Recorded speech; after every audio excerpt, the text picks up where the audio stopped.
Armchair Generals. This is Gamer 1745 getting started streaming here. I hope you're all having a good morning, day, evening, whatever may be appropriate for you. We're going to be getting into some more Hearts of Iron 3 Black Ice here, but we're just starting slowly. Yeah, the audio's got to be off, right? Be hearing myself again. All right. Well, let's take a look.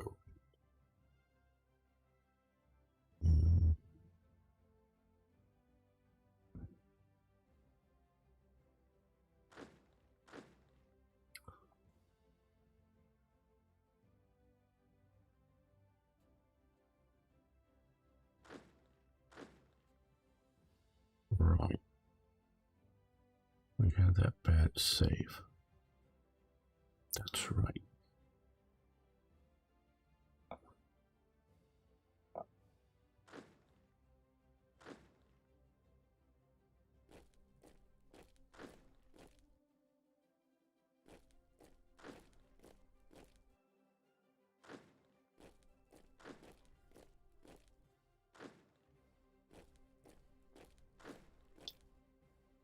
So let's get you into there. Well, you could use a command HQ.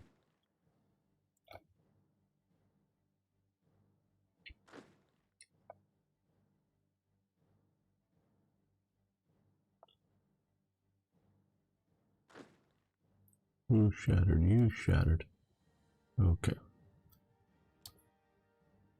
Detach. I don't know. I guess maybe getting ready for the Eastern Front. Greeks. Shattered regiment should go.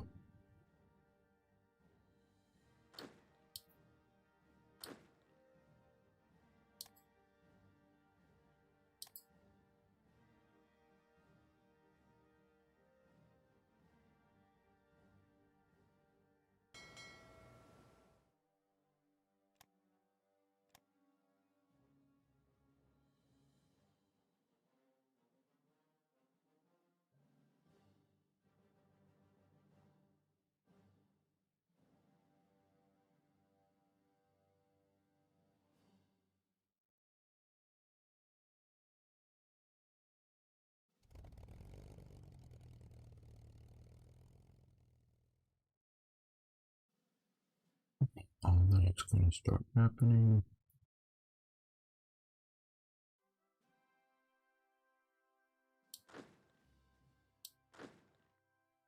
Oh, we have more than just there. We have Ultra Division, which might be useful in invading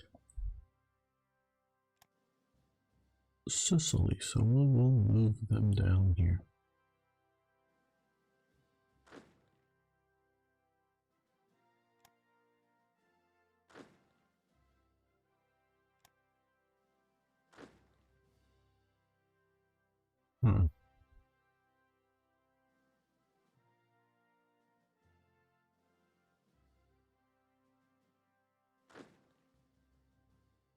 A lot of work to do eventually, but we're not going to do it now.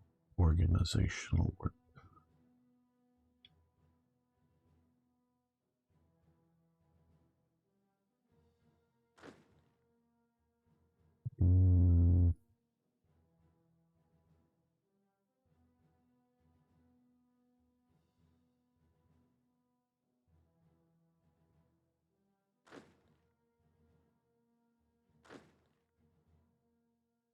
You're coming that way, you're going that way as well.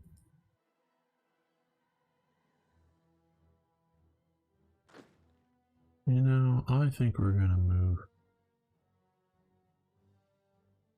these guys down here as well.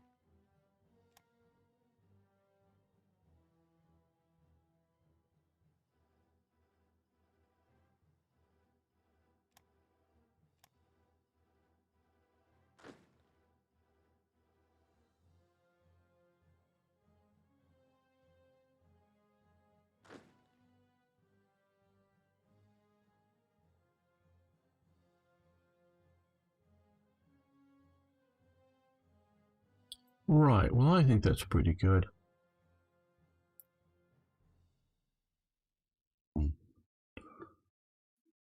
Right, well, let's start recording an episode.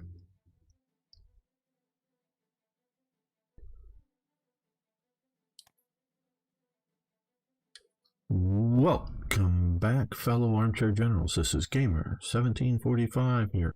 And if it's not a welcome back, but a welcome, if you haven't been here before, please hit that subscribe button. And of course, everyone can hit that like button. I know you hear it all the time, but if I don't say it, it doesn't happen as much. So thank you to everyone who does. I really do appreciate that.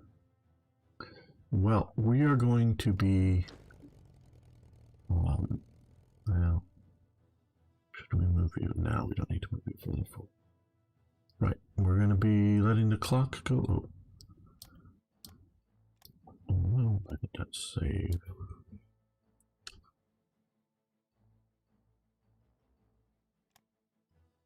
Yeah.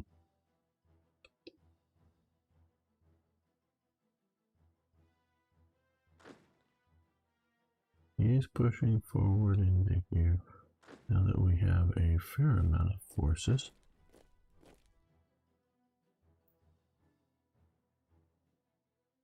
Hello, Harry.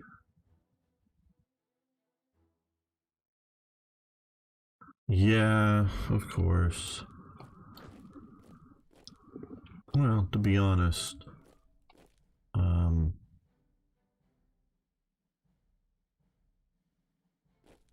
Italians weren't capable of doing much more in Africa than they did. Well, let's keep you pushing down here, but yeah,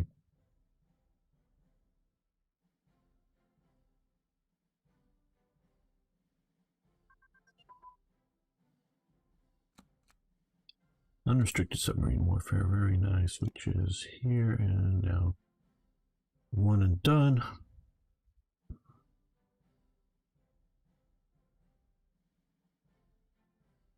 Okay, we could do that.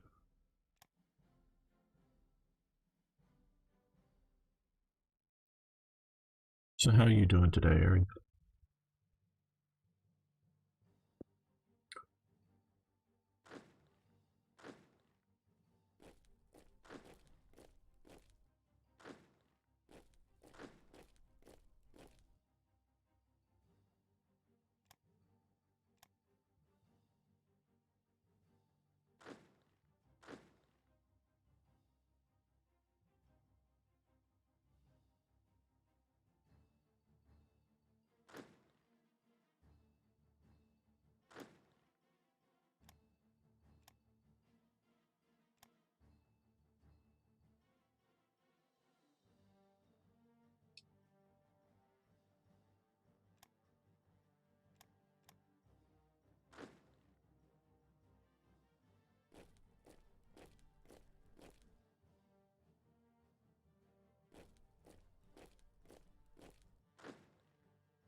Well, that's too far away too. Okay. What I understand, it only took about half a decade for become a Chinese copy of Hoi 3. Or at least this is the feel I'm getting looking at Dev Diary images.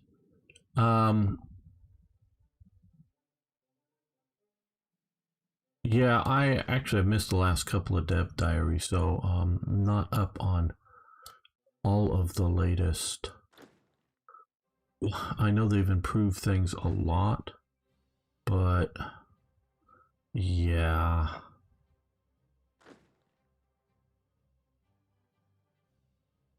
It just really isn't the equal.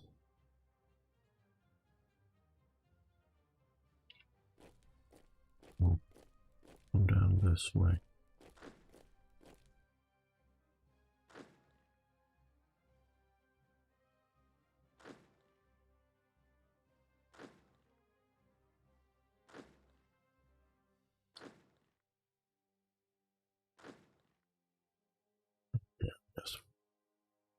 with that. If you want a serious World War II grand strategic game, Boy 3 is a better thing. Hey, Aurora, how you doing?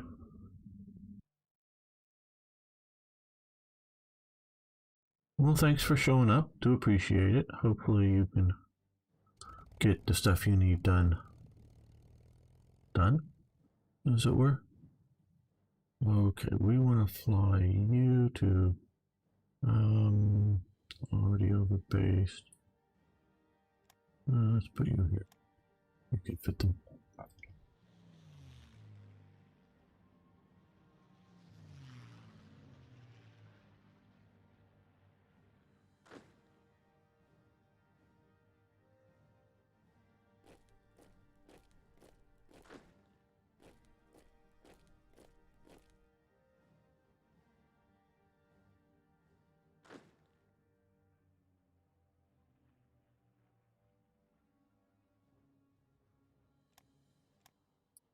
Okay.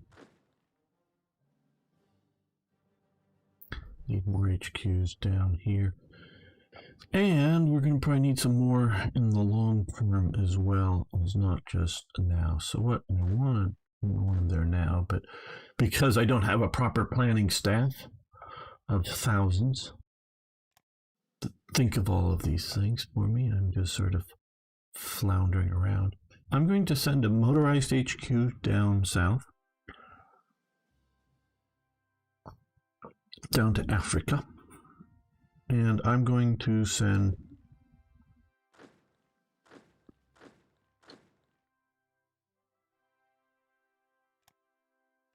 two mountain HQs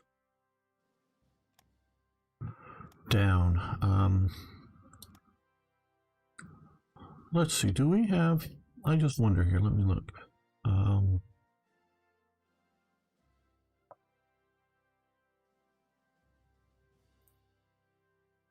Okay, supply consumption 0.49.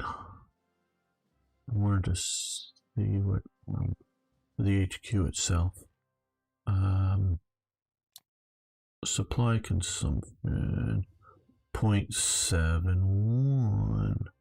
So as I thought, the mountain HQs will take less supplies to keep them properly organized, so they're better in low supplied areas. That's what I thought they would be. From the recent one, they're adding officer corps and changing how advisors and doctrines work. From what I saw, it looks like now it costs experience and advisors to gain experience now as well. Yeah.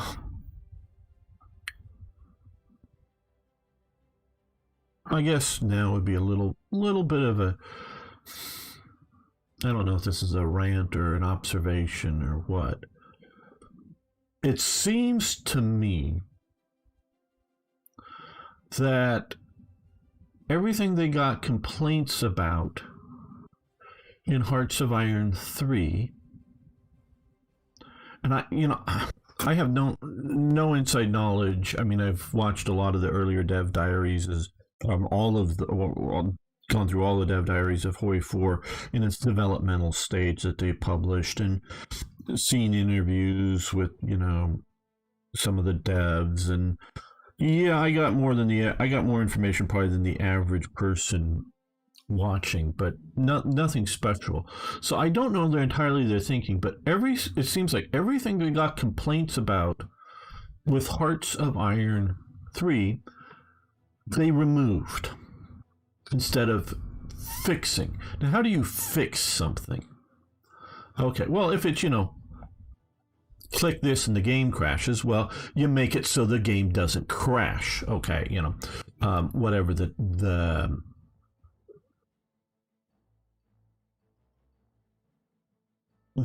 technical bug is or something, I don't know, but just, that's easy to determine what it is to fix.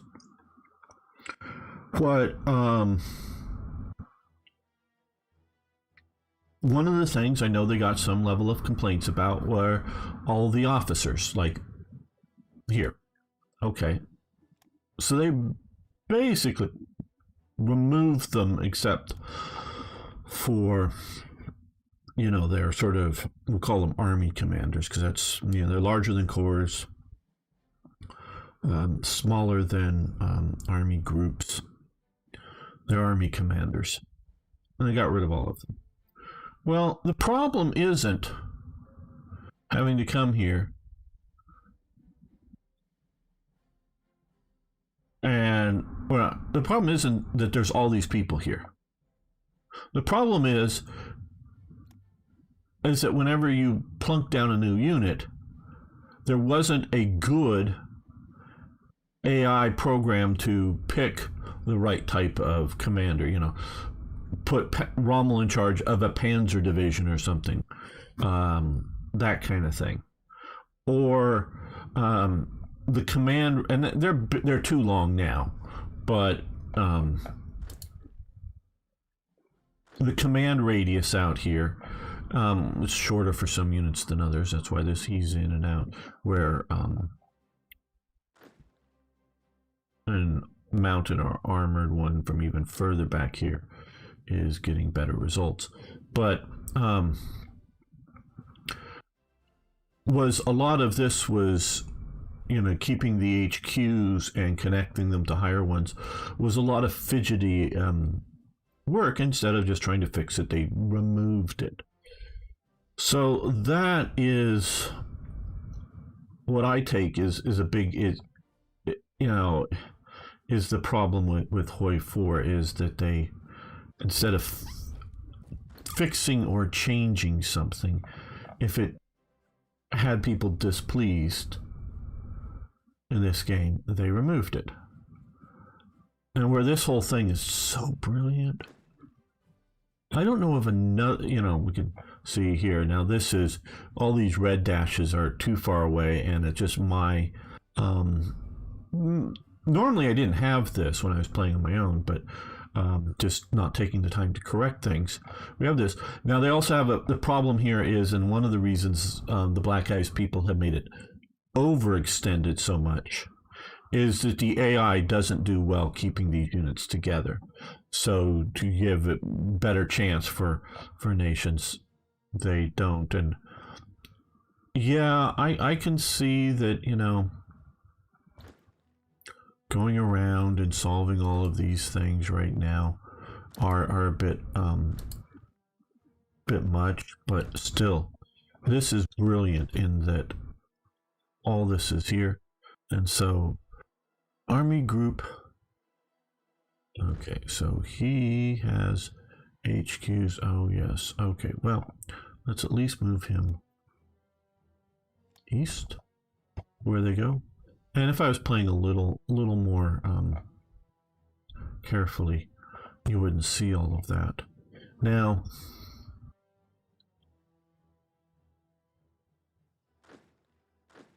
so I don't know. I honestly don't know. We have both of them here. The 6th, oh, this is the 8th. Okay. Just don't have a proper command unit in range.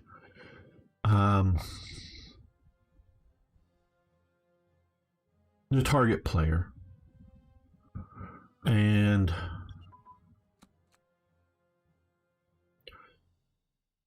so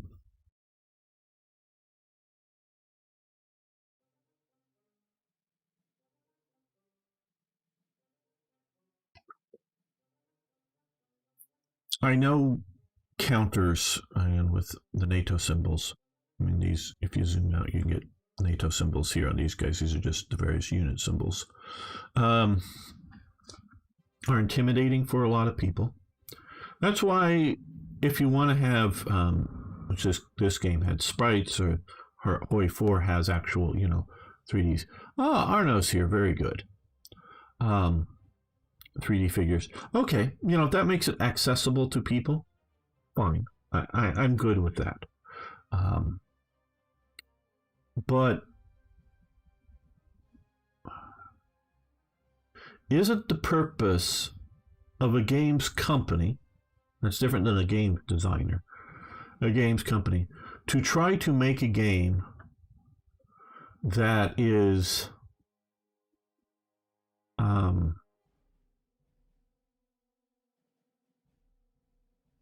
will get the biggest possible sales? Or is it the purpose of a games company to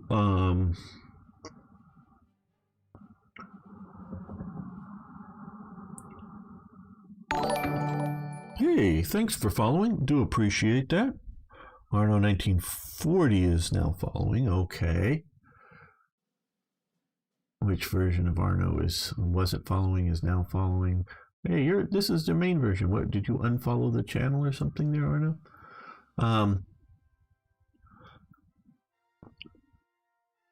Is make the best possible version of that type of game. Even though it might not get as many sales. And I'm trying to find trying to think of a good illustration of some of this. And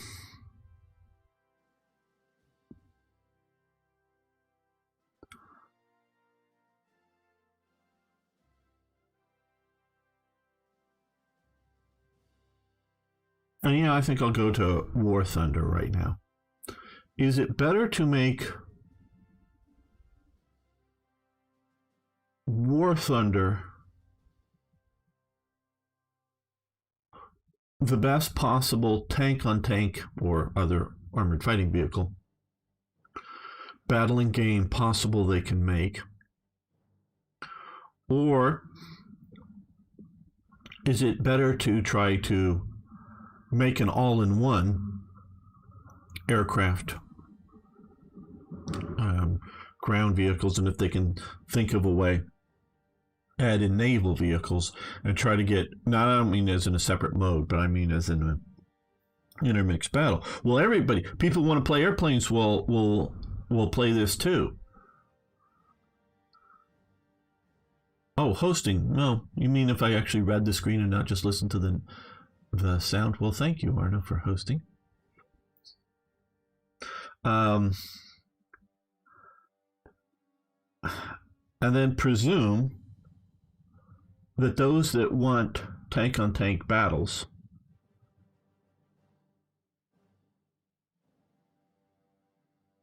and then, okay, well then let's say we also throw in a first-person shooter, sort of like Enlisted, into War Thunder, but into War Thunder. Is it better to try to do, yeah, that'd be better illustration than the Navy. Add men running around with Panzerfausts, and bazookas and whatnot. And well, we got to give Russia bazookas because, hell, their early anti-tank rifles, yeah, they're good early on, but they're not,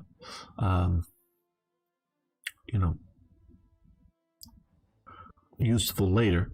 So make a screwy game that has all modes in it, or is it better just to make a good or the best tank-on-tank, action-oriented, instead of,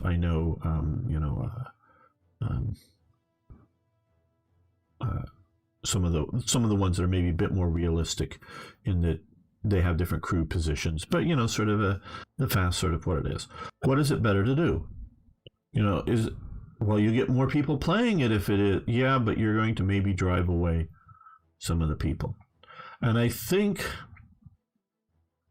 I don't know the answer to that, for sure the question, because supposedly there's a lot of people, not just have bought Hoi 4, but lots of playing hours still going on, though I bet a huge number of those playing hours are with highly modded games, so that they've rejected the base game. So I don't know. I really like what so far they're claiming to do is Slytherin's commitment to core war games and continuing to produce those. I'm going to add my little commentary here. So long as that they make some money, not always, hey, Exertion, good to have you here, my friend. And not just chase the most popular branded games. I mean, they very much are, working as a publisher, working with games designers on things like, Starship Troopers game, a Warhammer game currently, and also currently in development is a Stargate game.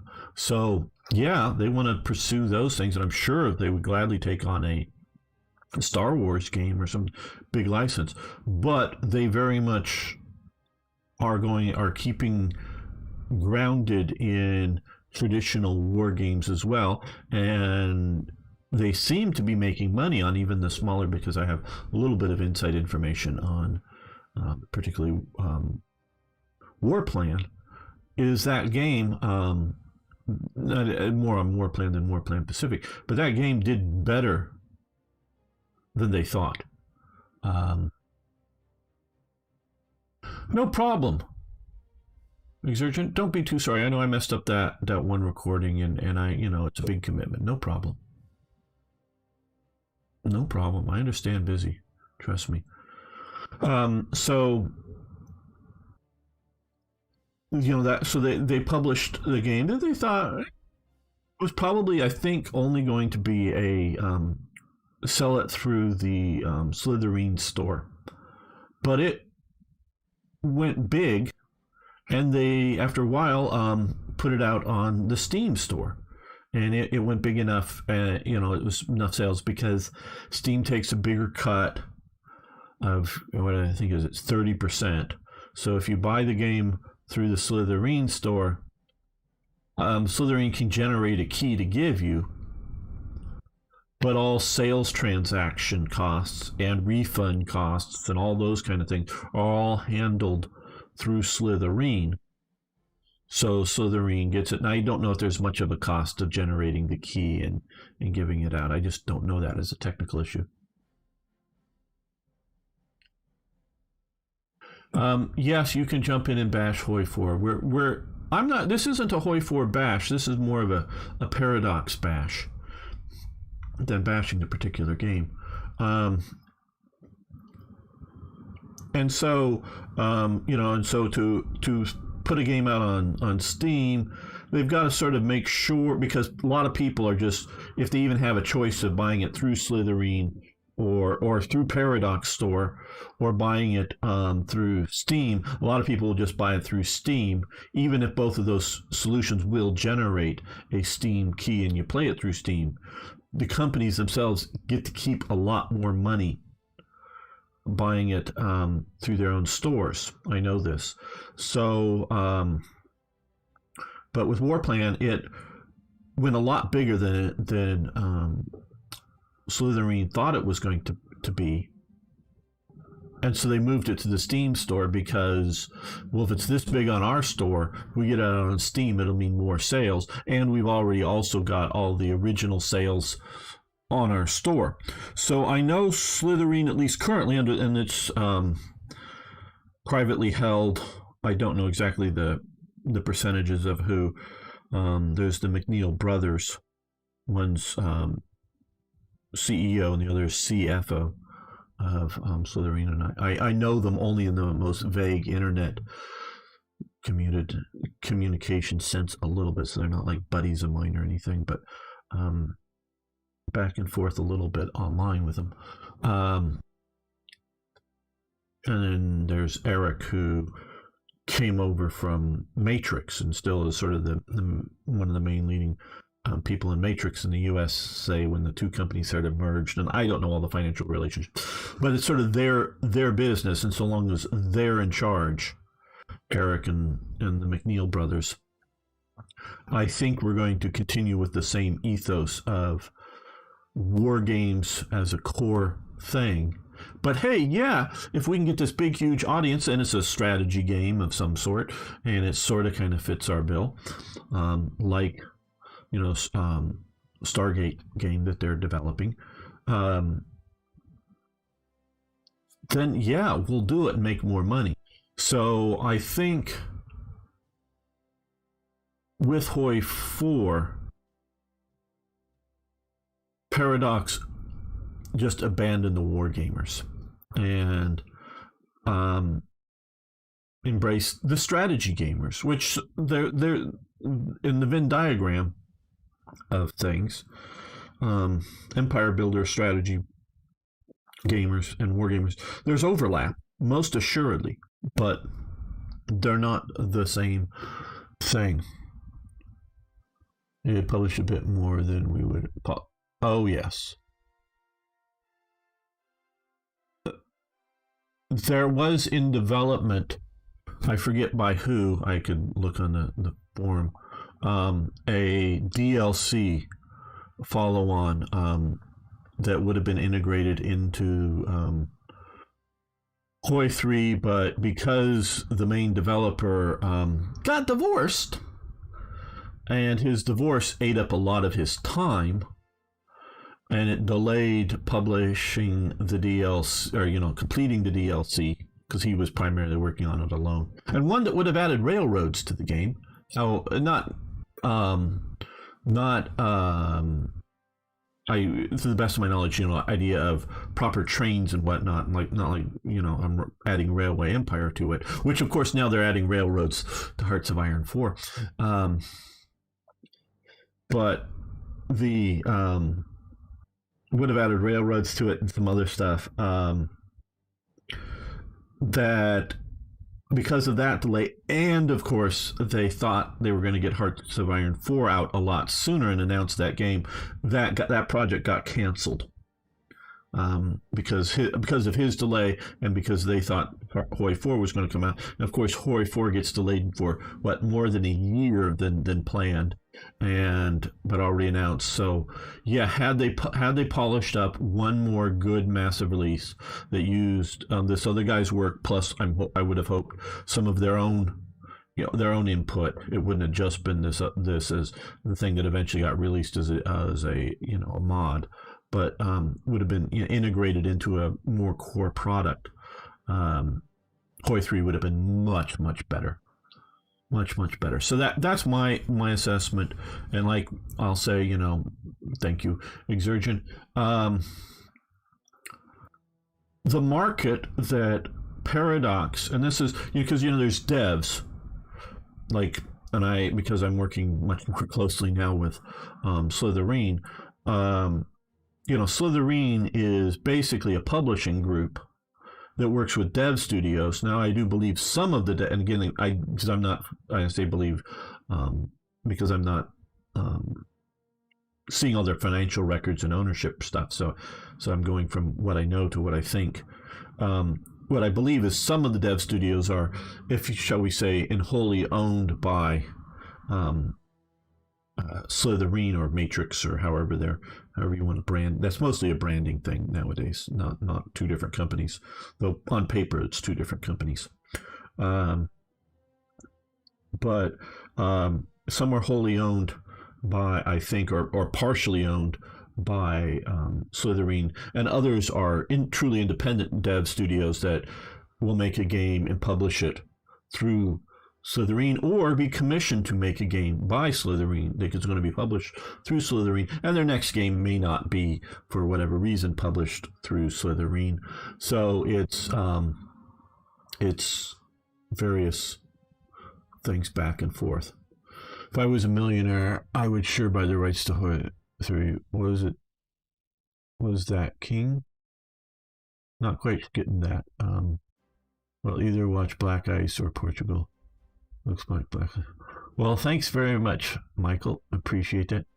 Portugal will walk with it. Well, you can have, if you have two screens, you can have the other screen on and just turn their audio off if you want to sort of watch my audio or listen to my audio, talk about things, and periodically glance over and see how we're doing on the screen. And you can watch the as a few of my English friends, the footy. I think I'm saying that right. Over on your other screen, because do you really need the announcing? Hey, it's a goal. Yes, I see it's a goal. Nah, footy is crap, lol. Okay. So yes, all right. And of course, to me, football is oblong ball, if you will, that you mostly throw. But then, hey. Okay, mechanized offensive advance. Let's see, is that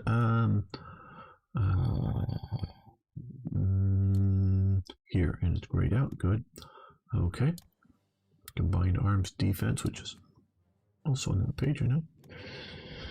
Motorized SSHQs. Let's come over here. Yeah, we'll let that go because it's just 1940. Submarine damage control. And it's grayed out. Okay, good. Well, we have a few. Guess we'll do this.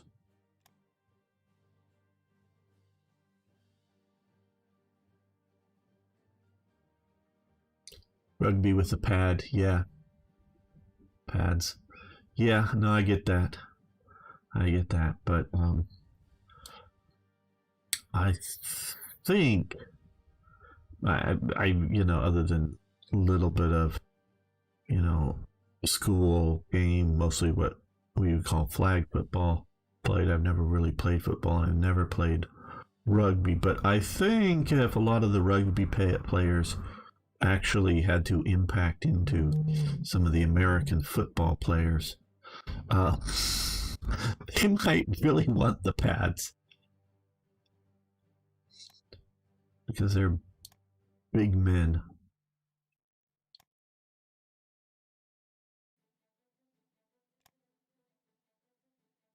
And I'm sure it would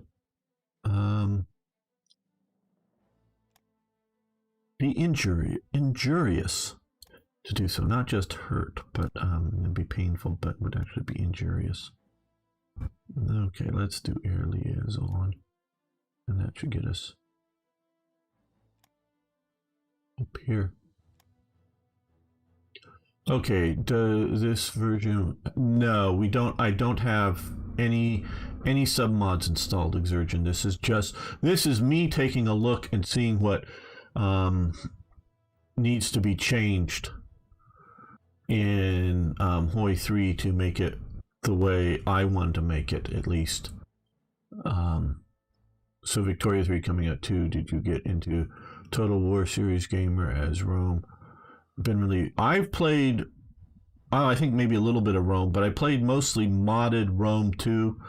There is a series on my channel playing with one of the big mods that I really liked. And I played Total War Napoleon. Those are the two that I've really sort of played of the Total War series. There's, again, if you just want to watch either one series, they're on my channel. And, you know, as a publisher, because, yeah, like I was saying, you know, what does the dev sitting, you know, because for Paradox, there's PI, Paradox Interactive, and then there's PDS, Paradox Development Studios. And those are actually two different companies. Now, I think they're like well, they've moved offices again, and COVID split things up, and I don't know how it's all organized. But at one time, they were on, you know, the same floor of the same office building, and I don't know if there were any sort of, you know, how much or not the offices are commingled, and, you know, they've expanded and whatnot. But there's a lot of interaction, and I've had interaction with both over Hearts of Iron 4, with both with PI and with you know, PDS. So yeah, I have little bits of inside knowledge on some of this stuff, not major, but Paradox has developed. Oh, and what does the actual person who is working in, you know, the dev studio, what does he want to create? Now, publicly, he needs to get on board with whatever is decided. Now, they may have debates or arguments or whatever you want to call it prior to developing, you know, deciding, you know, strategizing of how we're going to develop the game. And you don't, because it's a real corporate thing, and unlike doing a mod, you don't come to an agreement. You present your arguments, and then the boss decides, you know, and that's fine. And then you get on board with it, and you try to make the vision as good. But from Paradox Development Studios, they have a customer base. They tried to move that customer base back in time to Imperator Rome, but failed miserably. I mean, to the point, as you guys know, that talking a lot about this and should be playing. Let me just save this here just to make sure, because we've been paused for so long. Moved it back to Imperator Rome, but that game just failed. And they've announced they're no longer supporting it. They're no longer developing DLCs or anything, and I'm pissed about that. Because I actually like the last release. Actually, the last release makes the game good, and if they then continue to develop, sure, some game mechanics for it would be nice to continue there a bit, but mostly just develop more immersion content type elements to it would have been great, and I would have wanted to continue playing that. But that really starts at CK3, the medieval period, moves to EU, and then moves to Vicky 3, and Hoi 4 is just more and more, or had become, now they're changing some stuff, but we'll see how it comes out, is sort of EU 20th century, and that's their player base. And if their player base as a company, that's maybe what they should do, is have that game. But as if a bunch of us, if we ever win the lottery,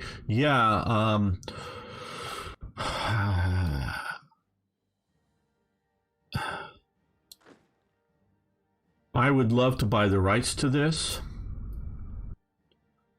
And if somebody wants to pay to develop a game, I have a game in my head. It would be similar, just and I don't think I would be stepping on, and of course need proper coders to code up the game and not to steal game code, but it would be very similar to Hoi 3 in some ways, but in other ways, and those I'm not going to even touch on how I change it. Some of you know. And it would be a better game.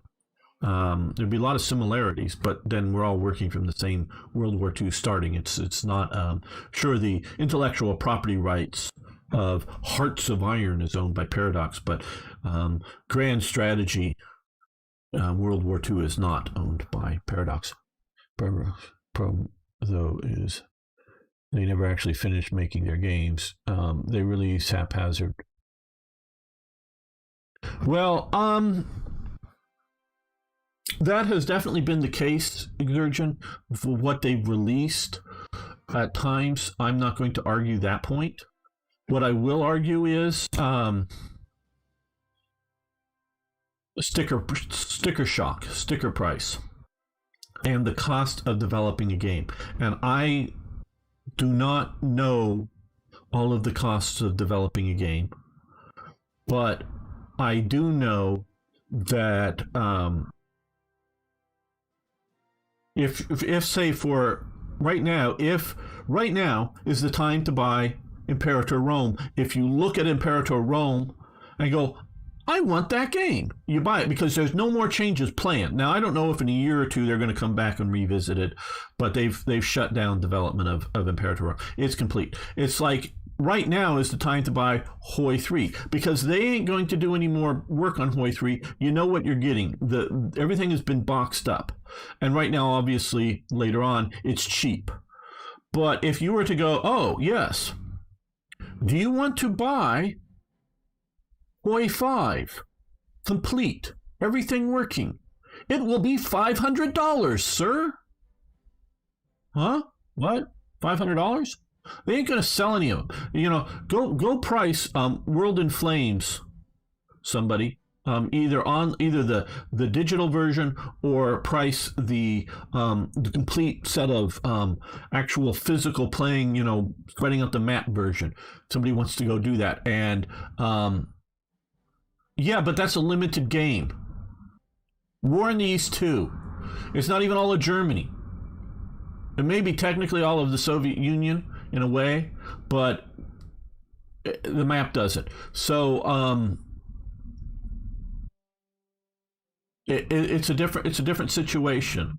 If Paradox was the Battle of Britain, the game, okay, the air war over Britain through World War II, early, middle, late, whatever. and it's just air war over Britain or air war over Europe, or Northwest Europe. So you're not including the Mediterranean theater. Yeah, and then if you need 6 DLCs to make the damn thing work, I would agree with you 100%, Exurgent. I would agree with you 100%. But if you just like air war Northwest Europe, we're not talking anything Mediterranean, but just sort of air war here. And then if you need 6 DLCs that are more than just cosmetic, like making new counters or some BS like that, I would agree with you. But when we're talking all of that all in one, the sticker price, and you look at World in Flames, look at either the hard copy physical version of the game or the digital copy of the version of the game, or at least the list price of that. And they don't even have an AI for their digital version, or I'd probably be playing that game right now, or at least have a major series on it. And so the developmental cost. And so if you want a game that isn't going to be developed, just wait until they've announced for Paradox Games or other things that are such huge projects. Nothing that Slitherine produces is as deep or effective as Hearts of Iron 3 or 4. I mean, did I say that wrong? No, nothing that Slitherine produces, I should say, if I messed it up. Nothing that Slitherine produces is as deep or intense as Hearts of Iron 3 or 4. They have not. The scope of said game needs money, then it'll be up front. Yeah, and you would do it, but we have to look at marketing and what people will buy.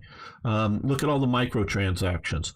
I have no idea how much I've spent on War Thunder, but I'm sure if I were to go, oh yeah, this free-to-play game, give them this many hundreds of dollars or not play it, I don't know that I would do it. Okay, well, Iran. We need to do this. Let's see if we can get Iran here. It says it is ready to come into the Axis. Invite to faction. Say likely. Not very likely, but likely.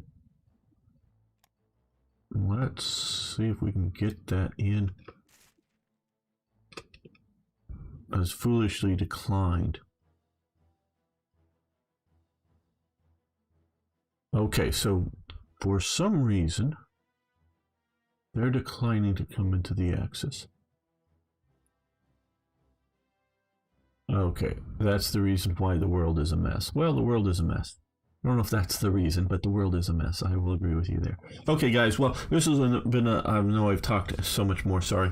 I'll have to label this. Do it again in a oh yes, we're going to keep doing that, Exurgent, no doubt, because we're trying to build up threats and we're trying to influence and hopefully make them better. I want to thank everybody for making it this far into the video. Post your ideas on how you either would rather pay, and if you have paid more than $200 for a game, because I think very few people actually have, and whether you think major development of the game should continue after the primary release of the game, and we're not talking about bug fixes or horse armor or some little BS cosmetic stuff, but real elements, should those continue later on or not. I'm open to that idea, but you may not be. Love to hear from you. Okay, everyone, we're going to continue here. I just wanted to make sure we're keeping the episodes from getting too big. That sometimes, again, I know myself, and I know a lot of people will go, oh, hey, this is going to be a 2-hour episode of Gamer. Yeah, I want to hear it. This is why I'm making episodes here, because very few people will later want to watch my 4-hour live stream later on, because they can get all of the content that they're going to see later, plus more here.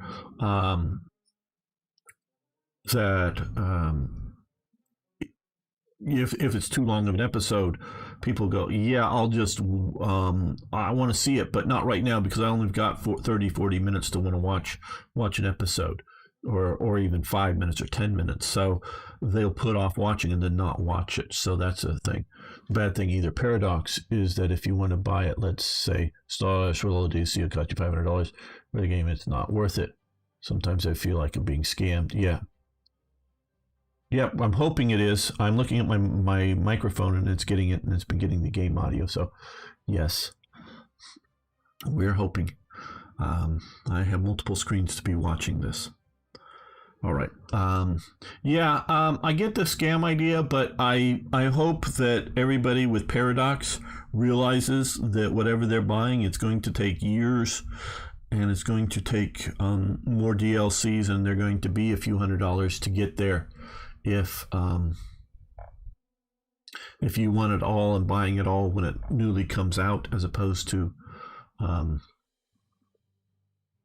what it might be on sale later on. Now, mentioning scams and Paradox, I don't think Paradox scams you, because I know that they did and I paid my own money. Some stuff they've given me for free, like Imperator Rome, because they were willing to give a small influencer like me the game for free, but they weren't willing to give me CK3 for free, because they knew that would be a bigger thing and need to have more viewers for them to want to give it that to me. But I did buy the expansion pack for Hoi 4. I paid my own money for it, and I think they gave everybody who bought it 2 more DLCs than originally planned, just because the DLCs, one was so required to fix things, I think, and another one was so small that I don't think anybody who really bought those felt scammed. They really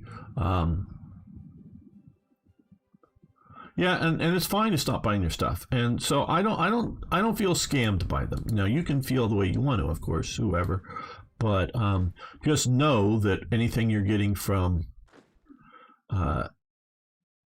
Paradox new is going to be development, or wait until they've said that project is done. All right, well, let's start another episode, and I'm gonna leave this topic of game development and what companies should do behind, so we don't continue bogged down in it. So just to let you know. Welcome back, fellow armchair generals. This is Gamer 1745 here with my continuing playthrough of Hearts of Iron 3's Black Ice 10.41, and I want to say good morning, Lawless. Are you watching today, my friend? But we're going to continue all of this. Our battles in North Africa. Oh boy, we just lost 3 subs out here. Okay, well, let's take a quick look. We've won that battle, but let's see if we can. You're going home to get repaired. Good. Let's move you. Convoy raiding passive here. Just move. Oh, I think I know. No. Okay, you're down to 1 sub, so you're going to stop. Let's head you back up to there.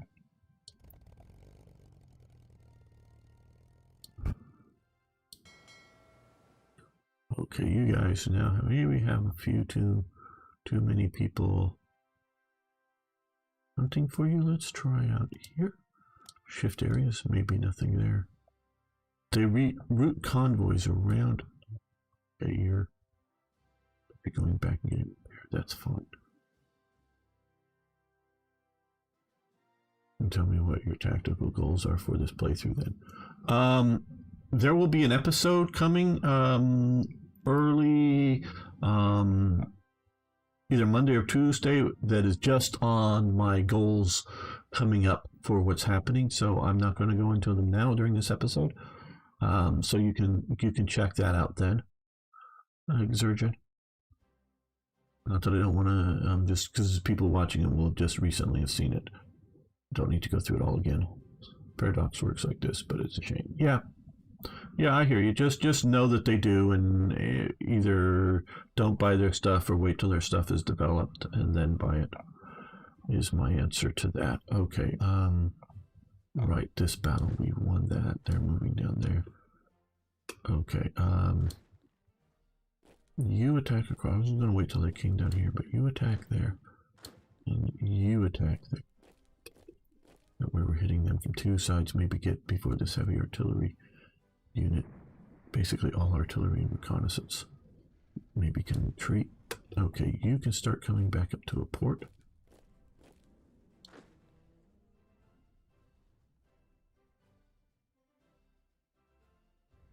Yep, no goals. Okay, artillery unit command and control.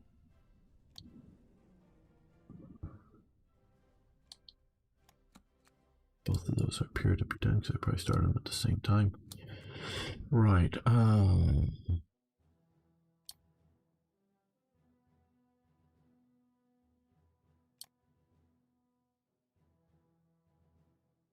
Well, let's come back up here.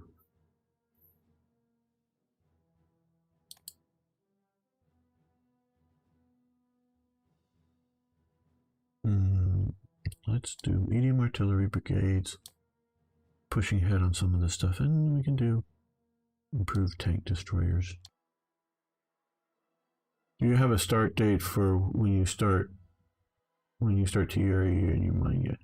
Well, I was working on TRE a little bit a couple of days ago, looking in at the if you're start working on it, because otherwise start date is 1936, or if I'm not understanding the question, but I'm taking it to working on it. I was looking into the science minister stuff and saw serious problems with the Black Ice science minister stuff, and then I wanted to check out, why are you still over here? You don't need to be doing this. Let's send you over this one.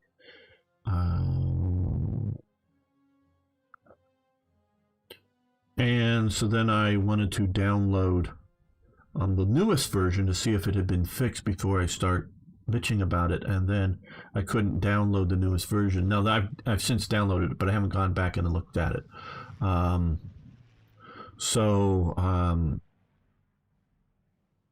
My biggest problem, as Exergen knows, and I'm going to say it again, is because okay, I still someday, if ever, Paradox and I want to work something out to turn TRE, and they know what it is. Turn it into a DLC for Hearts of Iron 4. Great, I'll work with them on it, but it's only going to be Hearts of Iron 4. Third Reich events will only be done as a DLC. I don't have enough time or interest to build it all over again and keep supporting it for new releases of games and whatnot without a significant financial reason for it. So unless somebody really wants to not just the Hoffmanator, Sircon, Sutoyjet, and Chief, thank you for your support over on Patreon. And that does support work on Hearts of Iron 3 Black Ice. Not Black, but TRE 4 Hearts of Iron 3 Black Ice. Boy, I should learn how to talk. Shouldn't I? So no, that don't worry, that is staying a thing. But Hearts of Iron 4 TRE is only going to be a DLC if ever released. A major motivation for me to keep updating TRE is me wanting to play it. Okay, people? And I don't want to play it without 8 brigades as it currently is. So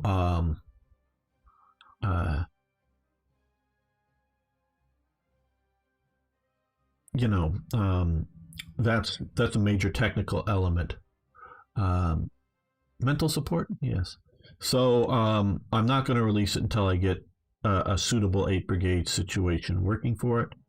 I know a few people have suggested, no, we should just remove, and that was one of the options, remove the transport elements. Well, as modding Black Ice, to have to remove all of these and then change all of the stuff, it would be it's a bigger hassle, people. I mean, it seems like simpler, but actually it's a bigger hassle from my end and supporting everything. and so can't play without TRE. Well, thank you. Thank you very much. So yeah, so I want to get the that done, the 8th Brigades, but they've added a new minister type that so far looking at, they call it science minister, but and I'm not just so far looking at Germany. Maybe they did it differently, but so far looking at it, it just looks like alternative production minister. But I don't know. I think they give more benefit to research than to actual production of vehicles. So yeah, it just sort of seems that way. Right. Okay. We're going to put you on board ship because all of your units are out there, and not very.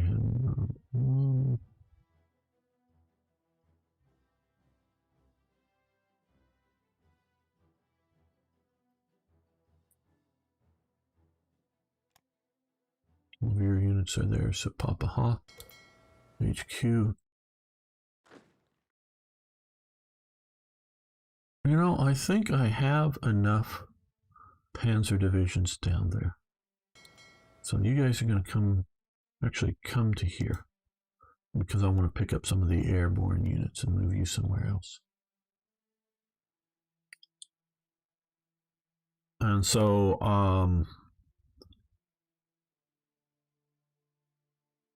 TRE needs to remove science ministers from everywhere, or it needs to support science ministers as part of Germany. And so I guess if anybody, and I do have a couple of sciencey people from Hearts of Iron 4. Just if you don't know, I am all the work that I did of new events for Hearts of Iron 4 TRE, I'm backporting as best I can to Hearts of Iron 3 TRE. And so there's new content coming there. There's a couple of people I don't remember their names, but minor figures that might become science ministers. And I need to research both the people they've put in, because I was Googling the people that they put in as science ministers. And God, it's a shit show. I can't think of another way. Hey, Toy Jet.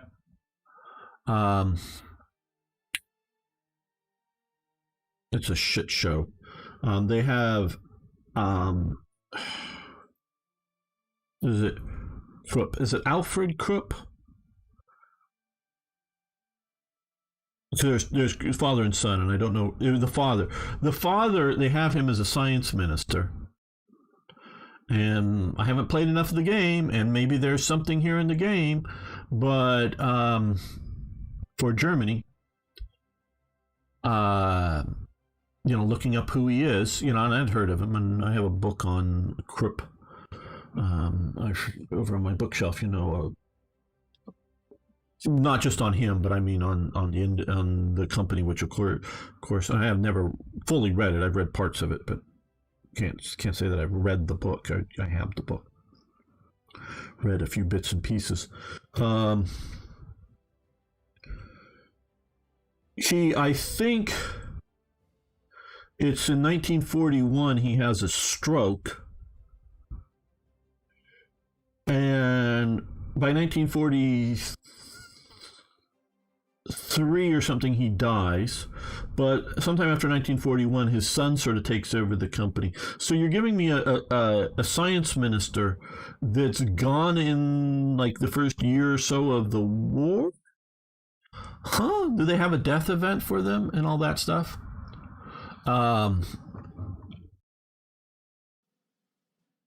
Yeah, and well, the other thing is, and what made me want to look, and the new thing is a bunch, I mean like 4 or 5 of the German former intelligence ministers, they're all get moved over to science ministers.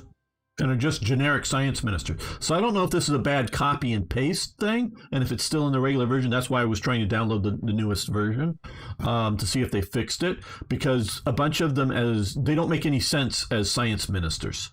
I mean, they don't make any sense as science ministers. And since they're all apparently, at least quickly looking at it, and that's why I started diverting from things. You find things when you look in codes, people. They're all the same type of science minister, so it's just a different name and a different picture. So if they just needed to fill a slot, to make sure that we have enough, we have one of this type for Germany. Okay, fine, but you don't need 4 or 5 of them. And it wasn't additive, because some of the ministers have, like Göring and TRE has both a production minister slot as head of the 4-year program, and Air Force Luftwaffe minister slot as part of the Luftwaffe. So he can have 2 jobs at the same time, or so he's in both things, and that's fine. And so these were just moved, not added. So yeah, I'm I don't know. Commit no Belgium. Okay, whatever. Mechanized HQs advance.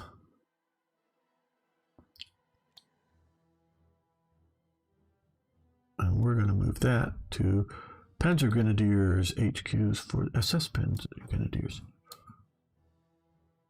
Maybe science is the wrong name for the position, and we should call it Secret Tech Project Minister. Well, I don't know how it's used in other nations. And yeah, I don't know. Oh, no, it wasn't SS people. It was more regular people. It wasn't, because, yes, I was thinking of Hans Kammler, Dornbringer. I think I have that, the Army's guy who is leading the V1 project, up in because there's both there's a Luftwaffe section and a Army section for Peenemünde, that then, yes, it all ends up eventually under the SS and under Hans Kammler. But so I was thinking Dornbringer. Now they do have Werner von Braun, so that he's right, for a science minister. And I get the idea that it's not necessarily somebody really with the title of Minister of Science. And I get the idea that it's maybe more for the idea of research and development. But what does your naval build look like? Well, not too much right now, Arno. We have 1 light cruiser about ready to become production out of it. Some submarines, more submarines, some long-range submarines, 2 destroyers coming out, some landing craft, more submarines, mostly submarines and landing craft. So it's not that big.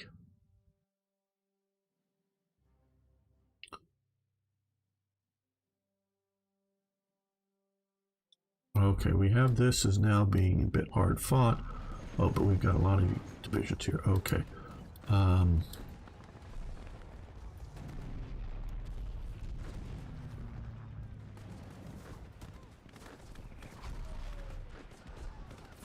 You come to here, but you come to here and push on hard.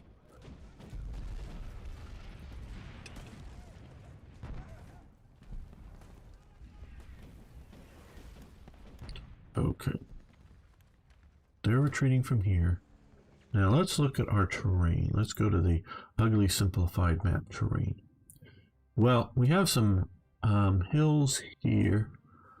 But it looks like we're done with our mountains until we get down, unless we want to come in and support here. So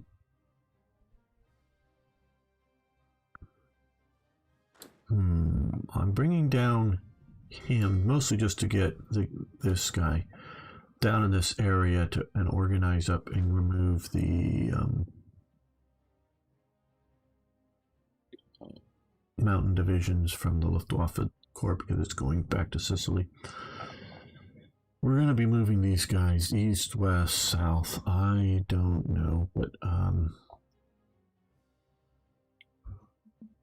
Okay, yeah. I'm going to keep an Africa Corps functioning down here during Barbarossa. But you're right, and I did talk about in the video. Once we get this sort of area defeated, and we're Barbarossa is happening in 42, so we won't get too many Panzer units stuck down here. We might have a division or two. I'm hoping not more than that down here.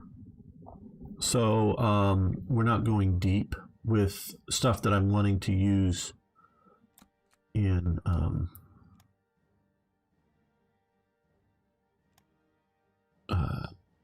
the Soviet Union. Okay, we now have. I want to look here. Their supply. Okay, their supply consumption is much higher. But switch attention is. This is where it crashed before. Okay, good. Just always. I recently had a crash yesterday, I think it was, when I was trying to zoom in or zoom out, and I kept trying it after it started to save, and that crashes. Once it's starting to save, just sort of very much try to back off everything. Okay, where you're going? Oh, you're just generally going east. Okay, well, for the moment, let's...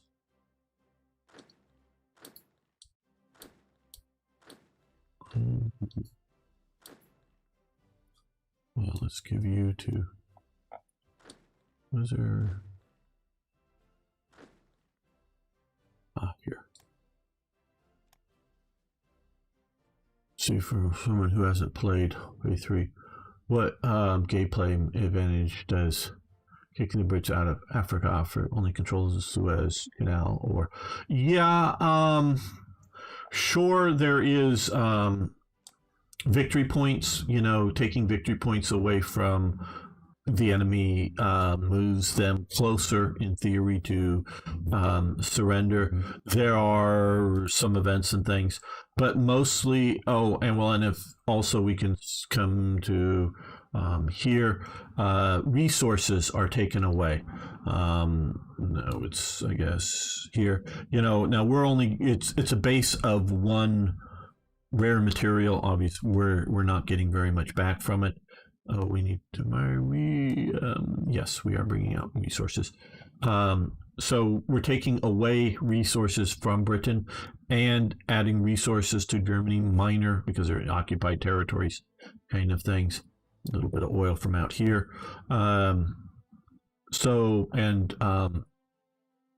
Yes, we're getting ready for a Tannenberg. And to talk more about why in the other episode.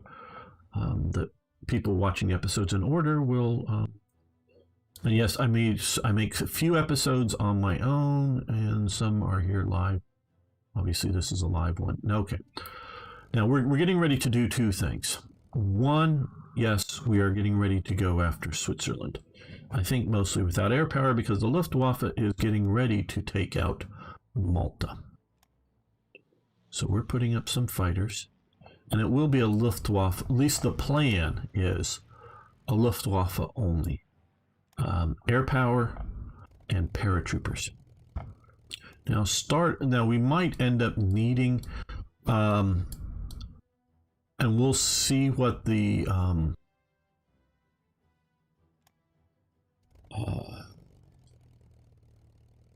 strength of Malta's defenders look like. And if we need to do a naval invasion, partially, not that we don't have enough paratroopers, I think we clearly do. What we don't necessarily have is enough planes to jump all the paratroopers at once. We're going to combine Condor Legion. So this is an special escorting of Ju-87s. So, big event. Yes, I don't know if we even can do a naval invasion unless we control Algeria. So I don't know if we can take out Gibraltar, but we're denying as much of the Mediterranean as an operational area as we can. Oh, there are also, if you don't know what benefits of it, there are scripted invasions, because the AI, for the motherland, the AI did lots of suicide invasions. Paradox changed things in the base code that we cannot touch, and the AI stopped doing much invasions. Well, they should have a switch that turns back on, at least for Britain and for America, those invasions. Once Germany's at war with the Soviet Union, the suicide invasions are no longer as suicide because Germany is heavily occupied. They have supposedly made marine units are more. If you have a bunch of marine units in an AI nation, the AI will more likely do invasions. So they've added more than historical marine units to America, and I think to Britain, to create more invasions. But to compensate for things, they have scripted invasions of the Torch landings, of D-Day. Now, it's not necessarily happening here. D-Day might happen out here, might happen over here. It's a variable positional setup, so you don't know where it is always going to happen. So they put a lot of effort into the D-Day invasions. Now, if you take away, there are checks to do some of the scripted invasions, like into Sicily or something, for control of certain places. Well, if we can keep that from happening, we won't see the scripted invasions. At least we shouldn't. I mean, coding isn't always perfect. So, like I say, I don't know if we have enough transport planes to do a big enough parachute drop to take out. So what we're going to do is, before we start, we're going to use the air power to continue to bomb the Royal Navy at sea.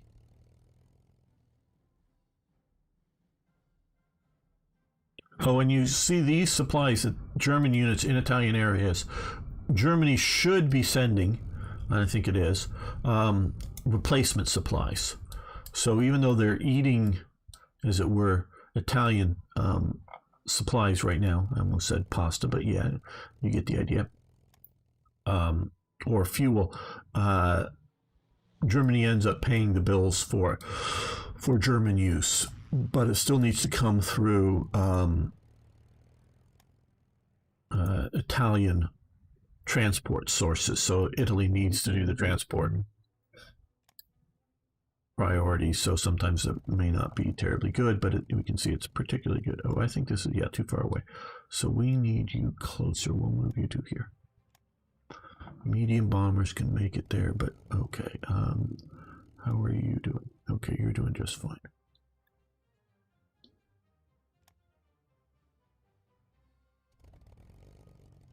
We'll have you a little bit more over here, striking this area. Hopefully identifying and sinking submarines. We're going to, we can just, that single C zone. Okay, hopefully none of those will wreck our, because we're just doing naval strikes, will wreck our Air Force, and we have several fighter groups up in that area, so if they are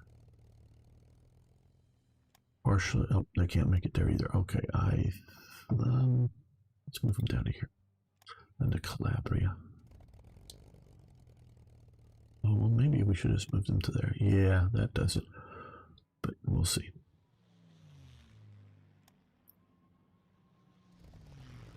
Right, okay, so we're doing this. When does Vichy France join the Axis? Well, it wouldn't happen until 42 anyways, unless I'm influencing things. So, when I can get them into the Axis, I will definitely move German occupation forces to help out. A plane running on pasta. An aeroplane. Aha. That's cool.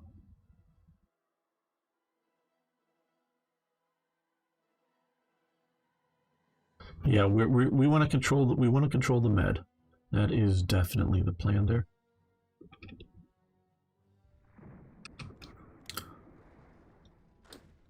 I am very strong in the belief that had Germany in 41 secured the Mediterranean, it would have made a huge difference. Huge difference. Not saying the Allies wouldn't eventually win, but I definitely say it's what's required for Germany to be able to win.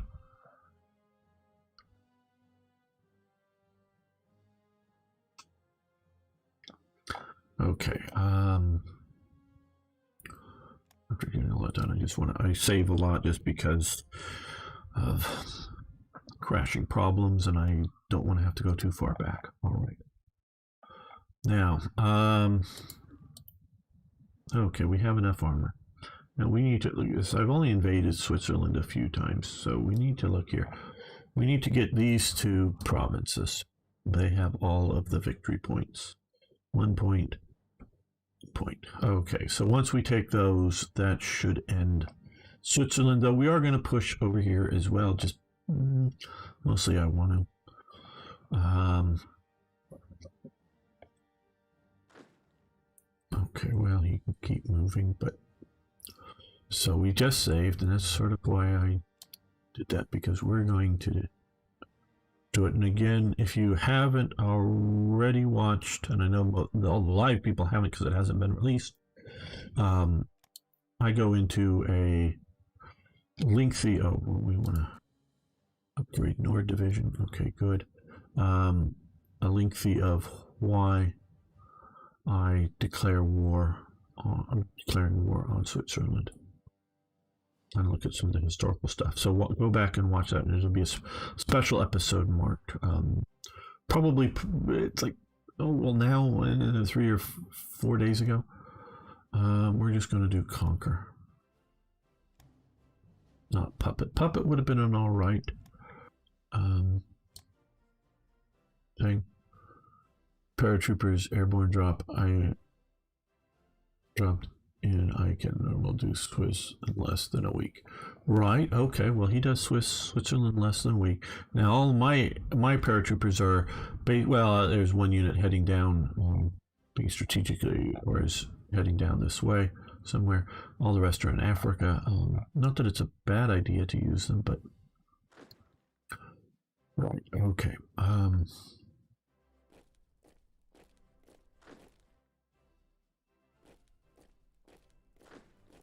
You come down, just occupy that.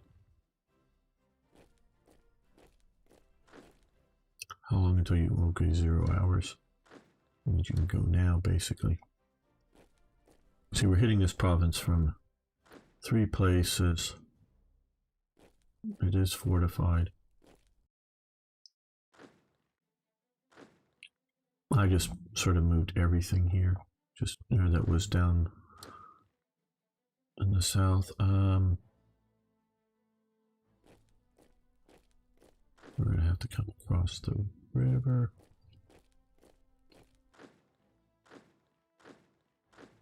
For all of our command and control here.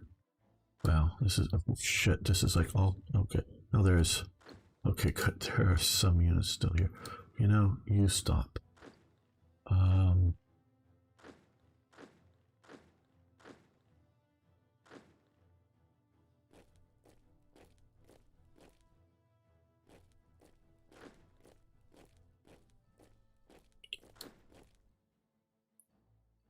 Even though you don't have any river crossing, well, we're going to wait on that.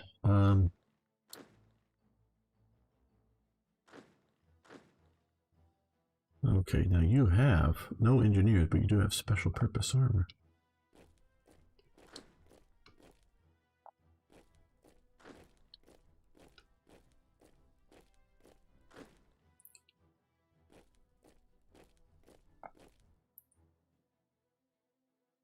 Now, we're going to attack here with these guys. Yes, Jaegers and mountain troopers. Partially, quite honestly, I guess I'm callous when it comes to my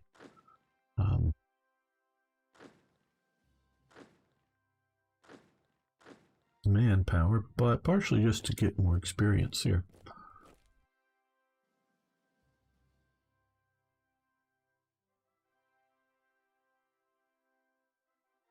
Yep, Lum's getting visited.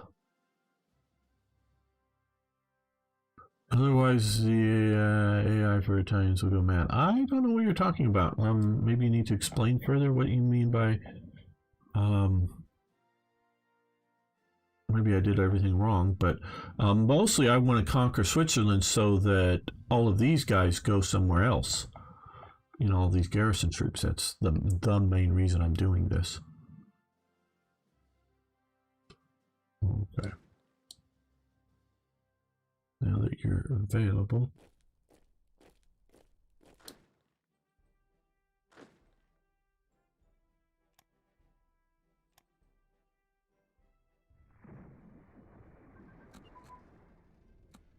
Okay, single engine fighter plane prototype. Very good.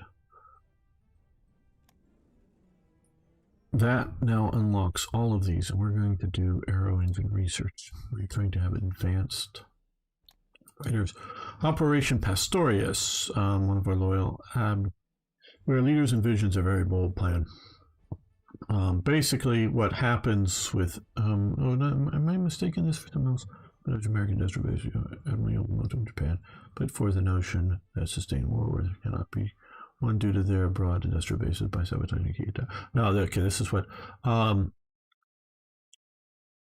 basically they mess up.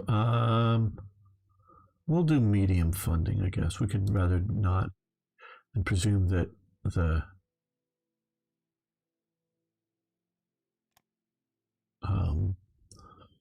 going to fail historically. I don't know if it does. Hey, Nagaro. Different full wars, your allies will also be hold to where as limited or. I'm not worried about. Italy has plenty of forces here. They're already here. You can see. That is why I'm invading. So I don't worry about them coming in. Yes, we are doing it now.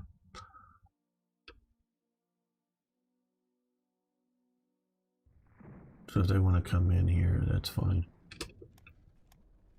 Okay, and we're already pushing. They're going just to occupy there. These guys I delayed so that they can push in fresh.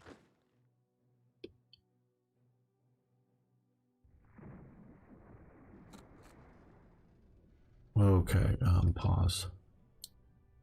Yep, they're doing that. They're just going to fry core. Captured equipment from North Africa. Yes, 99.1% maybe. We'll take the units. Supplies for Athena. Sure, go ahead. Mix support, artillery, grand battle plan, artillery support. Yes. Fine. Now, yeah, there's a lot of capture British equipment. So okay, so we have capture light vehicles and motorized support unit that's been supplied.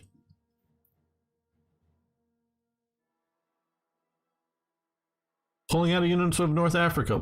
What do I care? I specifically timed it sort of this way is they don't need anybody in North Africa, not now. I mean, if the Americans show up and push into Vichy, sure, but they don't need any units here now. They're already heading out. Yeah, this is a non-issue at the moment. I hear you though, and if we were battling for Egypt or something, yes, that would be a serious issue, as it were. Okay, guys.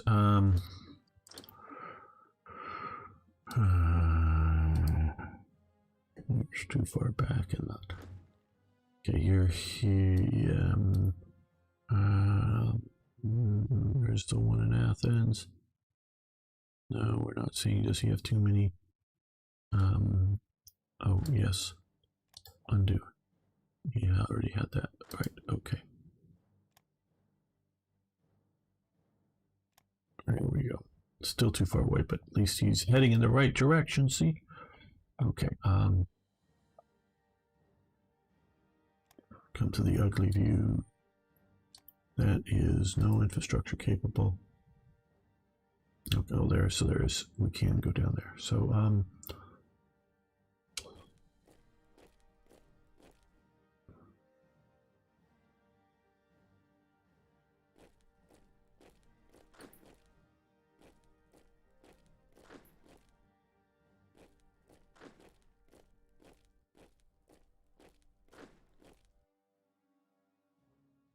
you can just attack from there, actually.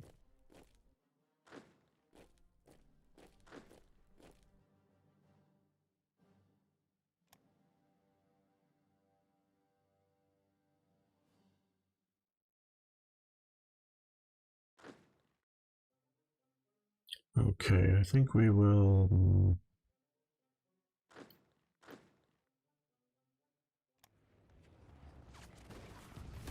Assaulting Davos. Well, you know, let's move on Monstein out there, just to get frontline experience with all of these guys. You're not enough of an organization to do so. Let's push in towards 0 from there.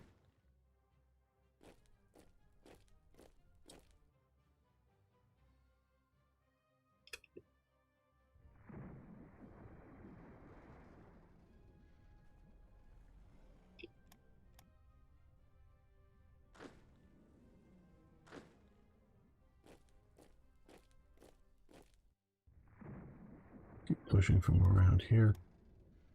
See, like all these have got to go. And I think we can shut them off before they get started. So I don't have to like remove each and every one of them if I understand the coding right. Okay. We're not doing too many unnecessary attacks. Meaning just purely just to attack to attack.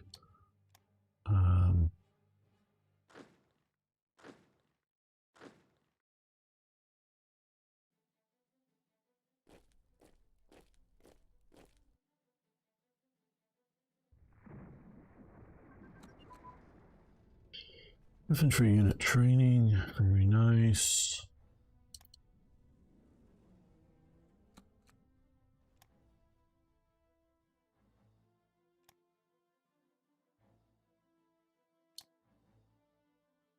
Well, yeah, for the fun of it, we'll do that. Or, yeah, we want to do that. Just checking.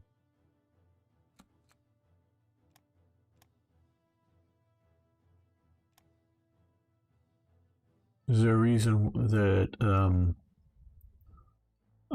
yeah, there was actually a reason for going down to 7 brigades. The AI wasn't building 8 brigade units. The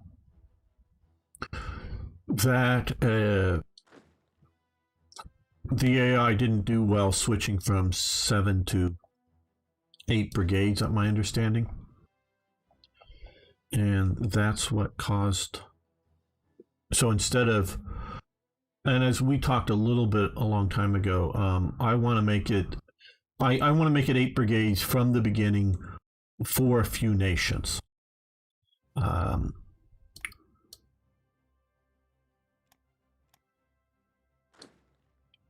Not all nations. And we can talk, and I'm very willing to hear what others have to say. I mean, yes, I'm going to be the deciding factor, but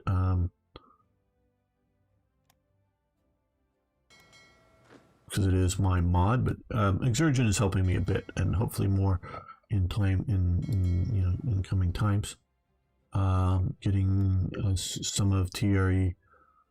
We're just making a tour of bases, looking up airborne units.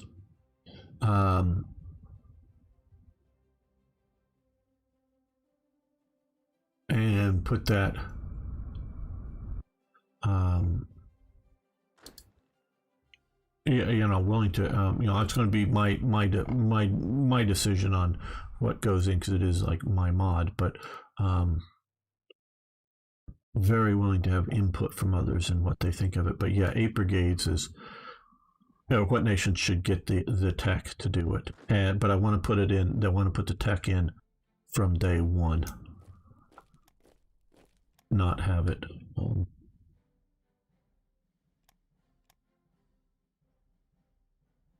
Well, you've left this open, so you walk down there.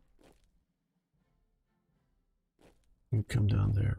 Cut Geneva off.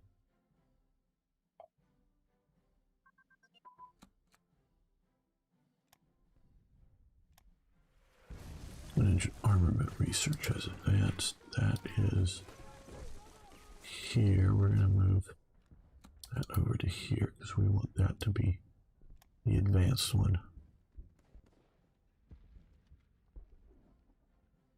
Yeah, I think it's mostly just the majors anyways.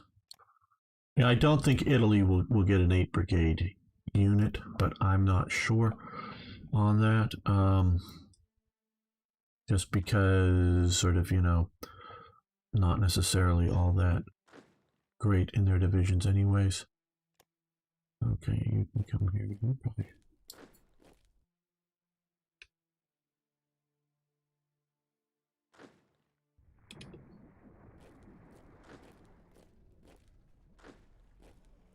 Just get a little more frontline experience, guys, hopefully without shattering your units.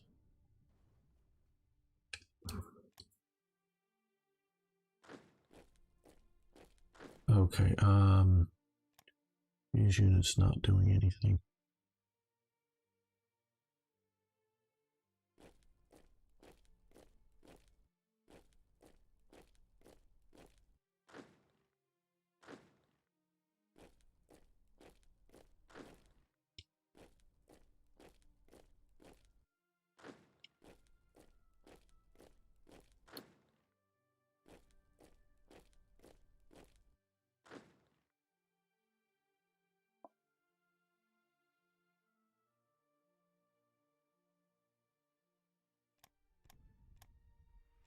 Well, I think this should be it. So did that take more than a week? I don't know. When did what September 7th? Just because Exergen was saying with paratroopers jumping into the rear where they were undefended. Don't know that we needed it. We didn't need to do this attack. That was more just for the fun of it. Just spearhead into there. Now, we're getting more research. Okay, what would happen if we had TRE as a you know, the mod, and if we if we had supported the Swiss Nazis?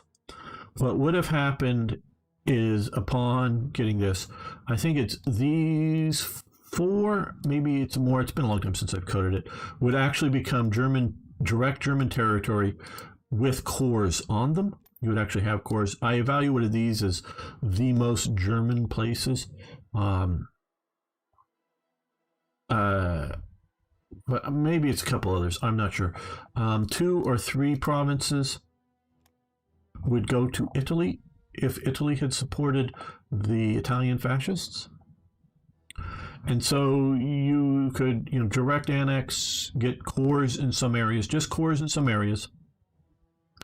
And then you would get a Swiss SS Mountain unit eventually. That is a fictitious one because obviously it didn't exist. You know, a mountain division. There were Swiss volunteers in the SS, yes, but there was no division. So that was a fantasy unit. So that's basically what would have happened had we had TRE installed. Just for everybody to have fun knowing what would have happened. Okay, well, you guys. Oh, you know, we can't. Oh, let's look at infrastructure. Okay, this is black because we can't see it. This is black because we can, and it can't go there. Okay, well, I'm not going to add the Nile into any of these battles here. So these guys are having a bit of trouble. So we're not going to hit them from another flank. So what we're going to do, I guess, is, can we come down? Nope. Nope. Nope. Okay, these guys I think are getting...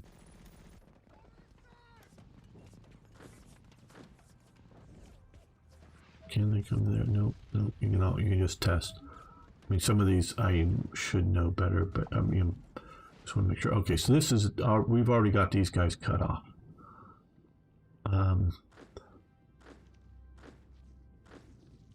You just support that. I don't need to get in deeper into Africa. Just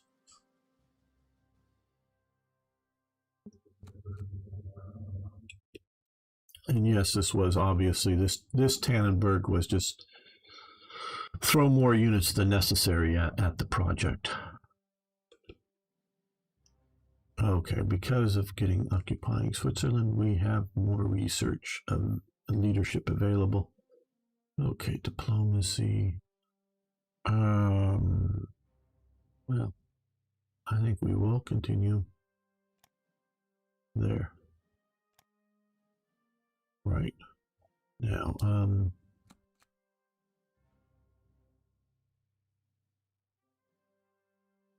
huh?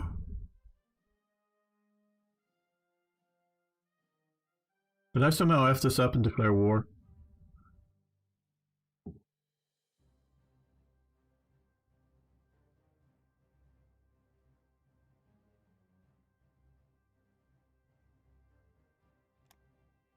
Did I hit the wrong button there? Well, guys, I'm gonna have to research this because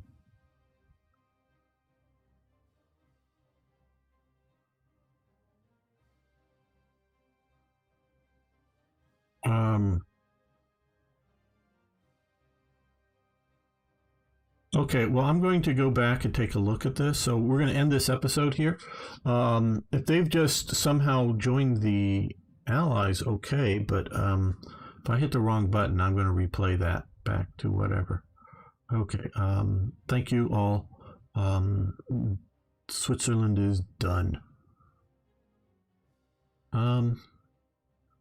Yeah, we'll see. Thanks, everyone. See you next time. Okay, let's take a quick look at this. Right. Okay, your screen's going to be going black. Nothing wrong here. I'm just going to quit. Load back. You don't want to resign and then try to load in the game. You always want to start a new one. If you want to load a save, always leave the game, start a new one. So I may have to start. I want to go back to before declaring war on Switzerland and see what's going on. You should be seeing things fast. It'll be loading fast, don't worry.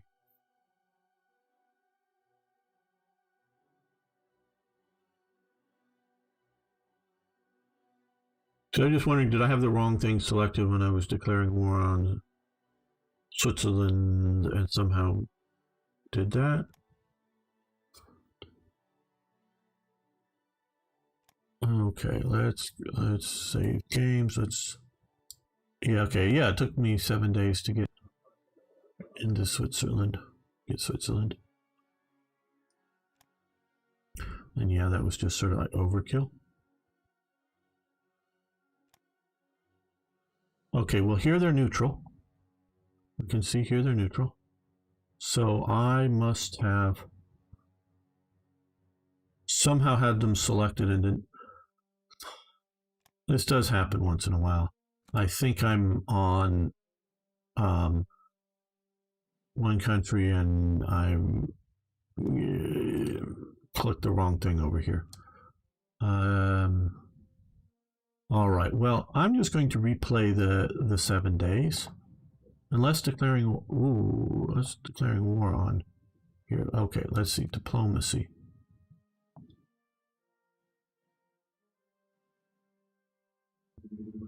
Switzerland. Declare war, conquer.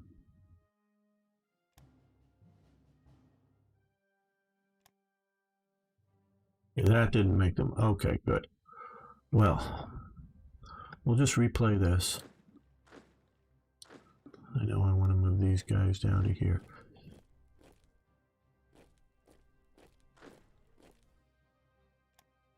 We'll just support the attack this time.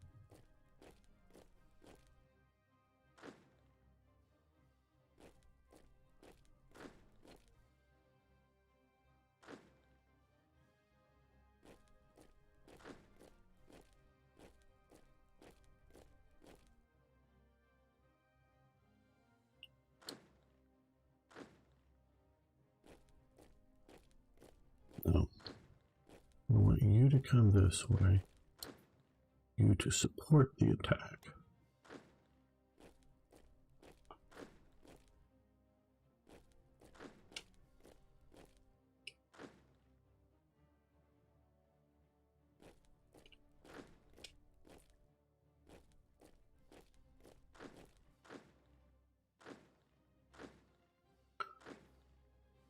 The HQ's ended up right there.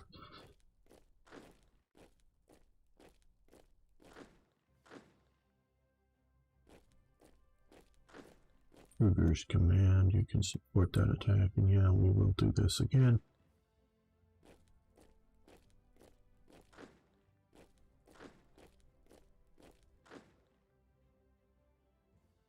Here, support the attack. Get a little frontline experience.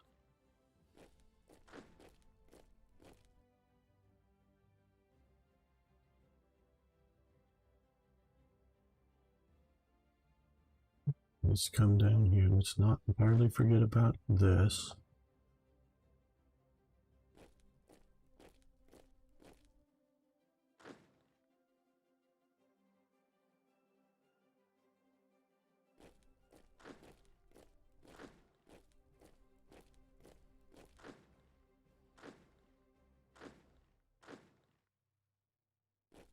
Move the light infantry down here as well.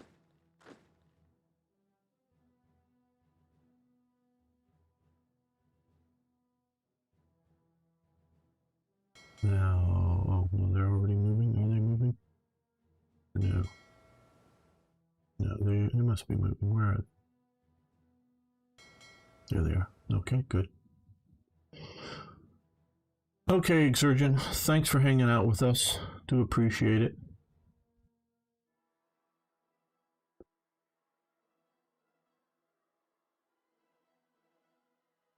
That's, I guess, not the type of painting you like to do. Exurgent is a great miniatures painter. I do mean that. Oh, let's 1, 2, 3.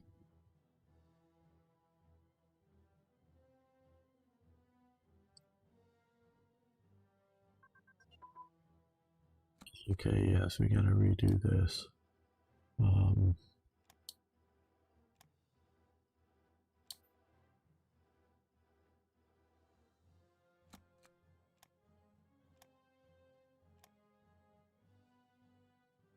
Yeah, somehow I just accidentally declared war against Iran. You know how those things happen. Soviet Union used to do that all the time, accidentally sort of invade people and whatnot.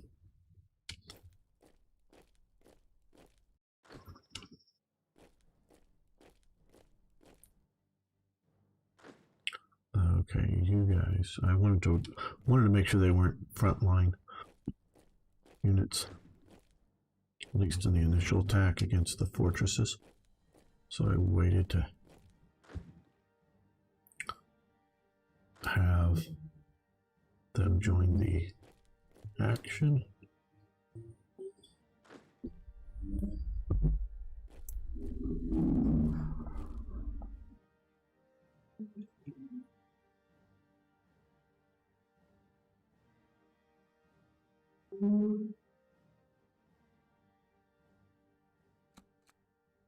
Thank you, Arno. Yes, if everyone in the stream would give it a nice thumbs up on YouTube, and if you're on Twitch, not that there's anybody new here, but if there is, you can follow my channel, and if you haven't already, you can subscribe on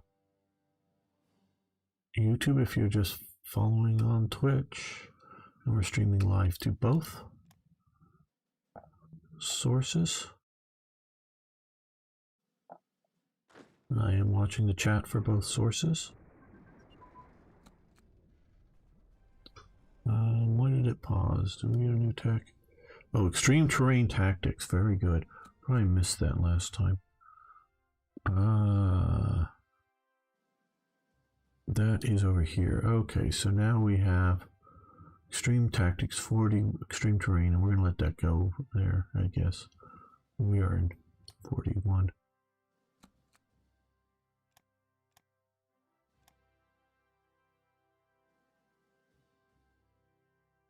Thank you so much, Arno.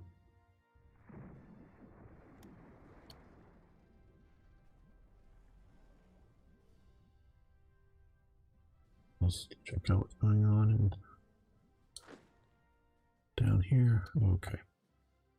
So, yeah, okay, you can move in.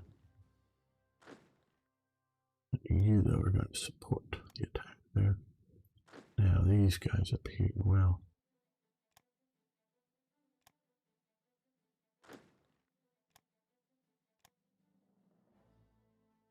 That's right.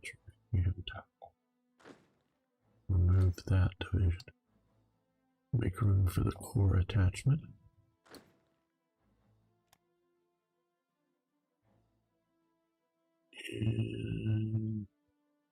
And, oh, nothing's right there. Okay, then we're going to put in charge of this.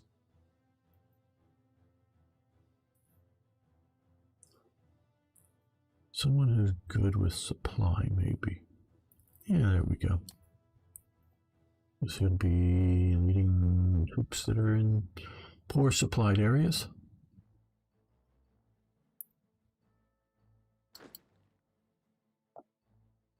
Poorly supplied. Okay, what is Rommel going to do? Rommel's going to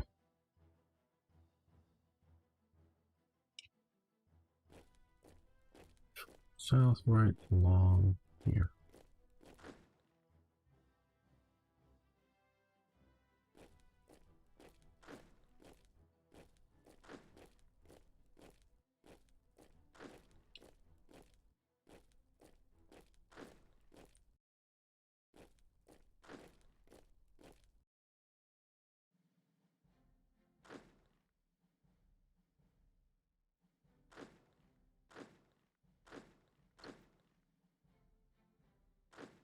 We have these HQs here, which is good.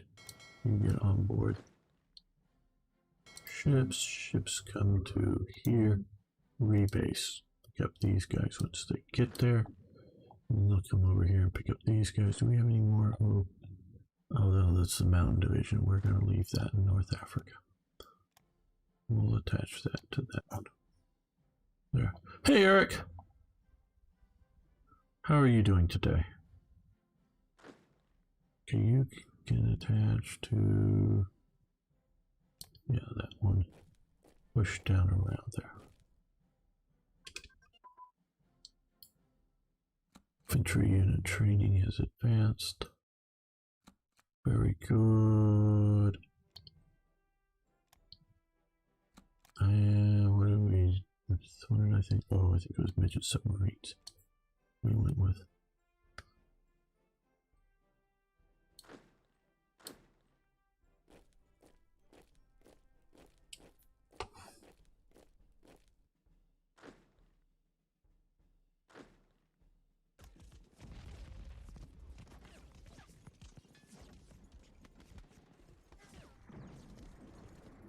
Battle for Malta, right? It's just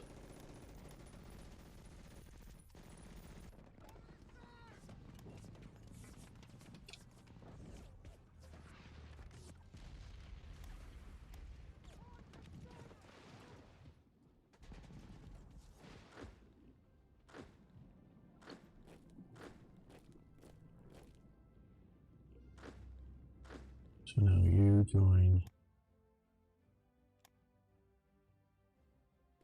this battle and push this way.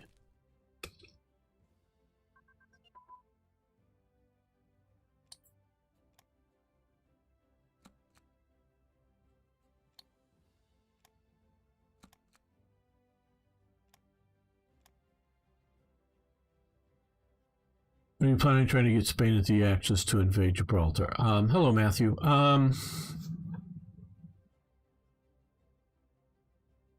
I am hoping to invade Gibraltar. I am not going to invade Spain. I'm not sure if Spain will join the Axis or not. That wouldn't be a bad idea to try to influence them. Let's come over here. Diplomacy, Spanish state, influence nation. So I don't know if we can, but I guess we'll try. I know we can't get Turkey or Switzerland is one of the reasons why we're invading Switzerland, of course. And yeah, you can move to there.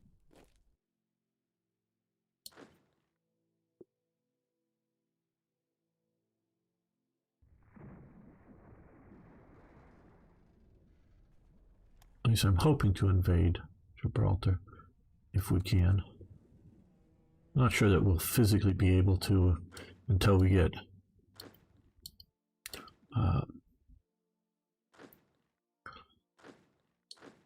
Vichy France into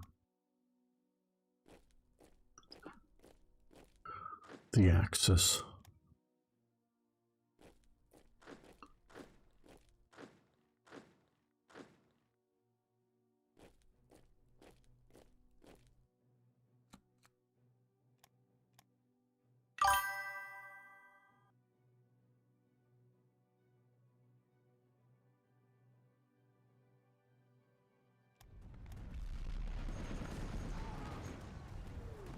Okay, we've got both their victory hexes.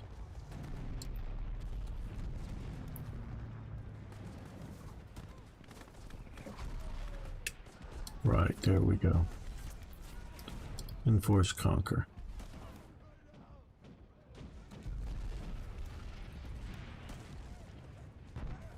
There we are. Now, this time let's go with that.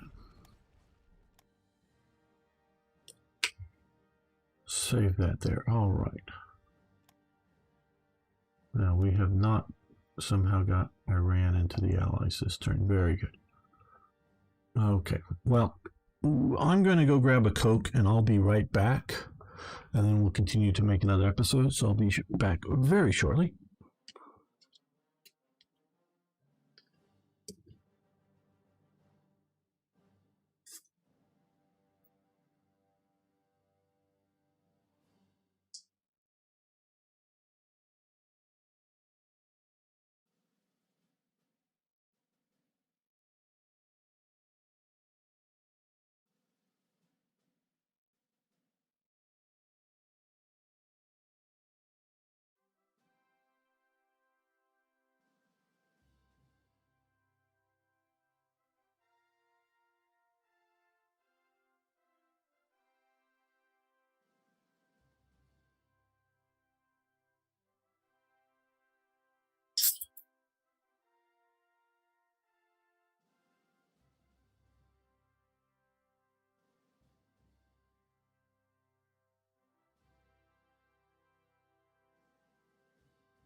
All right, I'm back. Let's make another episode here.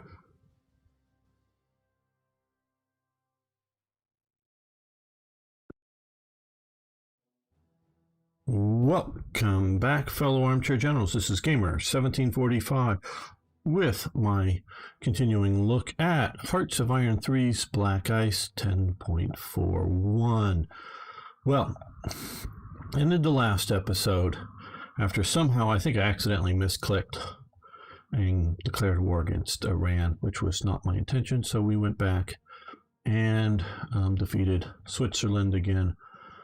Took an extra day this time. But yeah, so we're going to continue here from that point. Not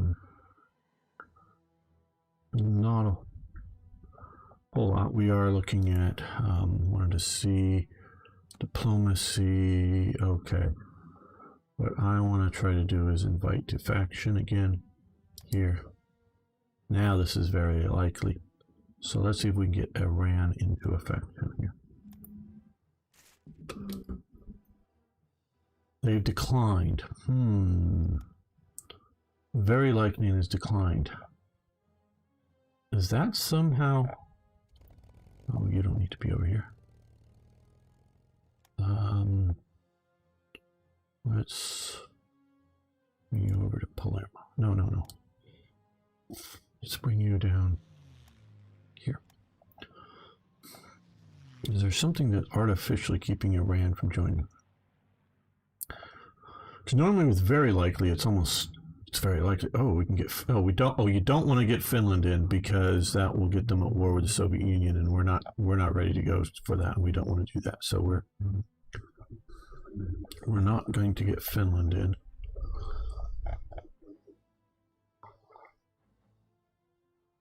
Right, well.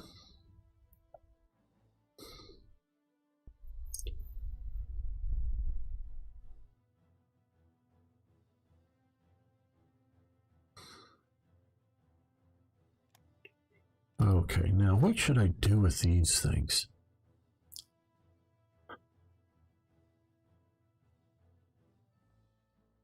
Rebuild them probably would be the best thing to do at this point. Wish I'd gotten them out before. Okay. Panzergruppe Kleist, we'll go with Army Group Center, I guess.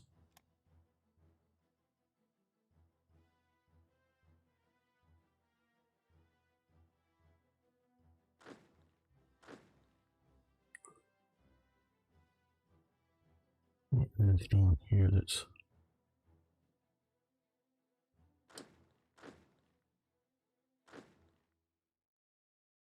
You should be detached. I don't. Okay, well.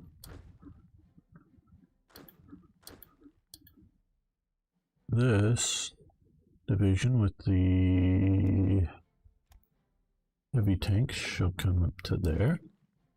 And I think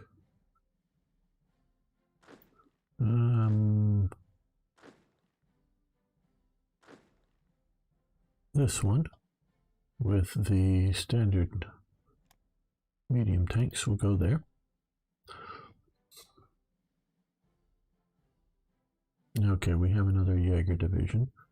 Right, so what we're going to do here with that, you're going to become a new division. We're heading down. Oh, and hey, we got a decent guy here. Oh, no, he's in armor. No, we want a commando armor.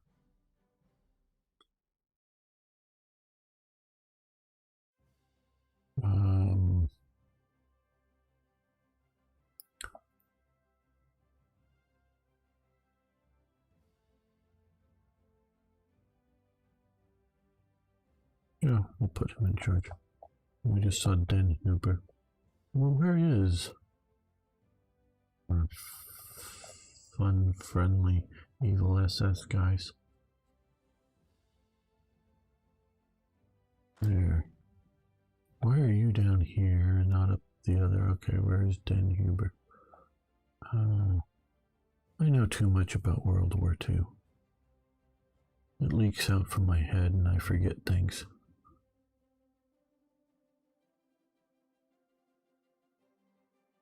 There he is. Okay. Right.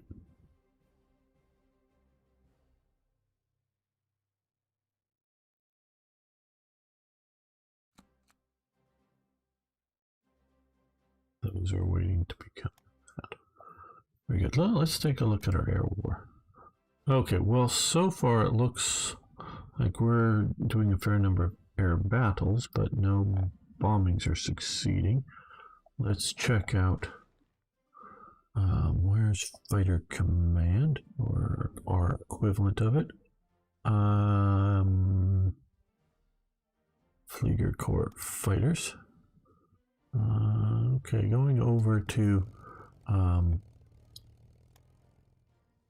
Air Intercept Passive seems to be the right choice.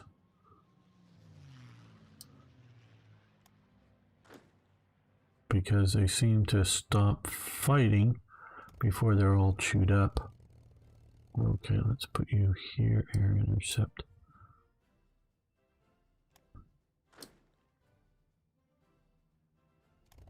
These guys are somewhat chewed up, but I guess they stopped.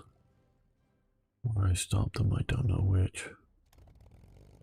And they can continue to get reorganized.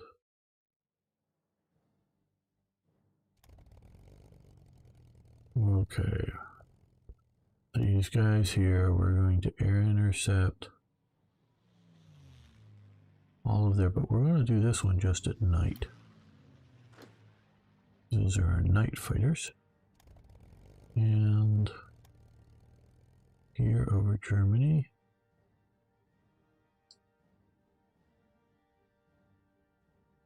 So anything sort of gets deep into here, we will intercept them. Hey, Rhaegar. What's the current status of Gade Goara? What is that? Grand War? You can't.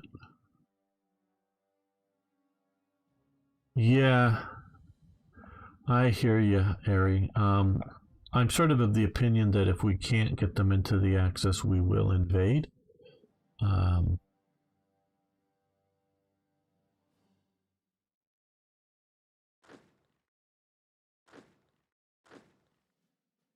I think you're going to keep pushing down into that way.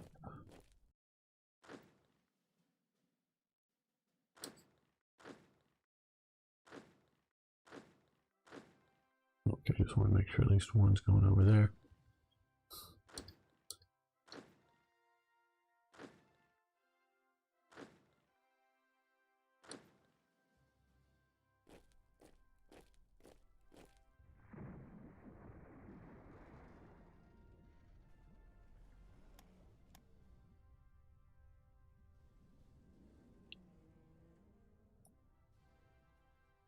Now, let's take a look here at Malta. I guess this is pretty good intelligence. They've got 2 HQ units, so I guess they're representing what's there. 2 anti-air, an anti-tank, artillery, 2 garrisons, 2 heavy anti-aircraft, heavy artillery, a regular infantry. Now, I think there's, I don't know, and then light tanks. I guess because there were a few light tanks on Malta. All right, well, we're going to keep up air naval strikes around here. Is that Ramillies, the battleship Ramillies, RAM or RMS or something, I think is what that is supposed to be. Okay, get on board. Get on board. Get on board. And we're going to take a cruise over to Tel Aviv, pick up the HQ. Now we should have this somehow stopping. I've messed things up. No. I thought I had a parachute unit heading down that way. I thought I had them. I didn't. Okay, well, strategically get down there.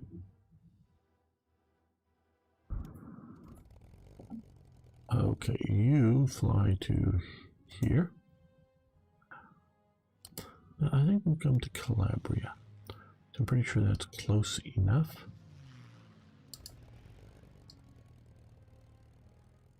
All right.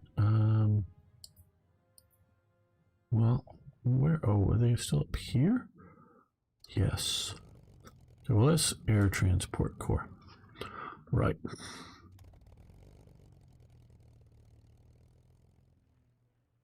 I think everybody come to Calabria.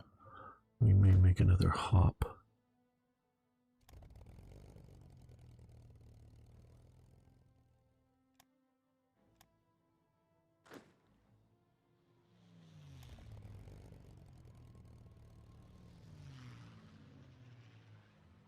Okay, you guys, salt gliders, come down to here. You're shorter range. You're going to take a long time getting there, I know, but you also, I guess, come down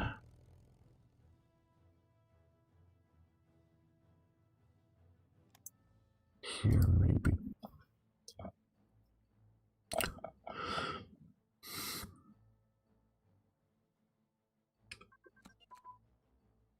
Destroyer escort role. Commerce defense. Well, that's what I think we will switch to from here to here. Protect our commerce. Now,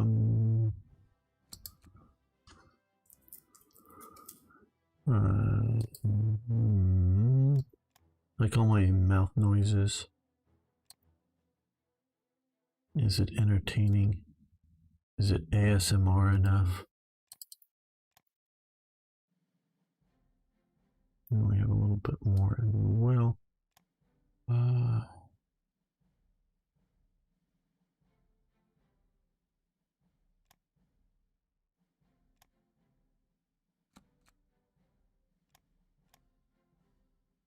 Do we have? Okay, yeah, we had another Jaeger division come in.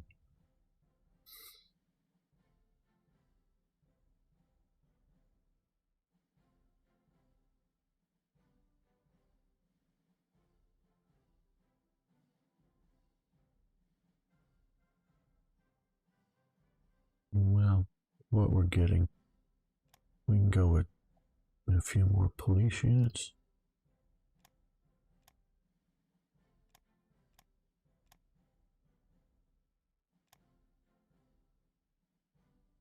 It's hardly anything, but still it'll help us out a bit.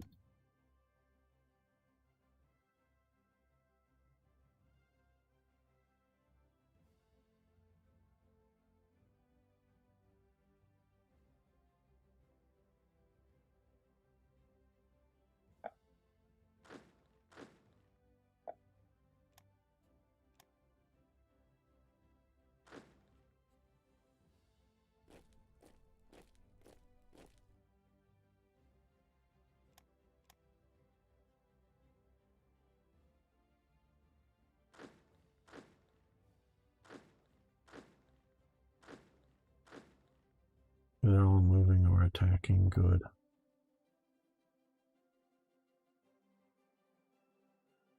Well, the Italians are doing particularly well. Down in Ethiopia, at least. Okay, we have another Jaeger unit. I like my Jaeger units.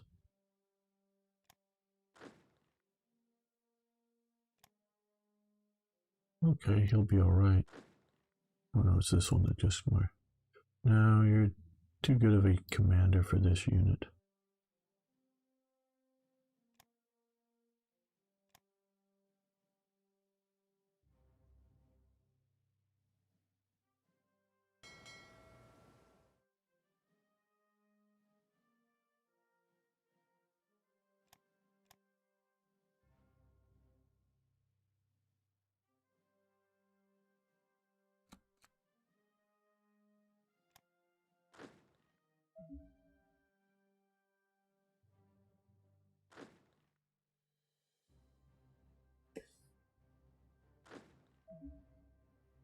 Well,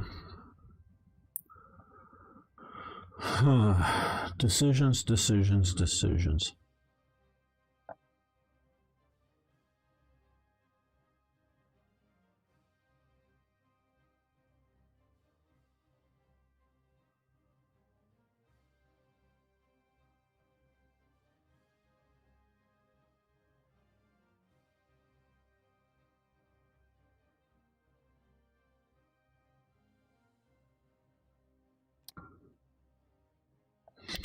We might want to invade down here. But I'm... Okay. Rommel's core, oh, stop. Well, let's move you to here. We'll pick up these isolated little pockets.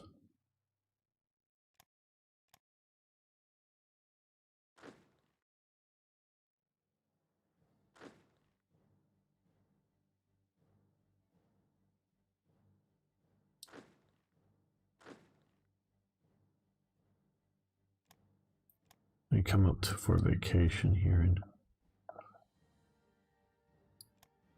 Cairo.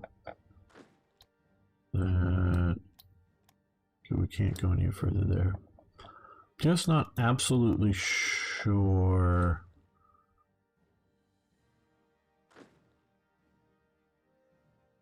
What more? You can come up to a vacation in Alexandria. Where I should go with some of these guys.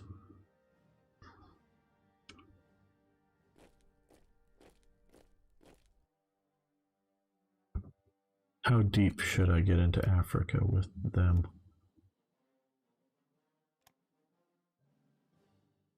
So I know it looks like we have a lot of time before invading the Soviet Union, but still, it's not going to be as long as I might like.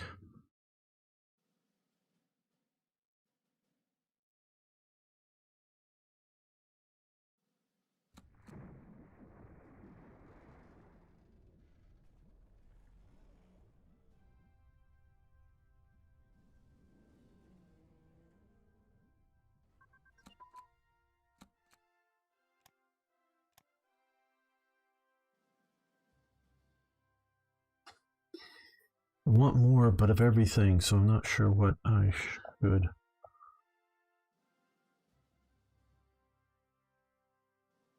You know what I need is more naval forces here. Okay. Motor torpedo boats, we'll do 3.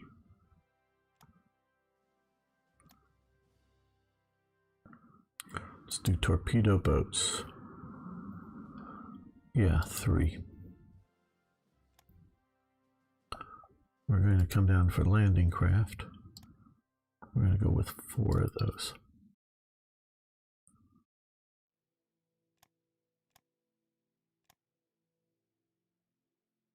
Transport ship engines, very good.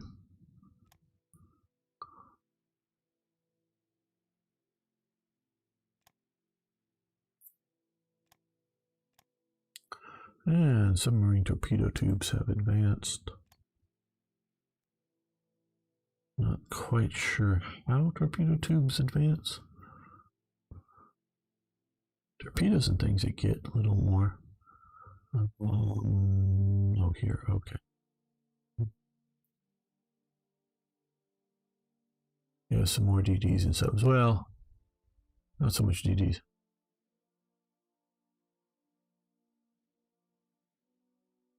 Yeah, well, I like a game that is realistically World War II. I do plan on invading the Soviet Union, just I'm not doing it on the historical schedule.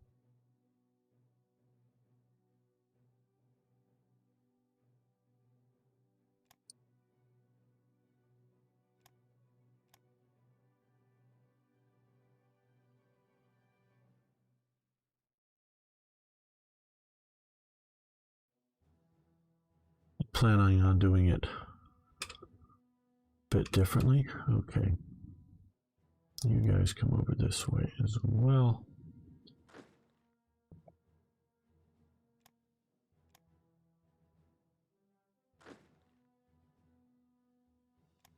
Yep, mountain troops out in the desert.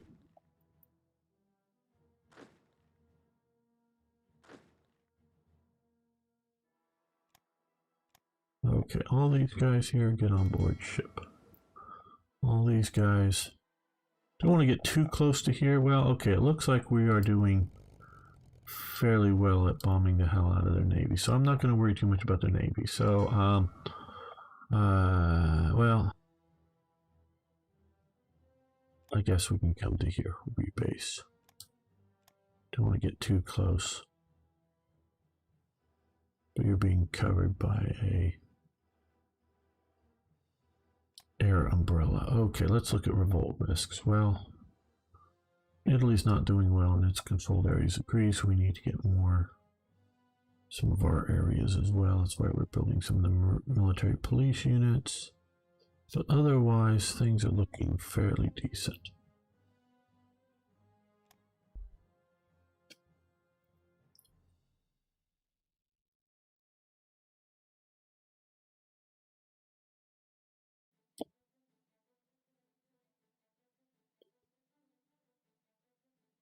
And how can you have a World War II game without the Soviet Union? It wouldn't be a world war then.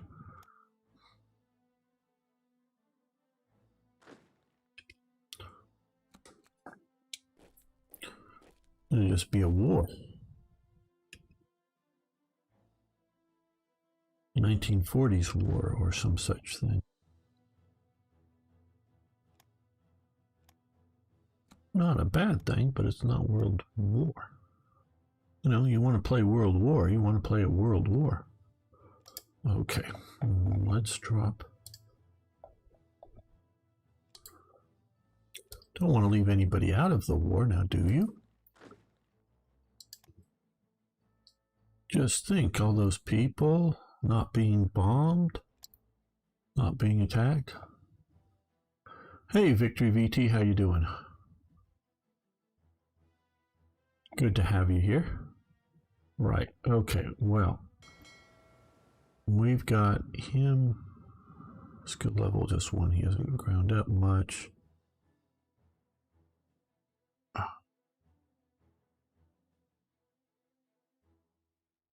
Yeah, let's go to 4, I guess. Wait till those get organized up a bit better. Let's look at our naval map here. They're doing some raiding there.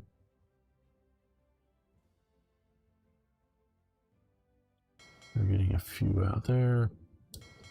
He's getting a few. And guess this is maybe an Italian unit going through here. I know none of mine have gone through there. Oh, it's probably an Italian submarine heading over to here.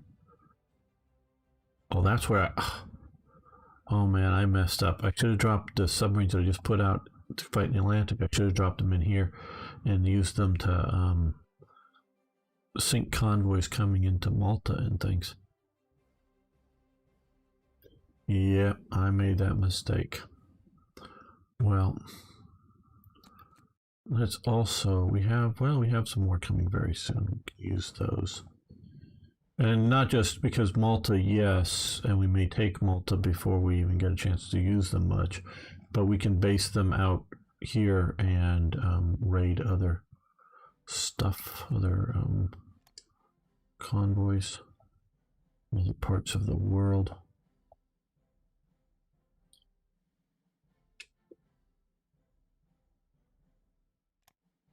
Yep, we lost this.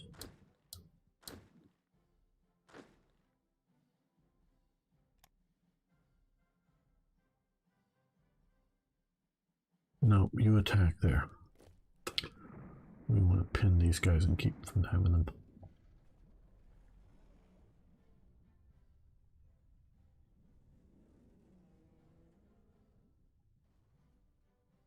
Cutting off our forces here.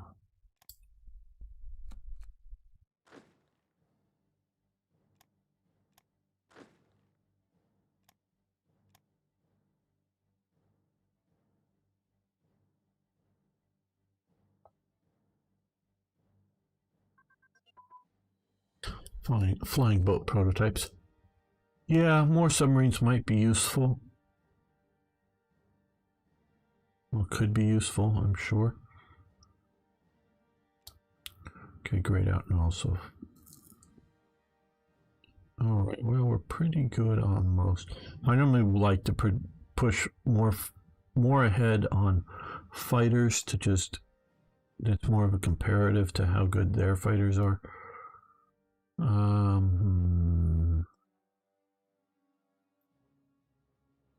Okay, IFF transponder seems like a good idea. And self-propelled artillery brigade, which is grayed out. So let's come over here and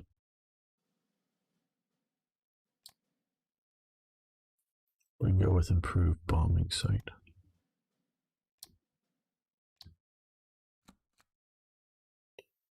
Okay, so we have these submarines coming here. Landing craft, more submarines. And yeah, it's been a while since submarines. So let's do 2 long-range subs. And 2 normal subs, or whatever we want to call them. Standard range.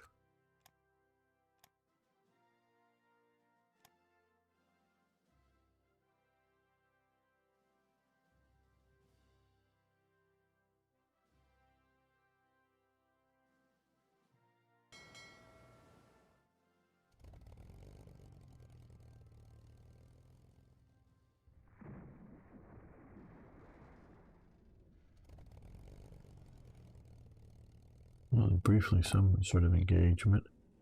Aha! Going after a destroyer escort with a lot of aircraft. Okay.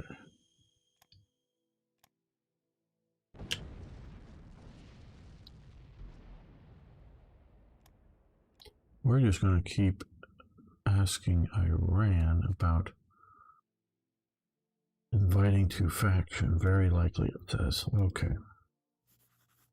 Iran has accepted our invitation. Okay, so now we have Iran in the Axis, everybody. Yay. Right, what this allows me to do is once we get, we'll either invade or get Iraq. We are currently influencing Iraq, are we not? Just making sure that I know I did click that. Yeah, stop. So we are currently, Iraq is getting close, but not yet possible. So once we do, then we can move forces in here to be able to push from the south into the Soviet Union.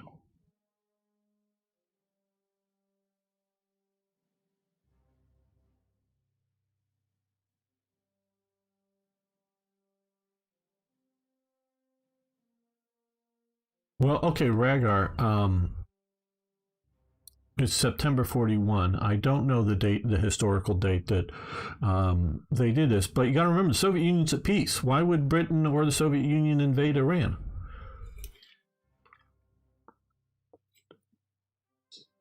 The real reason they invade Iran is to be able to move Lend-Lease supplies through it. I don't believe. I thought it was in 42, after the Americans were in the war. I'm pretty sure it was after the Americans were in the war that they invade Iran. I'm pretty sure it's 42 is when they invade, historically. Someone can look that up if they want to. I don't remember dates well. But and it was to get Lend-Lease through Iran into the Soviet Union. But with the Soviet Union at peace there, that ain't going to happen. And remember, right now, Soviet Union's our ally. We're buddies. We're jointly occupying Poland, and we let them have the Baltic states, and they're sending huge amounts of oil and food and other things to Germany, So, and Germany is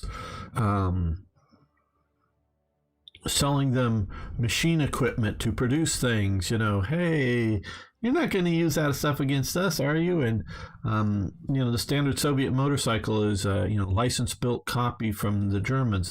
So the Germans helped them get the factory going. And the Soviet 45 millimeter anti-tank gun is virtually the same as the German 37 millimeter anti-tank gun. I say virtually because obviously it's a different caliber, but the design is the same basic design. Again, license-built copies. So they're our best buddies, and so it was invaded in, August 41, if that's okay. But again, that would be after, because I thought it was after the U.S. was in, but thanks, Rhaegar. But that's only the case is that they were both at war with Germany. Right? Britain and the Soviets were at war with Germany, is why they invaded, to secure that. But if without that being the case, no, I wouldn't say. Okay, so we have submarine batteries advance.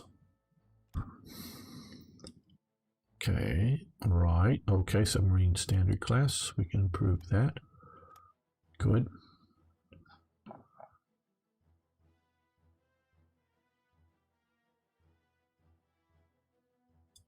Now, even technically, even if we don't get Iraq, we're probably in a good enough position. If we don't want to invade them, we could move units around Arabia, via the sea.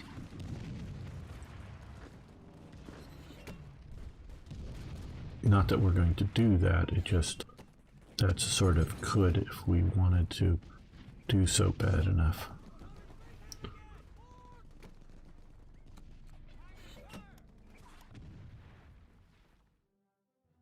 Okay, submarines coming. Let's build, 2 more submarines. Get that. Okay, so there we go. We got some more submarines coming.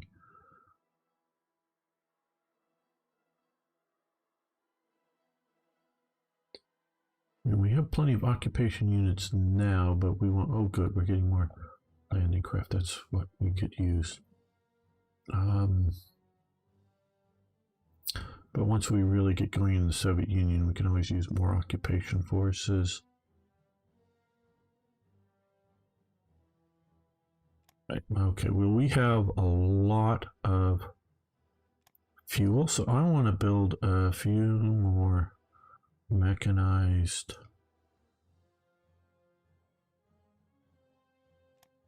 Panzer Grenadier to, oh, well, we go to the military police, get rid of this case.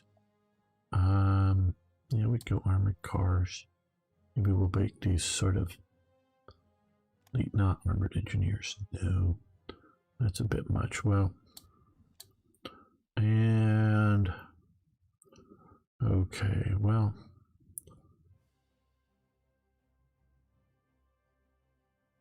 six versus 2. Okay, how much do these sell? Not much. Okay. Yeah, we'll just do that with, we'll get 2 of these divisions. Coming both at 27 ICs.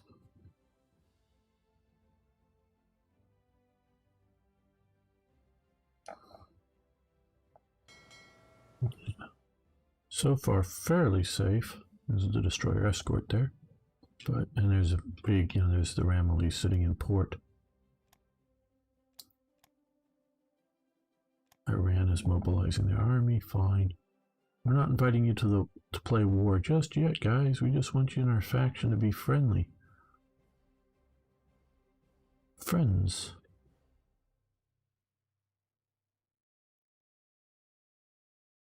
Okay, another Jaeger division. These Jaegers are heading somewhere south. It wasn't the original plan for them, but that is the current plan. This is sort of Jaeger plus. Okay, this Jaeger division. Yep. Martinik, or however you pronounce his name, I don't know. We are going to grab this unit, yep, and send him down there. Because this Jaeger division has light vehicles, anti-tank, and we're going to put in one of the special purpose armors to make it sort of an elite light, somewhat armored unit. Not a proper armored division, no, but still. Okay, you guys can just sort of like, okay, yeah, there's a hard line there. Though I think they connect through this way, so we're getting supplies there.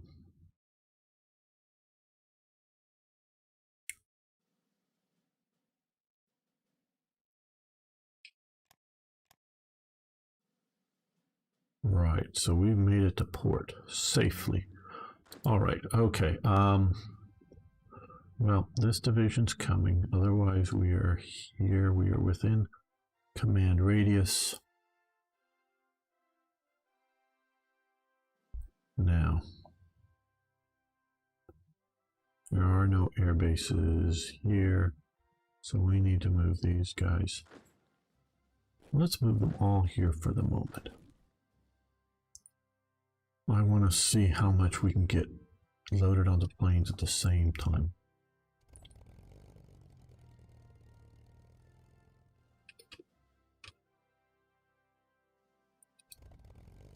We're striking at something, but I don't know if we're doing much damage.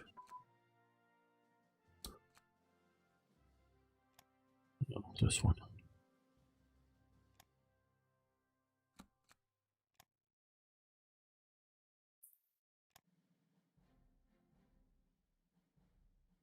Well, not that we're going to get it done in time, but how are we?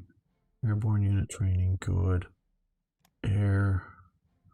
Airborne tactics, well, okay, we made it to 42, so we're pretty good there. Yeah, all right.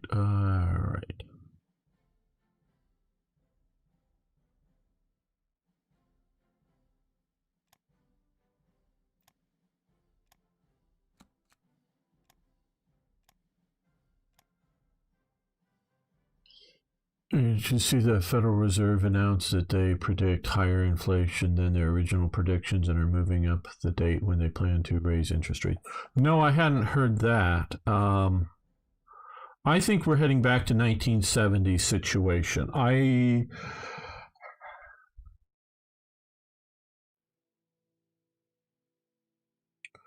Currently, I think the federal government is spending way too much um, and is causing massive amounts of inflationary reasons, meaning they're pumping money into the economy, both paying people not to work. And I understood that when we really thought the pandemic was going to be there's tens of thousands in the Western world at least that have died from this, and we have no idea because China lies. We have no idea how many people died in China. And I have to think, with the pandemic situation in India, yeah, how many people are dying from the pandemic, or just the pandemic is the final straw and they were already sort of, sickly anyway, just because of malnutrition and other things that are going. And I'm not saying they were people ready to die and were going to die, but you know what I mean. It's just, I have to, places like Africa, places like India, I have to think because of the lack of medical support, generally speaking, not very good diets and other things that, yeah, it's contributing seriously to the death of many people. But, we look at deaths from malaria and other things like that. And, so, that's a whole insolvable problem unless we're invading and recolonizing places. So, I don't concern myself with death tolls there. I'm sorry that people are losing their lives, but it's not how we should react. We thought it was going to be much worse here in the U.S., and so we wanted to, for a short while, pay people not to go out and work too much, so that we could, slow the spread, kind of stuff like that. Okay, good. That was good for a while, but they're continuing too much of that on the one hand, and on the other hand, they are dumping money into infrastructure projects. Well, everything is now infrastructure. Oh, well, human rights are infrastructure. They're just using the label because people like the idea. In the U.S. at least, people like the idea of the government spending money on roads and bridges and internet connectivity and things like that. We like the idea of the government doing that. Now, we don't need 4 bridges across one river very right next to each other or something. Just simply doing it to do it at some point is too much. Now, where is too much and where is too little and where is just right? And that's all arguable. But we like the government, even sort of libertarians like the government building roads and bridges and other things that we truly think about infrastructure. But by paying people not to work, by paying people to work at things that don't have an immediate return on investment, because building a bridge over some river that needs it somewhere, that truly needs it, or repairing a bridge that's going to collapse in a few years, that economic activity would slow down, or will speed up because there's a new bridge connecting places.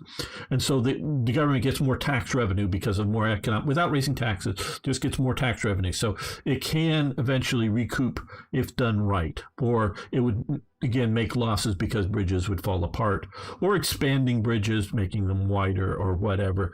Yeah, that does actually have a recoup money cost eventually for the government, whether it's local, federal, or state governments or whatever.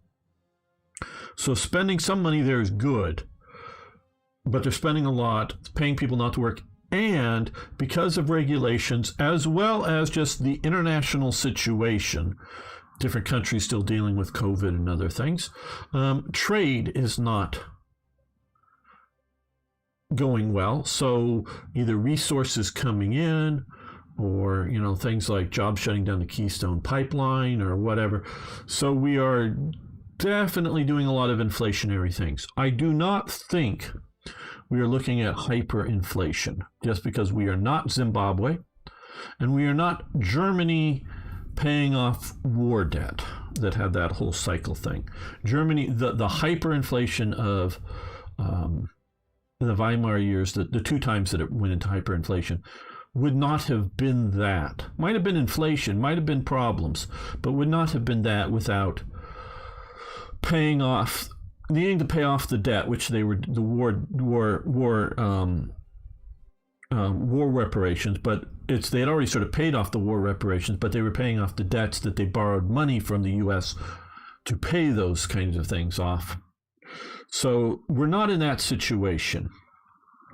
So I don't think hyperinflation, but I definitely think 1970s level of inflation is coming. And so interest rates will go up. So the way it was more or less, and I'm, because I was there and I remember the late 70s, was if you had money, there was mostly the way to, between certain CDs and certain bank accounts, the rates of interest were high enough to more or less keep pace with inflation. So you weren't, if you had a lot of cash on hand and you had it in the right things, you were more or less protected from inflation. And that was doing okay. But people's incomes weren't keeping up with inflation, so things were getting more and more expensive. And so it's not maybe terribly good, but the banks and the businesses are too big to fail. Well, that may or may not be the case coming in the future. Okay, well, we're going to send you guys up there because we're not planning on doing a naval invasion here. We might need to, but we're not planning on it.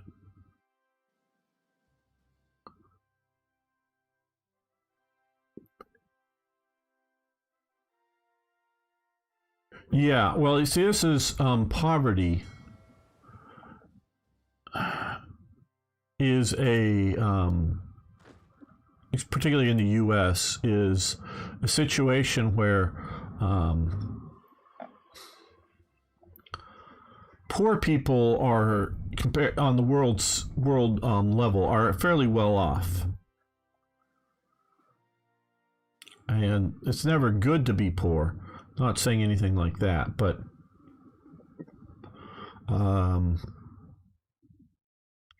it's not necessarily, and I want to stress necessarily, because it depends on where you are and what's going on, but not necessarily the ruinous thing. Depends on how poor you are, and so it's not very different in every nation, from my understanding. Yeah, it can't. Well, you see, and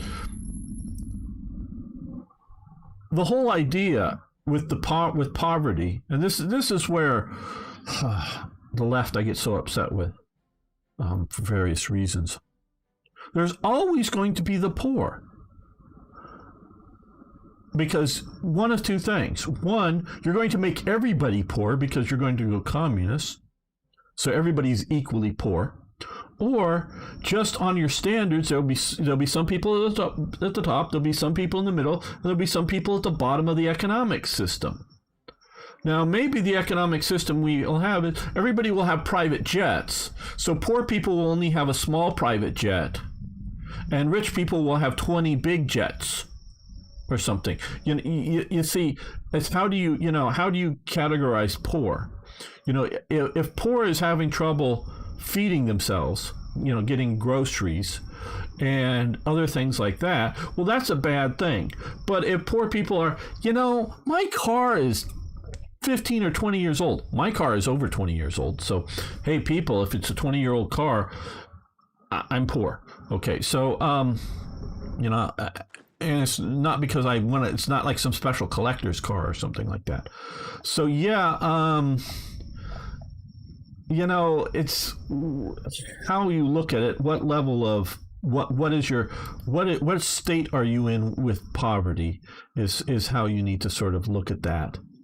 And is it just, do you have an old clunky car that and whatnot that makes you poor, and rich people have a really expensive car, and middle of America people, middle economic, they have a new car but just sort of a cheapish but new car? Okay, well then I'm not going to cry for the poor people just over that. I mean, they may have other issues that are a problem, but if that's your situation, and so you just need to sort of understand the situation. Okay. They said, but thousands of people going to Canada to buy insulin, for example, because they can't afford it. It's alarming sign. Yeah, I understand about things like that.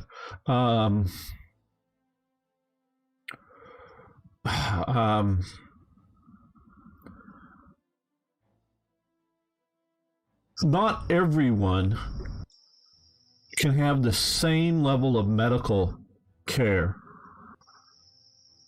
unless, again, you're going to be communist and have everyone have bad medical care. Now, I don't know the details of the insulin situation. I do know that there are cases in which some products are artificially high in the U.S. It's like sugar. There are sugar growers. They grow sugar like in Hawaii and down in Florida, let's say. There are probably other places, but I know they grow sugar in Florida and Hawaii. Well, in the U.S., sugar, there are import tariffs on importing sugar into the U.S. who protect sugar growers in Hawaii and Florida. If we were to remove those sugar barriers, sugar from, and if we were to let in Cuban sugar, but sugar from other parts of the world that would be much cheaper would flood into America. So sugar is expensive in America. So they have high fructose corn syrup sugar, or whatever it's called. So it's not classic sugarcane sugar. It's other sugars in a lot of our food, instead of using cheap, better sugar from either the few U.S. producers or paying the import costs for expensive sugar. So we artificially keep the sugar prices high. Now, what's the best solution? Have cheap sugar for everybody in America, or have expensive sugar and alternatives to sugar that aren't maybe very good for you, some people say?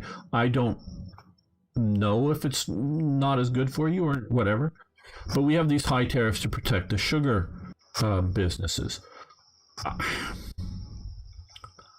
I don't know that we should be protecting any longer the U.S. sugar business. I don't know that it's because I am for certain protective things, like the GPU shortage that I'm sure all the viewers know about. No, I didn't say universal health care. I said equal health care. So if we don't make enough computer chips in the USA for strategic national reasons. If, say, we don't have to go to a shooting war with China, but if China were to decide over a situation, say Taiwan or something, stop all exports to the US, anything going to the US, stop leaving China. And if that would cripple our economy, wait a minute, that is a problem. But we shouldn't, on the other hand, make it so that it is too expensive to import any computer chips into the U.S.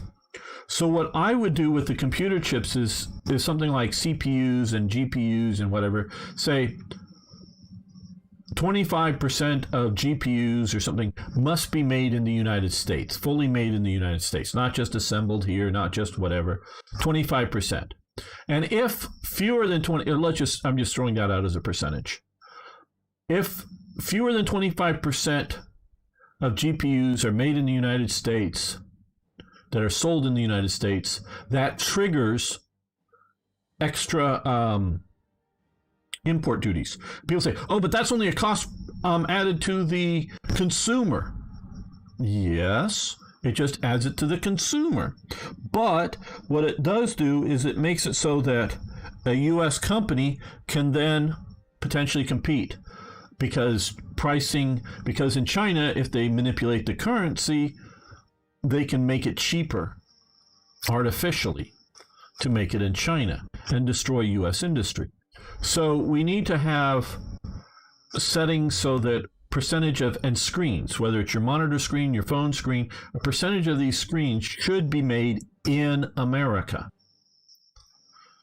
And so to have that manufacturing, at least a minimum capability going on in America, and then say, hey, yeah, 25% of phone screens need to be made in America that are sold in America. If you don't have that, then we start putting if it's below 25 but above 20%, we put a 10% tax on it. If it's below 20% but above 15%, we put a 20%. We just keep adding taxes so that it will make so that manufacturers will move the manufacturing to the U.S. So even though that same company may be still making it in China and exporting to the U.S., they will also have a local manufacturing capability as well. That's sort of how I would solve this. Universal health care. We have universal health care in the USA. Just so that everybody out there in the world knows that the Democrats lie. We have universal health care coverage in the United States. Everybody gets universal health care in the United States. Okay? Unpronounceable JH. I know you have long names there. Everybody has universal health care. You show up at a hospital, they will give you health care immediately. They'll ask you questions, so they want to fill out forms, but they will give you health care. Now, if you have the ability to pay for it because you have insurance or you have money, they will collect on their health care. They will come after you for health care. If you have money, they will come after you for health care.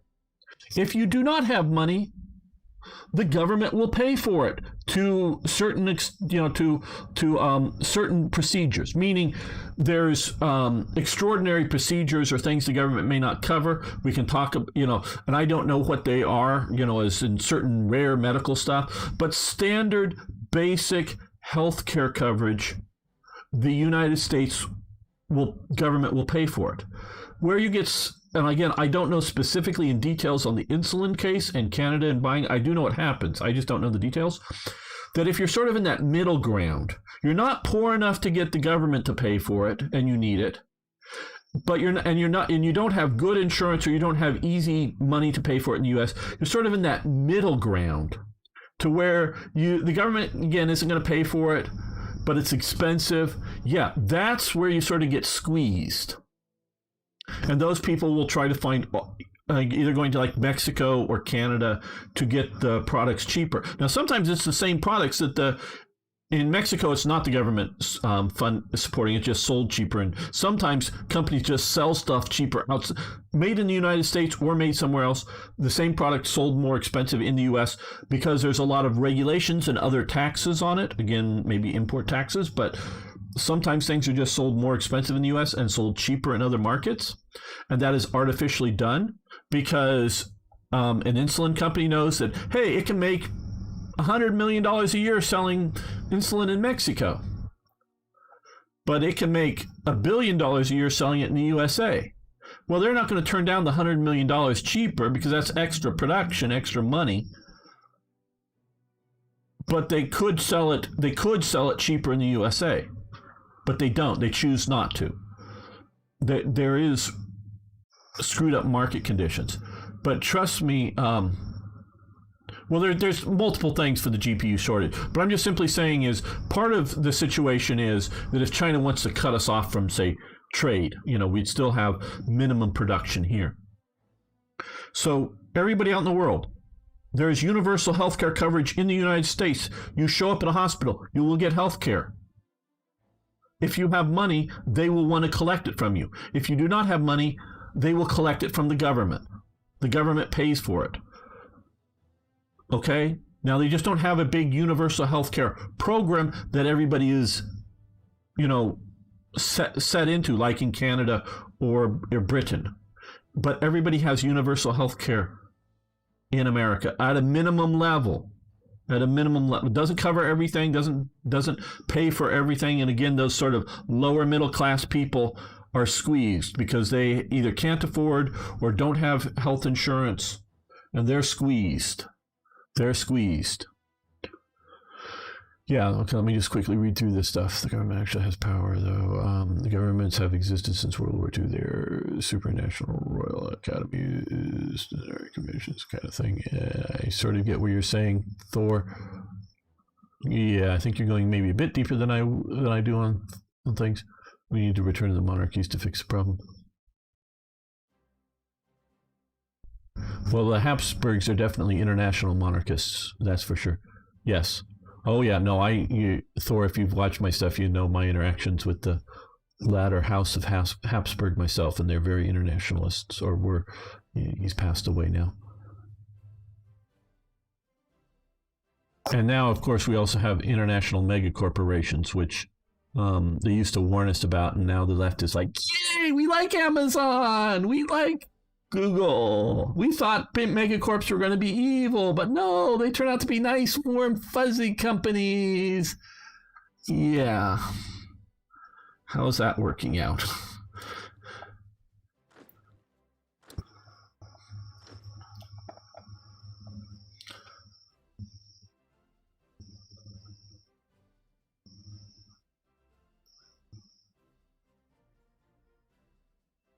Yeah, well, okay, and I don't know where you're from, but no, I don't know, and I don't know your age. I'm just going to start calling you JH because I can't figure out how to pronounce all those other mishmash of letters. If they mean anything or not, I don't know. Sorry. If you're of an adult age, probably in the country you are from, unless you're very poor, you are paying for it just through your taxes. Because you pay pay taxes to the government pays for it. You're just not paying for it directly. So you do pay, people in Canada pay for their health care just through their taxes, not through pay for a particular operation, pay for a particular thing. So yeah, it isn't a universal healthcare system.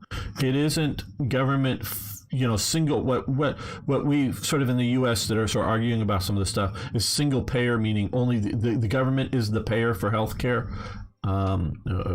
We lost some submarines. Okay, well, you're supposed to get damaged and come home, but you just got swept. Okay, well, now these guys are still organizing themselves up. Yeah, and so so if you're talking that the U.S. doesn't have single-payer health care, yeah, you're right, it doesn't. It does not have single health care payer, meaning the government pays for the health care for everyone. But then that isn't equal, because even then, back when I lived in Britain, one of the things that drew people to certain companies in Britain, that they offered private healthcare insurance. Yes, there's the NHS in Britain, but there are also private healthcare hospitals in Britain, or at least there were. I presume they're still there. And so, no, I've not played Deus Ex. Well, I disagree with that, Thor. You're going.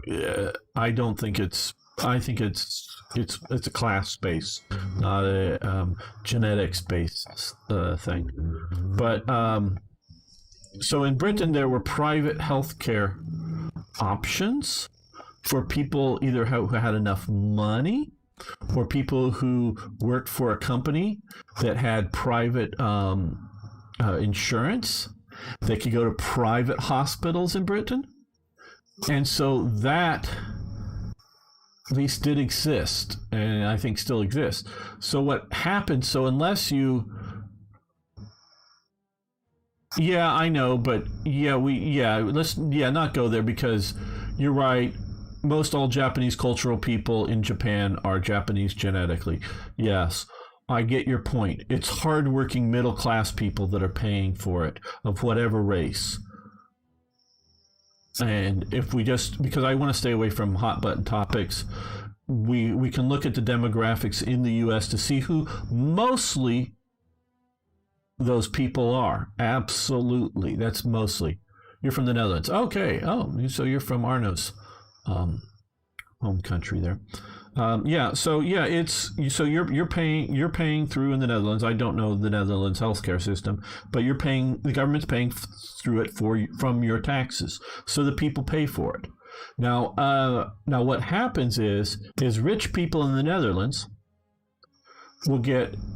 I'm talking about the truly rich people, not just people that drive a Mercedes necessarily, but truly rich people in the Netherlands will get maybe local emergency health care. But if they want better health care, they'll just fly to some other country and pay for it. So it's not equal health care. It's not the same health care. They'll go to, they'll go get it somewhere else that they can, get it and pay for it. So yeah, it's, either you're going to institute, communism and not let anybody out of the country. And then of course there's secret special hospitals for the elites and the communists, but we can pretend those didn't exist in the Soviet Union and say everyone that gets poor health care, because it all has to be equal. So it's going to be poor quality health care, or you have a tiered system. And yes, some people are going to get better health care than others. And yes, that isn't the best thing, but this is the best thing we've been able to come up with so far inside of humanity. Because doing theoretical, just make it better. I'm sorry, it doesn't. How doctors and hospitals are expensive, and they just get more and more expensive.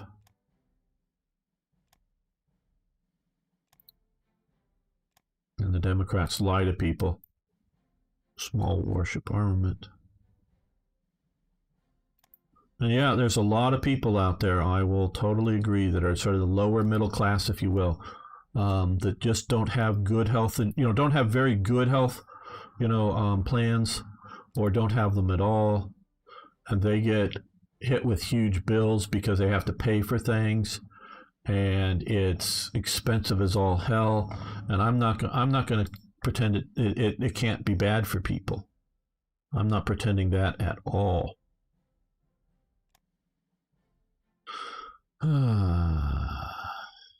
I'm changing.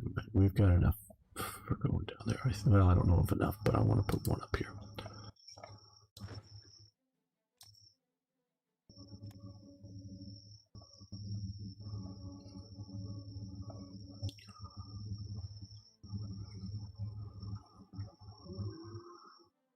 Okay. We're going to send him our other special purpose armor. Pretty sure we have the open slot for it. Yeah, that's. Yeah, there's a. You play. Hello. I think that is Japanese. Konnichiwa. You play version 8.5. Yeah. 8.52. I like the new 10.4.1. I think probably 10.4.3 is even better. It's just newer than what I'm playing through this thing. The 8 versions 8 point whatever or 9 point whatever were really crap. So yeah, avoid those. Either jump to the newer or stay with a bit older. Well, all politicians lie. I mean, that's just the thing, but it's what they're lying about and how they're lying.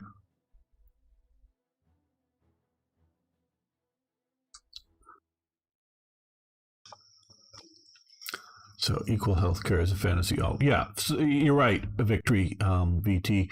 There's fantasy. And I'm not saying healthcare is bad in like the Netherlands. And if you're also, the smaller your nation is, the smaller your economy is, say, oh, I don't know, Luxembourg, or looking at you, Liechtenstein, you can have super healthcare for, for a small, super wealthy nation like Liechtenstein. You can do that. But when you're looking at something like the U.S., or I don't know, Russia, or India or something like that, yeah, universal just really ends up sucking, quite honestly. At least that's my opinion of what's going to happen. And there's in my opinion, no way around it not sucking, just because it's too big, has that word "too" in front of it, and whatever is too big is always, democracy is always well and good until the majority decides to vote away your rights. Yes, absolutely. Very. Yep, living in a dying republic. Yep, the republic, as one person, Tim Pool, puts it on it. Though he is not created. Democracy is two wolves and a sheep deciding on who is going to be dinner. A republic is a armed sheep contesting the vote. So, like, maybe we don't eat me because I have a firearm. So, yeah, democracy itself is not the high value. Good governance is the high value, and which may be best found through a republic, but that's definitely not through a democracy.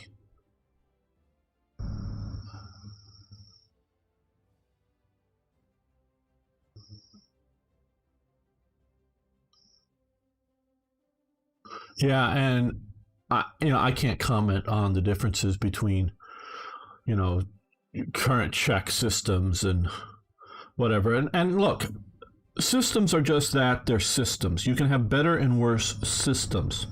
But if you have a single system for a nation, it's called a monopoly. And monopolies are bad. And unfortunately, in some cases, it comes down to like one,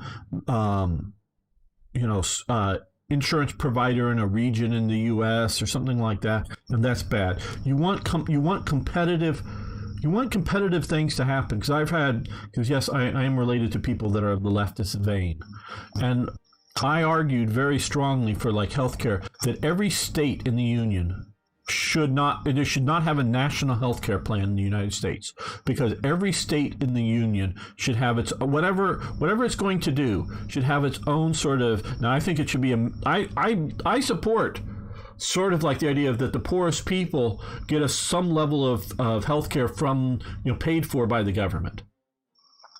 But I want a system for the U.S. to have each state have a different one. For two reasons. One, Maine, which has very few people per square mile, and Rhode Island, which is just this one little province here, Providence, Rhode Island, is a really small state. They need two different systems. Even if theoretically they both have the same number of people, these are all concentrated here, and these are spread out all over here. And then, of course, you have, like, New York City is all people concentrated here, but the rest of the state is all spread out and underpopulated. So the states are different. So they need different solutions. But also, even if two similar states are, doing something, you can compare and contrast. You can see how it works in one state and how it works in a different state, and they can look across at each other and go, well, hey, your system for this works better, but my system for that works better. And you can, change things and compare things, because there is no one system that's going to be good for everything. So a comparativeness and a competitiveness, meaning also I don't think there should be, single payer becomes the problem because, it is the single payer. There is no options. It's like the idea that in America there's a big debate over private schools. And since people pay taxes to support the school system, can people decide to put their students or their children into private school instead of public school? And what they want to do is get a voucher that says, like, for every student, because that's sort of the way it is anyways.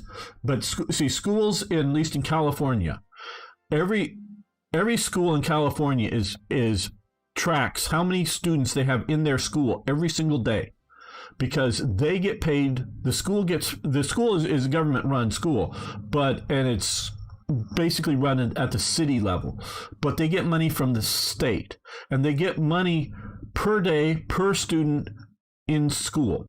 In that school. So if you have 1,000 students in school, you get paid, say, $100 a day. Okay? And so you get paid that.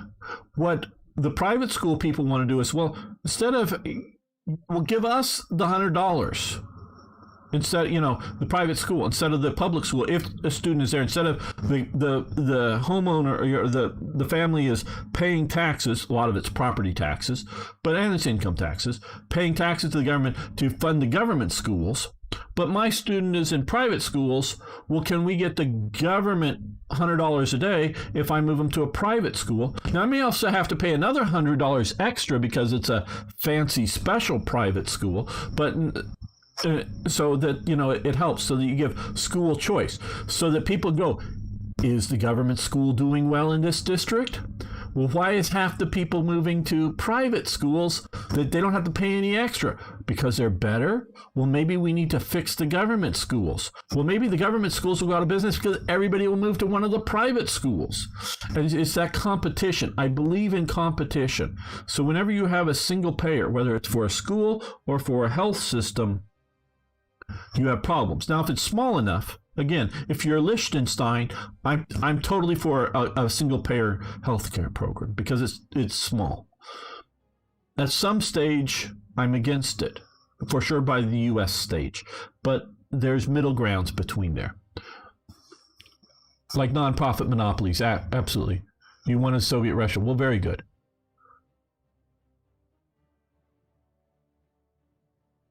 Well, it's been a republic for quite some time. I know you have fairly extreme views. I supported state exams that are acceptable for everyone. Yeah, well, okay. State exams are fine, and we have equivalency of state testing or exams, and the private school students have to take them. To do that, to basically get into college. Well, if they didn't spend all their money on the military, they couldn't protect Europe. See, Europe has had such an easy ride with the U.S. doing its nuclear weapons programs and whatnot, and other nations in Europe have been able to dismantle their militaries because they were protected by the USA. So yeah, I hear you say that, but I want to keep the barbarians out of America. Okay, we lost that. You're pushing there.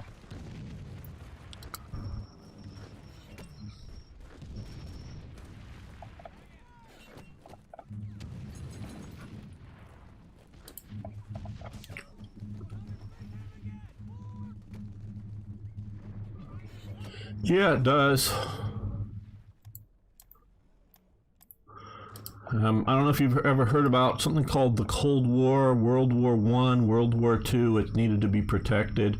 The Western Allies probably would have won World War I eventually without America. Definitely would not have won World War I without American industry from day one of the war, had they not had all the armaments manufacturers supporting there. And same in World War II, they wouldn't have won. The Western Allies wouldn't have won. I mean, yeah, obviously Germany's part of that. And the Cold War, no, the Soviets would have just taken over Europe without America protecting it. I'm sorry.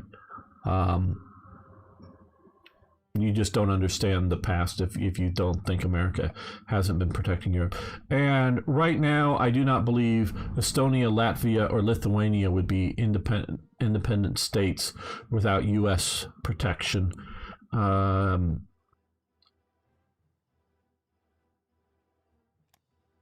I think even the Ukraine would be gone by now as an independent state without U.S. protection.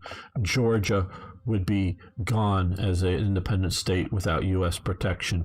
And once they go, oh, you know, Poland is now in the Soviet, or sorry, I misspoke there for a moment. Now in the Russian sphere now. We used to be Soviet. Yeah, you need U.S. protection. Well... Okay, how is primarily France, though I understand Italy is also, how would France be able to fight the Islamic fundamentalist groups in this part of the world without U.S.? Please explain to me how France could be doing anything down here without the U.S. And, you know, say, well, that isn't protecting them. Well, you know, we can see pictures of Islamists invading Spain, literally, you know, literally coming ashore on Spain, and literally coming into Europe from here that are being invaded right now. Probably this very moment, there are people trying to sneak into Spain and sneak into Italy. Now, you may say, oh, well, those aren't really terrorists. Well, have you heard about the Child Crusade? The Children's Crusade going against the Crusades. Ari might be able to fill you in more on that. He's big into the Crusades. It may be a non-armed populist invasion of Europe, but without, say, you know, how could France be operating in here without the U.S.? Oh, because all of their air transport to move the units and move their supplies are being done by the United States, because neither France nor Britain have a significant air transport arm that can supply into this part of the world.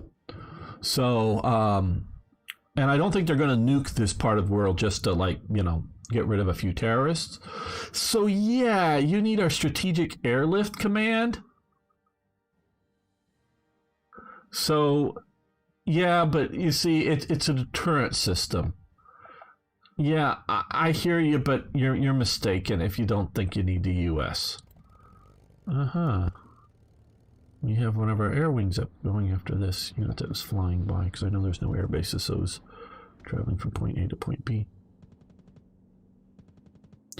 Well,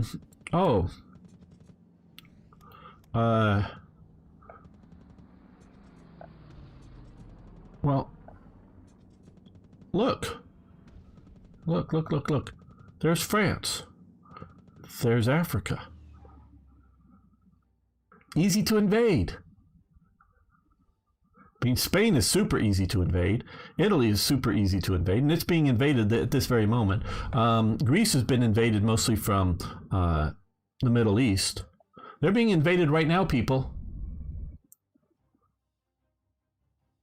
Now, again, it's not necessarily people carrying AK-47s and driving tanks, but they're being invaded by non-nationals that are coming across the border without permission. What would that be? What would people coming into your home that didn't have permission? That would be called an invasion. So Europe is being invaded, okay? Europe is being invaded. They don't seem to be able to deal with it. And if you don't try to stabilize other regions, there's going to cause more invasion, because people are going to flee chaos. And if this looks to be super attractive, and you're unwilling to, say, sink the boats at sea and video it so seeing the people drown, so to convince the next group not to come. So if they think that they can just get in there and you're going to give them a free lunch and a meal and a place to live, they're going to keep coming. But if you had the guts to, you know, like, go, nope, you don't invade. We shoot invaders.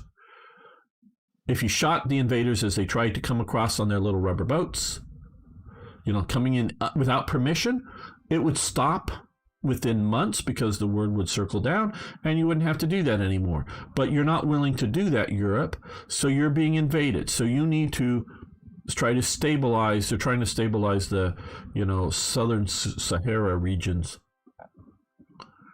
And so, yeah, I know you guys are talking back and forth about nuclear weapons and whatnot. Come back and talk to me about the effectiveness of small nations with nuclear weapons once one of them has used one in a military situation.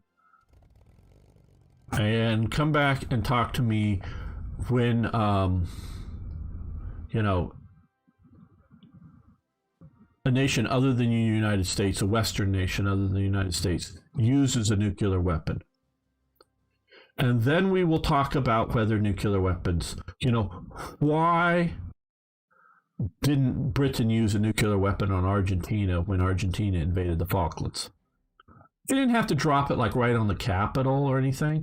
They could have just, nuked an air base, because there were several major air bases that were operating from the mainland for the Argentinians. Why didn't they do that? Now, they did sink the Belgrano, the American, I think it was a Brooklyn-class cruiser. Or was it a Cleveland? I think it was a Brooklyn-class cruiser. Old World War II cruiser out here with not with nuclear. I think it was a nuclear submarine. I'm not sure, but it was with the conventional torpedoes. But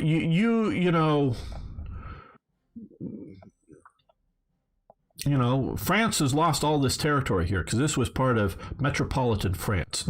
Where Tunisia and Morocco were, colonial possessions. This was metropolitan France. Nuke someplace out here. You use the nukes once, then come and talk to me about nuclear power, military power. That people will really be afraid that you'll actually use it, not that it's just some theoretical possibility that nobody takes you seriously. You come and you use some nuclear power, nuclear weapons, and then we will talk about another nation taking you seriously in the future.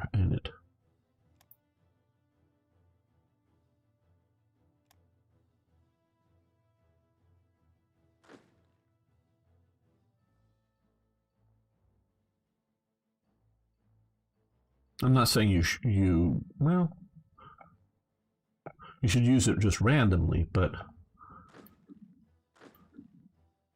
the idea is that weapons that you do not use, people do not believe you will use them.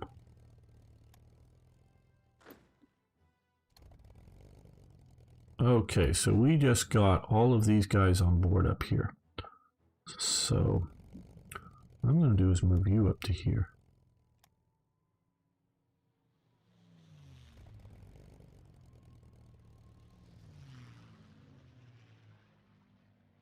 Okay, we have this. Well, I think we're going to do a comeback next time for hopefully the invasion of Malta. Let's see how that goes.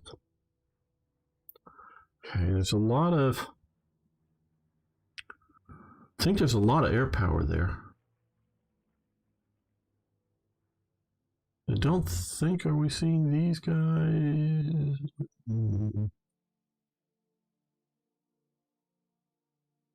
No, we're not seeing... I think this is all just British air power sitting here, including the bombers.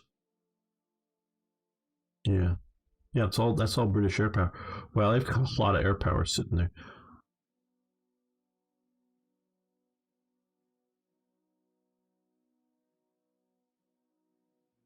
Well,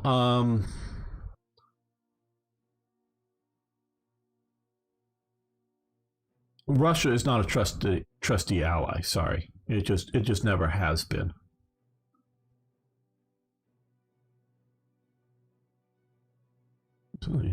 They all mention relying on U.S. for their defense.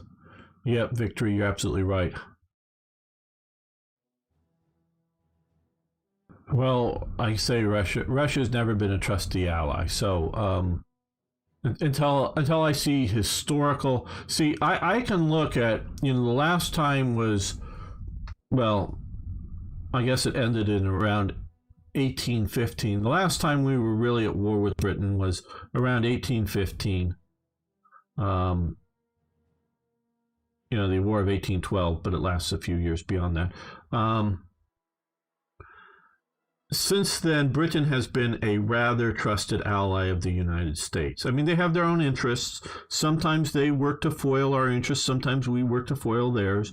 Like one of the cases when France and Britain supported an Israeli invasion here, and the French and the British tried to seize back control of the Suez Canal, and Eisenhower really messed with them. I mean, they didn't attack them or anything, but basically got them to stop trying to resecure the Suez Canal. They weren't trying to take over Egypt, but just trying to resecure the Suez Canal and let Israel have the Sinai, and they controlled the Suez was sort of the plan there. So sometimes we conflict, say U.S. and Britain, but I think they're a trustworthy ally. But give me 100 years of good behavior through different governments, and then we'll talk. That isn't the thing going on. Yeah, but then you couldn't afford all your government health care. See, that's the point, is you can afford your government health care because you don't have to spend large sums of money on your military.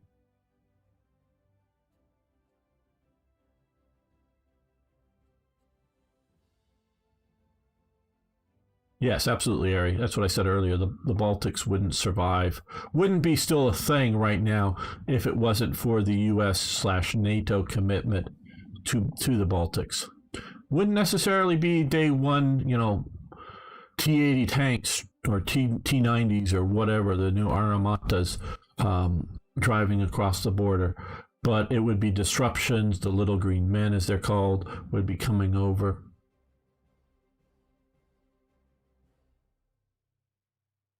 Yeah, but what I'm saying is there's an old thing: guns or butter. Do you want guns or butter? Some of the butter or coming out of butter can be used to make explosives. So do you want the butter on your table? This was, I think, started in World War II. But guns or butter? Do you want guns or do you want butter? So do you want ammo or do you want butter on your table? So they diverted a lot of that. That's why margarine started to happen. That's why my dad really likes margarine, because he grew up during the war as a butter substitute. And so they put the butter resources into making ammunition for World War II.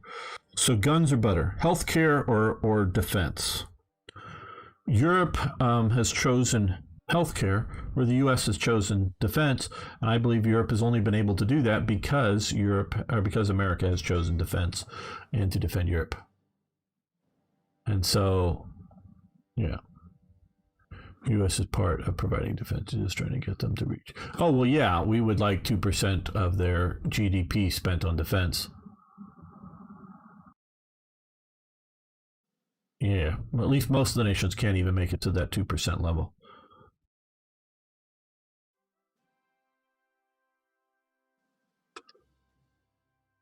Now, we can talk about wasteful wars that continue way too long in Afghanistan. Because, yes, we needed to invade Afghanistan to punish them for supporting Al Qaeda when they wouldn't let us come and just go after Al Qaeda.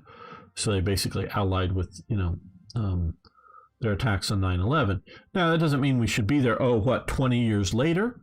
5 years would have been enough, or whatever. You come in, beat up on them, teach them, don't you do that, or we'll come in. And next time we'll nuke a city, kind of thing, or something, and just sort of make it out to be, you don't ever want to support somebody who's actually going to attack the United States. Defense is shore bombardment. We'll do shore bombardment. Help that out a bit.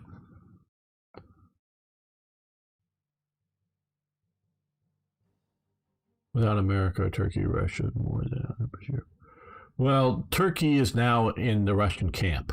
Turkey, to my understanding, has been removed from all secret elements of NATO and are more and more being isolated in NATO. That's my understanding of the situation. Somebody might know in more detail, but Turkey is now in the Russian camp. Maybe not firmly in the Russian camp. There's still a little bit of conflict, but they're more or less in Russian camp now.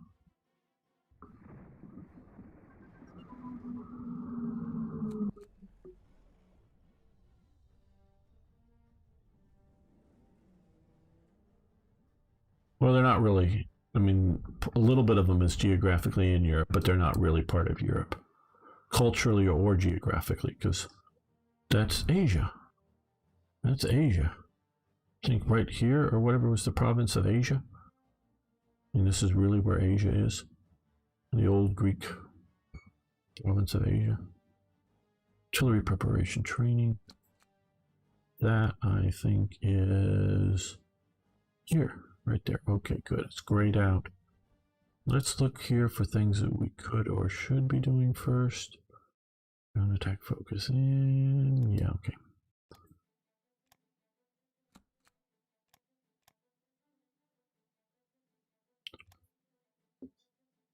Just keep seeing if somebody other than Finland wants to join our alliance. Okay, well, I think we're going to end this episode here. I want to thank you all for watching. Thanks for liking the videos. If you haven't already, please post a comment. Love to hear what you're thinking about all of our various topics. This is sort of a different day that we hang out and talk about things. Join us on Saturday. See you next time. Okay, let me save this.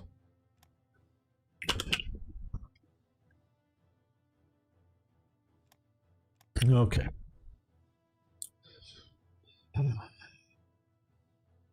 Yeah.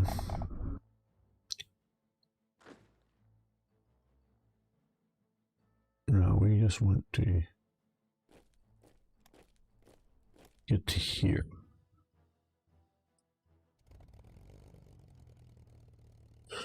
Let's grab these two and make them one. We may split them apart again. Hello, Moon Fully. I am not a Twitch partner. Thank you for the sentiments. Yeah, no, I'm just not a Twitch partner. I could be an affiliate right now, but I like to be able to broadcast simultaneously on Twitch and YouTube, and Twitch says no. So, but thank you very much for the thought. Give the subscription to another great streamer, Moon Folly. Do appreciate it very much, though.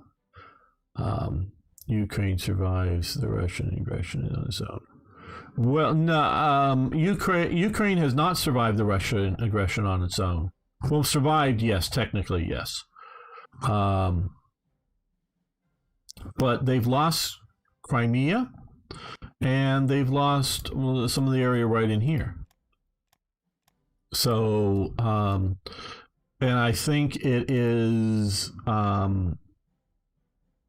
only what the reaction would be in Europe if they moved in and took the rest is what's keeping them out. I think they would be stupid enough to move in.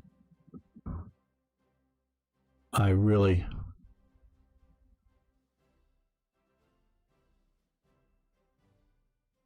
But yeah, trust me, Moon Folly, it's very nice of you to want to support. Though, of course, if you want to, I know some of the Twitch Prime stuff, from Amazon. It's really nice that you would give it to me.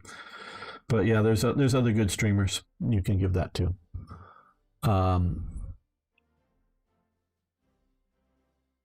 Yeah, Donbass is just an insurgency, but you see, you have to remember. Like, you look at Georgia here. Okay, there's two pockets of what, at least internationally, are considered Georgia, but two pockets that are occupied by Russian allies. So that they're Russia-controlled pockets in Georgia. And Russia invaded and literally cut Georgia in half. And it was really only very strong U.S. support as well, and I mean U.S. support in the way of sending in materials into Georgia, as well as diplomatic and other, that got them to withdraw their main sort of invasion, cutting them in half. Had it been like Biden or somebody currently, I think, had they invaded, they either wouldn't have withdrawn their forces or just continued their invasion and just fully taken over Georgia. So. Yeah, Russia is, what the hell? they were putting all kinds of sanctions on Russia, which may or may not be doing good, but they've recently just lifted them and letting them finish the Nord Stream pipeline. But I thought all those sanctions were because they were taking the Ukraine. I mean, not Ukraine, taking Crimea, sponsoring, not just giving. They're actually sponsoring the insurgency in Donbass. They're still messing around in some of Bessarabia over here, and generally messing around with Ukrainian government situations. And so, but yeah, all that's forgiven. What? So, yeah. They screwed themselves up. The middle class wanted to run to European countries to get money, and they also... Well, okay, yeah, I don't know. They wanted to get rid of one of the regimes. Ukrainians do not want to be part of Russia. They remember I know what you're saying, Ragar, but the Ukrainians remember the Holodomor. They do not want to be a satellite of Russia under any circumstances, whether communist or non-communist, whatever you want to call the current Russian government. I don't know that they're capitalists. They're kleptocrats. A kleptocracy. Kleptocracy? I don't know. Criminal government. Whatever you want to call their system now. They do not want to be part of any sort of Russian thing. They had the Holodomor. It was terrible. It was done, as well as previous Russian aggressions, under the Tsars. They do not want to be part of greater, or even a confederation or whatever under Russia. They, and I forget who it was, one of their leaders, were being bribed and supported by Russia to move them more into the Russian sphere. However close that would have come, I do not know. Russia would like Ukraine for multiple reasons, including strategic reasons, like to have the Ukraine as part of their sphere, and I understand that. But because of the Holodomor, Ukraine does not want to be a Russian zone, interest zone, or whatever you want to call it, of any level. They do not want that. Now, what should the borders of Ukraine be? I don't know, but more or less I support the international current map, the international, not Russia's idea of the map, but the current map of it. Are there pockets that are more ethnically Russian than they are Ukrainian? Well, maybe, but I don't know. And Crimea, there's a lot of ethnic Russians down here, but there's also a lot of non-ethnic Russians down here. And before the invasion, I think the ethnic Russians were definitely in a minority. Now, and the Russians built a bridge here after that just to sort of cement their control here. And I get it that it's a strategic position here, very much so. And it goes back to the forever. And so, yeah, I understand Russia's interests there, but because Russia's not played well with them, I understand why Ukraine does not want to be part of it. You can put on, middle class wanted to run to European countries to get money. And I'm not saying that isn't true, but that isn't the main reason. I mean, they may want the money, but they just don't want to be a Russian satellite.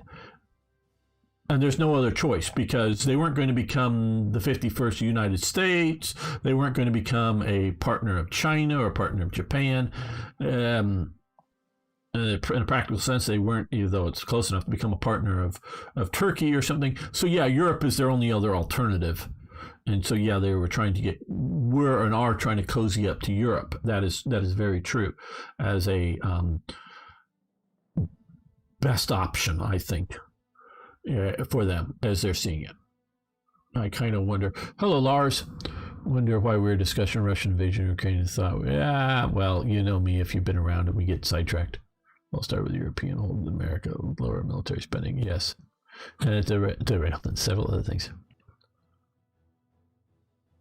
Oh, well, yeah, they welcomed initially the Germans as liberators.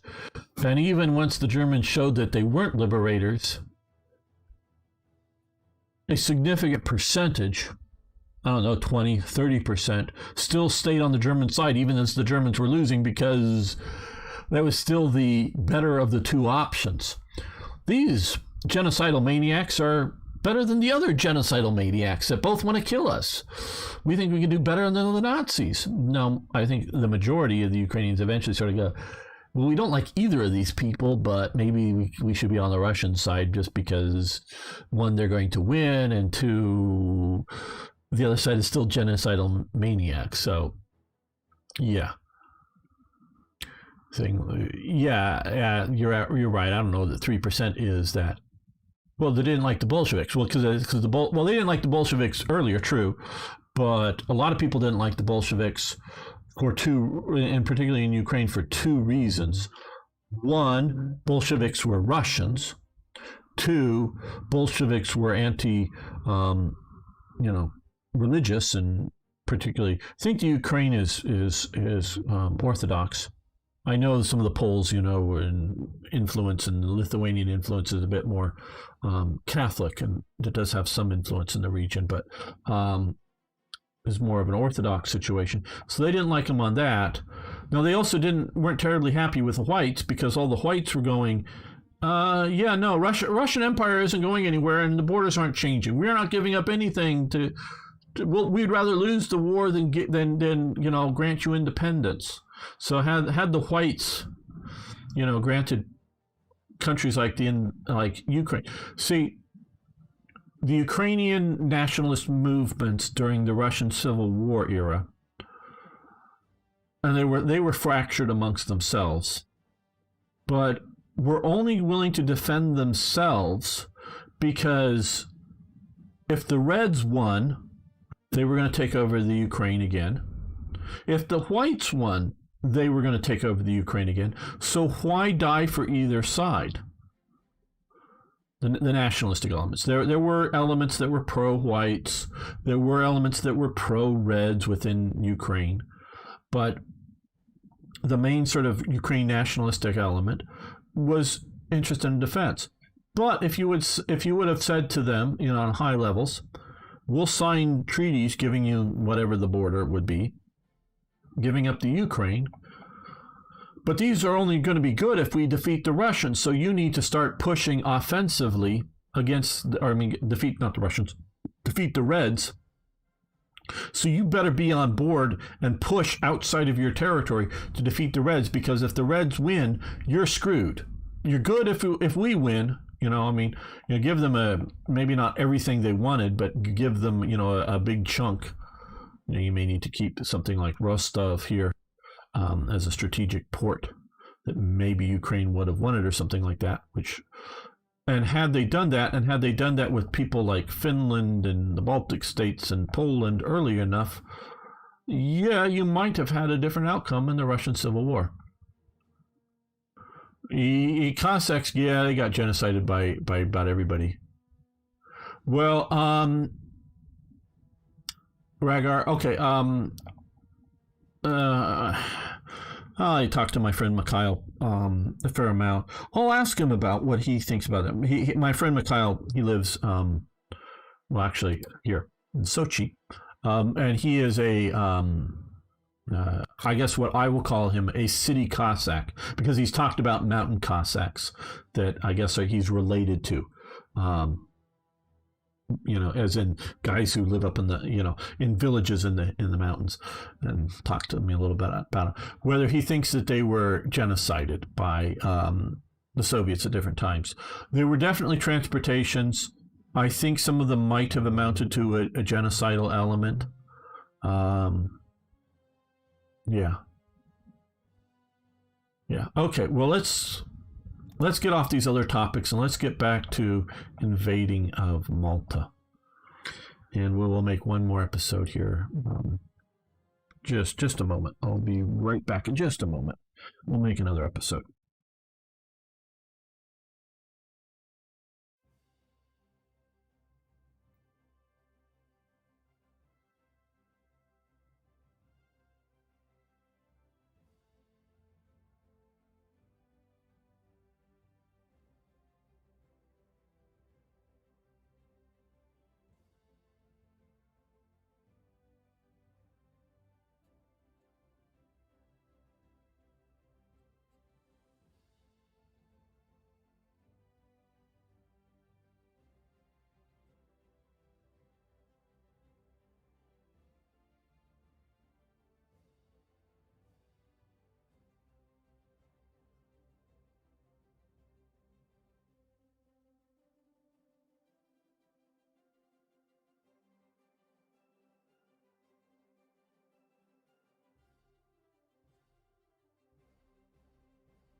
Okay.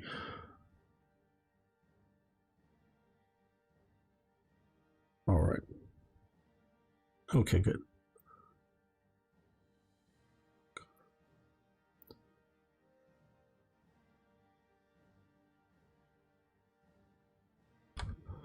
Welcome to Operation Flagore. I'm sure I'm mispronouncing that. The airborne invasion of Malta. That, at least, is the goal for this episode.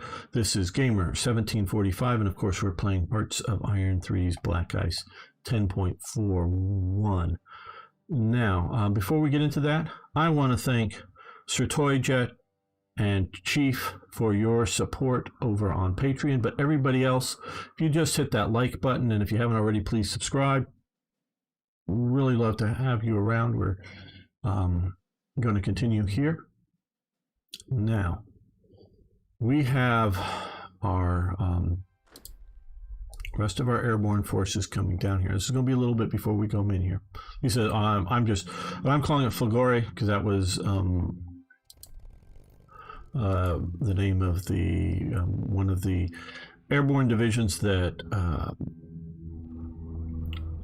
Italy put together primarily to invade Malta. That never happened. I don't know what operational term or plans they called that, but I'm going with that since we're taking off from Italy.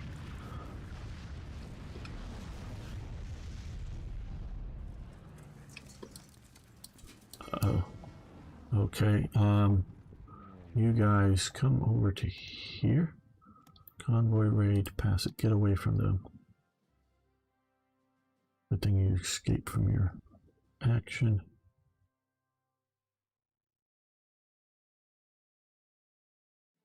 Run away.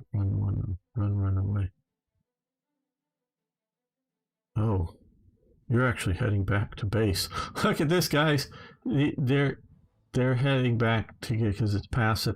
They're going to come all this way back to base. Oh, lovely. I don't know. I could try to. They're going to come to here. Oh, boy. Well, hello. Okay, guys. Strange behaviors. How are we doing out here? Okay, well, we've killed the British forces. No, you go take here. We don't need to keep all these guys down here, so start heading north to where there's supplies. We will move in some military police. Now, okay, good. We have some submarines, and this time we're going to put all of these submarines here.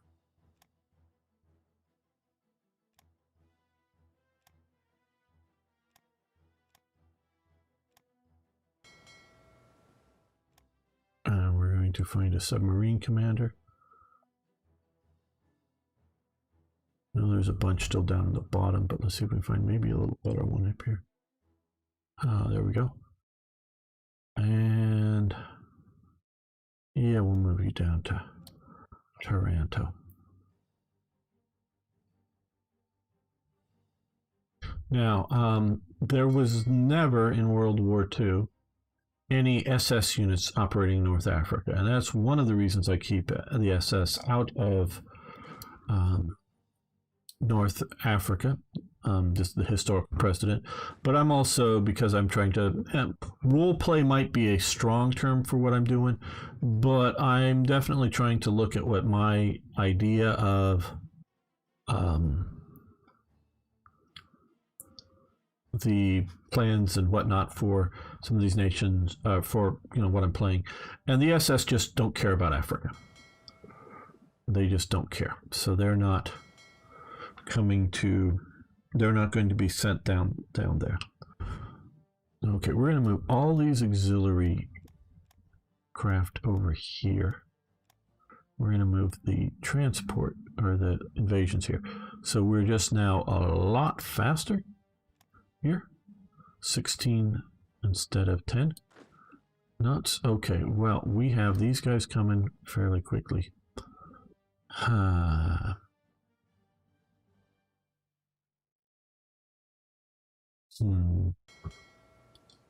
Don't know.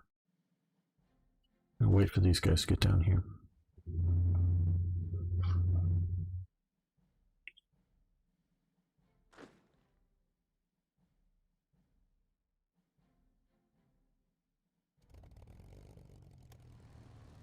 Going after 2 destroyers and a long-range submarine here.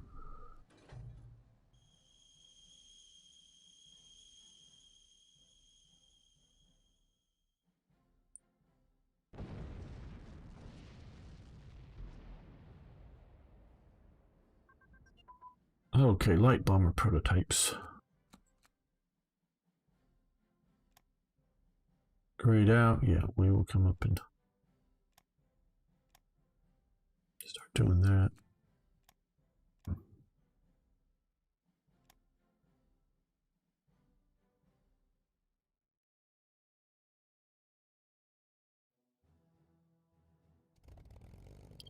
Okay, good. We have these guys here, and they're going to do air superiority over Malta. Okay, these should be out here naval striking around. They're not, obviously, so get going. Well, actually, you know, I'm going to concentrate them right there. Just right there. Anything that leaves port gets struck.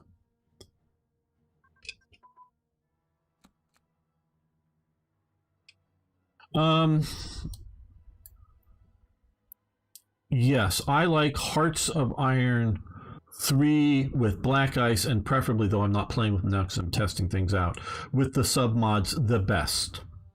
I like Hearts of Iron 4. I think, and with the new DLC that they're working on with railroads and other things, it's getting better. I still sort of kind of think Hearts of Iron 4 is maybe the future. I do not like some of the direction they've taken Hearts of Iron 4, but I like this the best. But I haven't played in actually quite a while because I've been having fun playing this. But I do and will still play Hearts of Iron 4 in the future. So it's not a only this or the other. Hello, Lord Napoleon. Don't know that I've seen you around before. If I have and forgot, sorry. Okay, yes, we will do a production license here. Now, this isn't perfect either. It's just I like this the best. Okay, depth charges advance. Both have very good things about them. Hedgehog, okay, too soon to do Hedgehog. We will do heavy anti-air guns and direct unit control. Now this is a more complicated game, a lot more clicking on stuff, a lot more detail, and some of it is unnecessary detail, I'll gladly admit. Now whether that is fun for you, the unnecessary detail is fun to play or not fun to play is a serious question. You know, and it varies from person to person.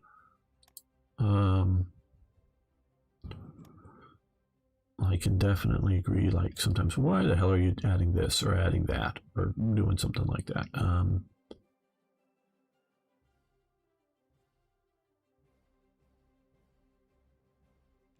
That the developers of Black Ice are doing. I still like what they're doing, generally speaking, but sometimes I think it's just more than needed. But it doesn't really bother me enough to like get me to stop playing it. Okay, we're just gonna come down here and add another one here.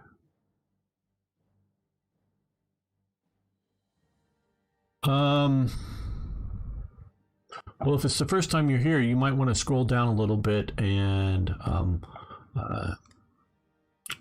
subscribe to my YouTube channel, where you can find all of my videos, my past videos. You know, just open a new window and do that.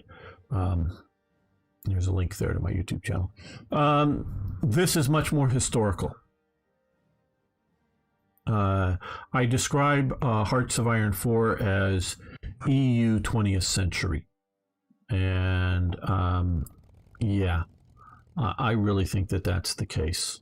This is a more historically based. If you're looking for something that is more close to the historical World War II, this is a better game. Now, there's problems with this thing, for sure.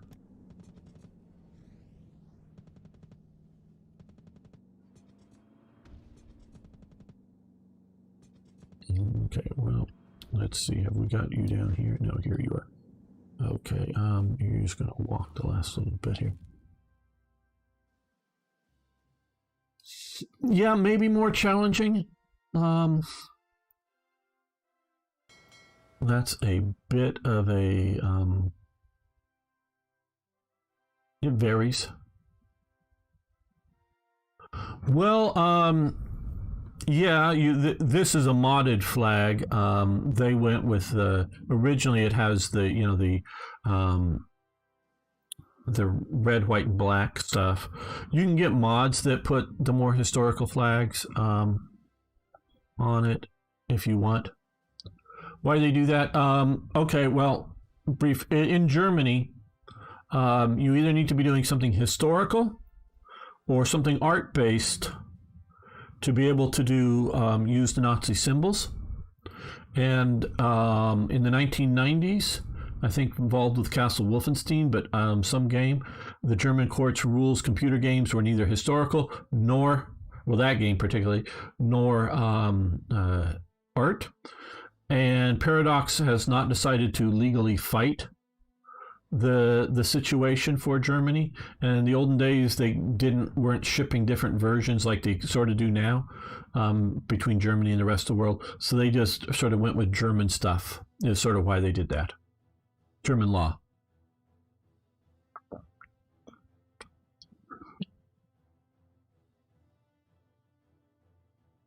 And now no one has challenged those laws, I don't think, recently. Opinions are that you could probably win and say a computer game is either art or now historical. Okay, we're here. Let's see. I want to take this unit. And these just more detailed abilities to do things like switch brigades around. Okay, so now we have I should have been bringing, well, too late, but I'm going to bring up some of the theater somewhat, but we're not going to wait for this.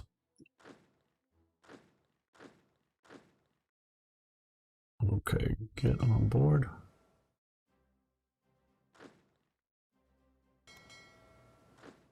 I get sick of having to deal with this. They all going to go on there? Yeah, they're all going to fit on there. God damn it. Don't want you there. Okay.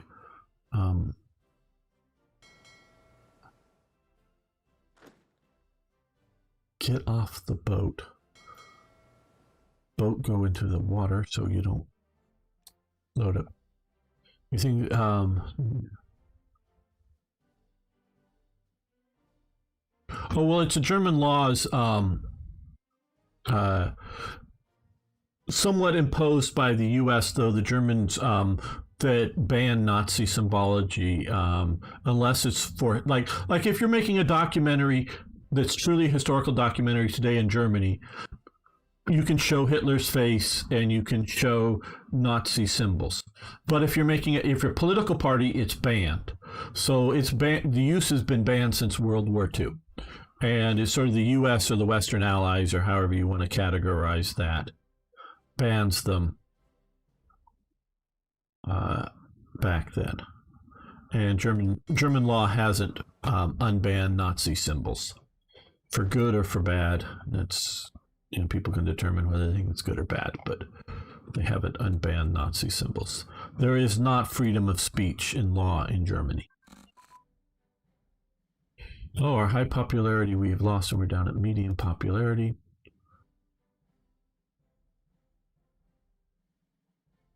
Well, but games can be propaganda, Ragar. And so they don't want Nazi propaganda. Nazi propaganda is illegal in Germany. Games can be propaganda. So there was a court case, because I've looked into this in detail, at least as much as you can, looking through Wikipedia articles and whatnot. There was a court case that one political party was passing out flyers that had a swastika on the big prominent swastika on it, but then they had a red circle around it and a red slash over it as an anti-Nazi propaganda. And that they were charged with a crime for doing that, and they went through the court system and they ruled, nope, yep, they can do that because that is an use of the swastika in politics, but clearly as an anti-Nazi symbol.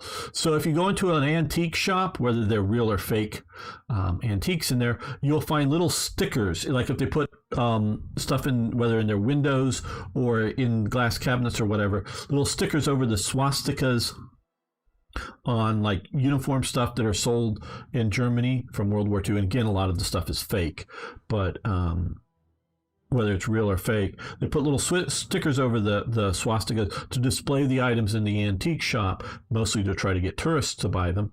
Now you can take the stickers off. It's just like little postage stamp type stickers.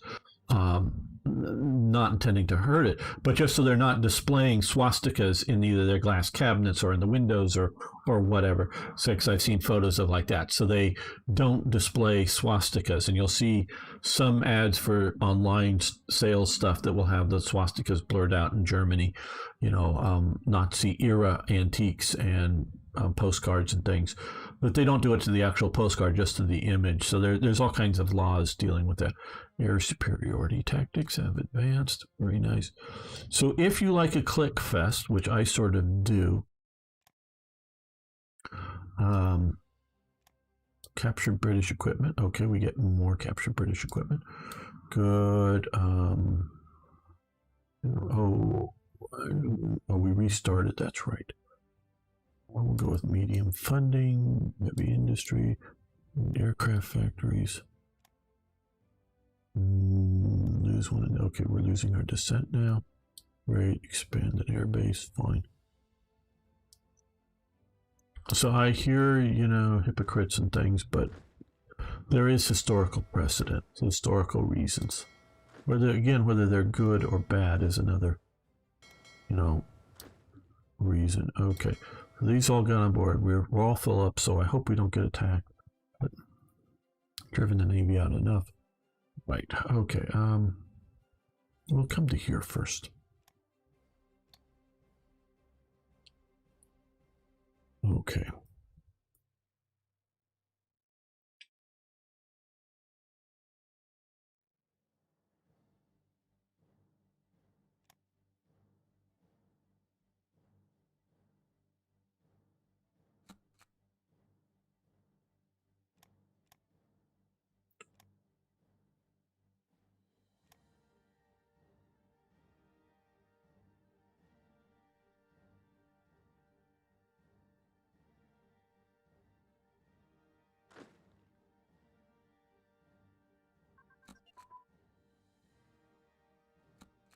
Fighter bomber prototypes. We'll stop that and we'll move it over to medium fuel tank research. Yes, we're going to pay that. Not right now, so we're losing all of our. Because of whatever, we've had to expand our consumer goods.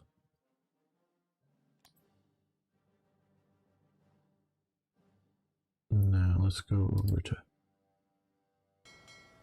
You're operating there just fine. You're well. Let's send you out to sea here. Convoy rating, passive. Now you're going to pick up a lot of vessels on the way there. You guys, okay, you're somewhat well. So we're going to do, again, convoy rating, passive. Let's see if we can cut off the convoys to Malta, if there's any still coming through there. Okay, so there's been an outbreak of revolting Serbs. Our anti-partisan forces are fighting this one group here.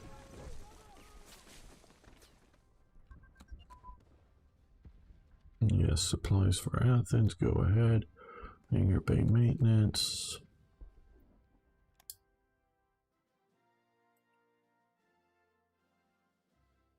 Well, we're going to smooth that some else. Yeah, we'll increase radar effectiveness. That would be good.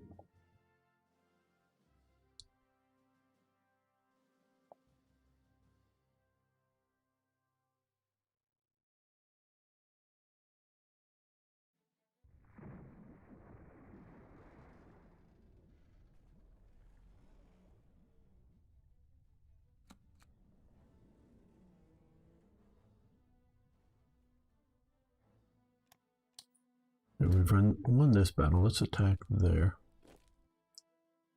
Okay, you guys have made it down to here. Oh, no, we can still... Can we go to here? Okay, good.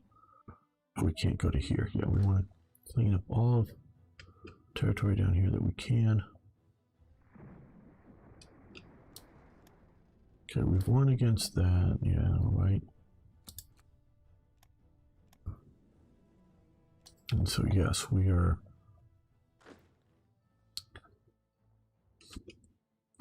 Okay, they're here now. They can't get on board.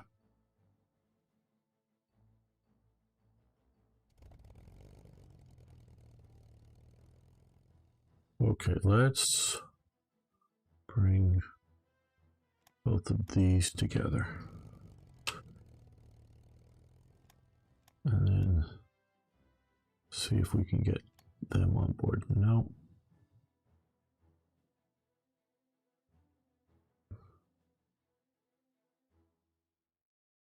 Okay.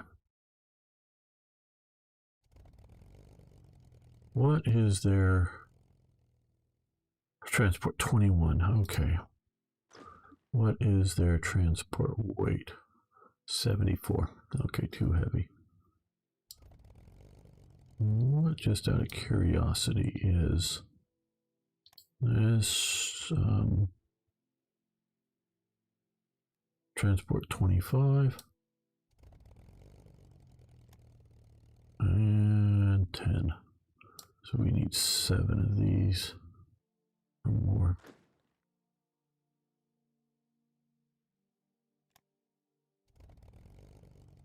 Oh, no, no.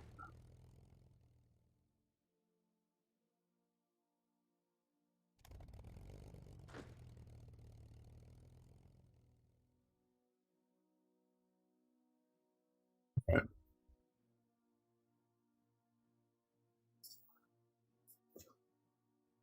So many reasons why the Italians weren't effective in World War II.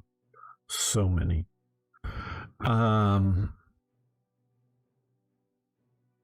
A major one,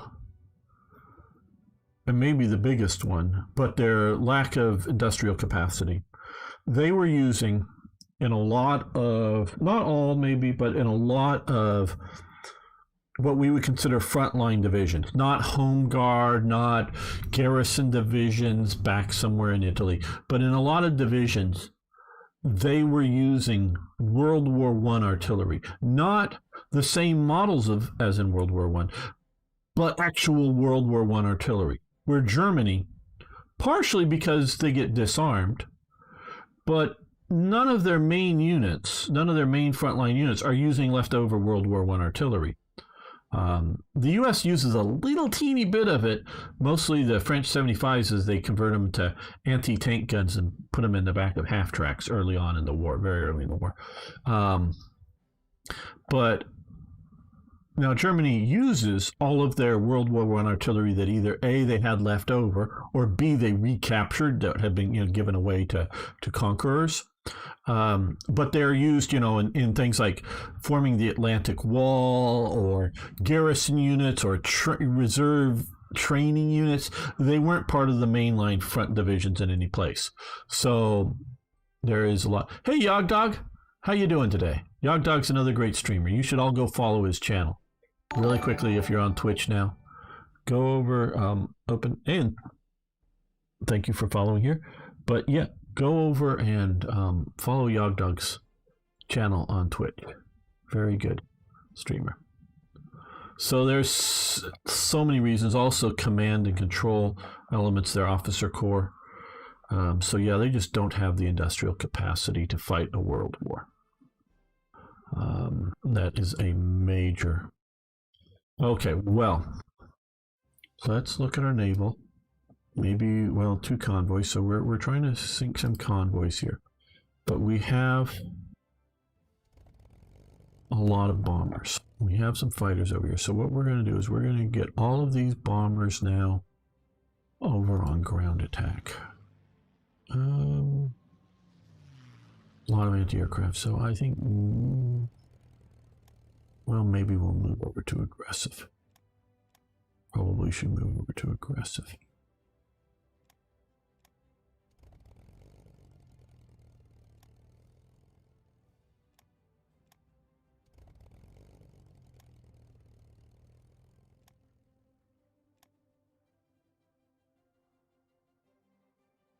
You're very welcome.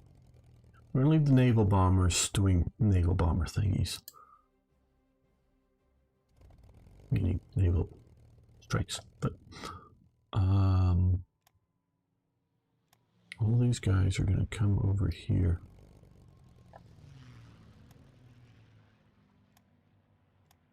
We're going to hopefully effectively pound the defenders of Malta with air attacks. Yeah.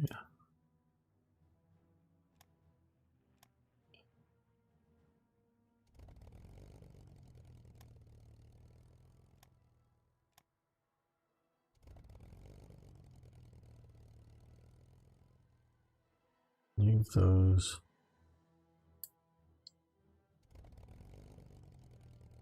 They're going to be ground attacking. Okay.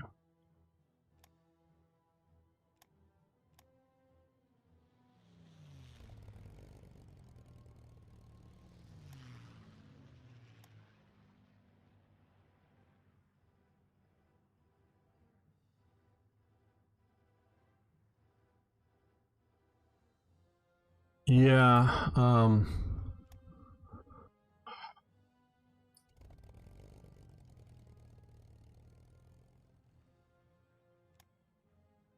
I can see that there could be a lot of problems with dealing with owning Turkey, including you're on this Russian frontier now, and they can invade. You know, once you get sort of into the proper war with them. Okay. Those are all. Italy. No, Malta has not fallen. We are getting ready to do an airborne invasion. And so I am converting all of my conventional bombers that have been doing naval strikes into now, hopefully,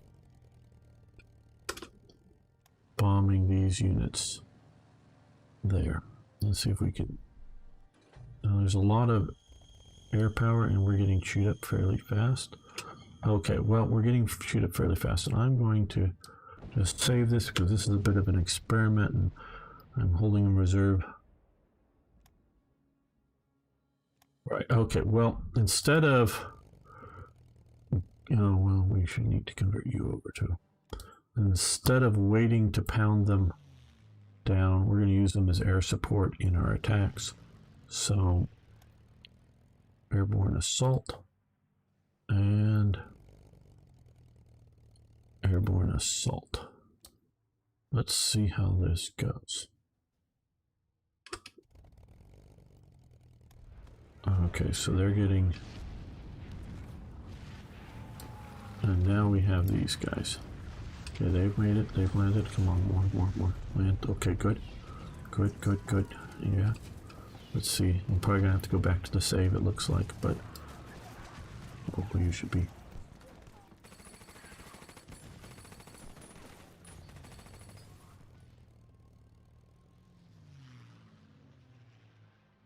Get in there.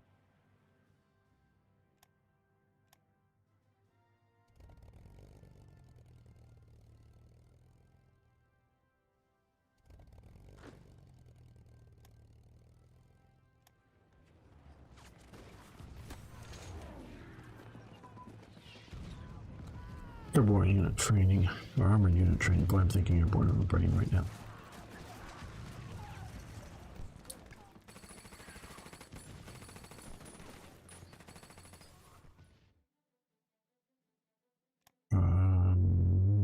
Just quickly something here. Okay, yeah.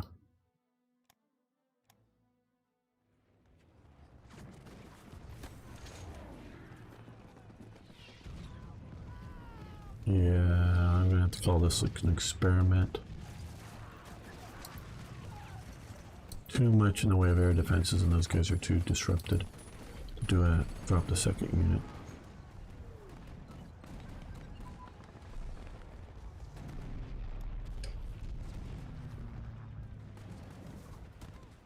Okay, Operation Fulgore, Lightning, is looking to be a complete and total failure. We just lost one division.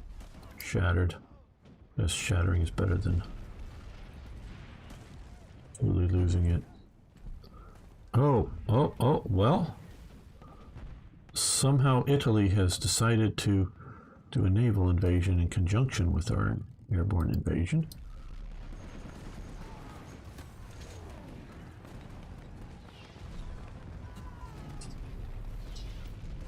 Get rid of this junk. This is stupid. This is stupid. It should go. I don't care about this right now.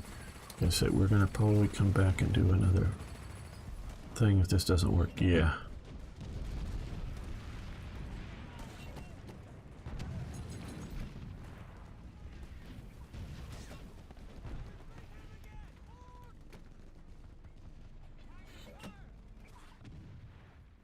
They're fascist militia units that they're using to invade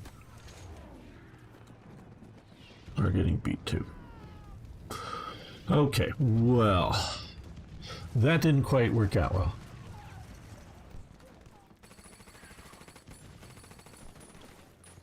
Malta stand, yes. Would you break them eventually? Well, what happened is, where is my theater commander here? Up here, is it? Yeah, one unit completely died. The other two units, quote unquote, shattered and are back up here. So I've lost an airborne unit that I have to build from scratch if I want back. So no, I couldn't carry this 4th division. I don't think the 4th division would have been enough to secure this.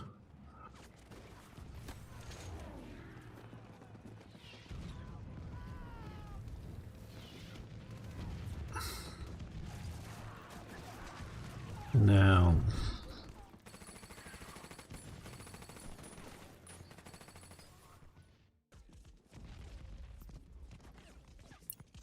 there are things you can do. One is try to blockade them, but we don't have much in the way of German ships in the area. And I don't know if we want to send the Kriegsmarine all the way around Africa, up through here. We could, and try to do a well-supported naval invasion.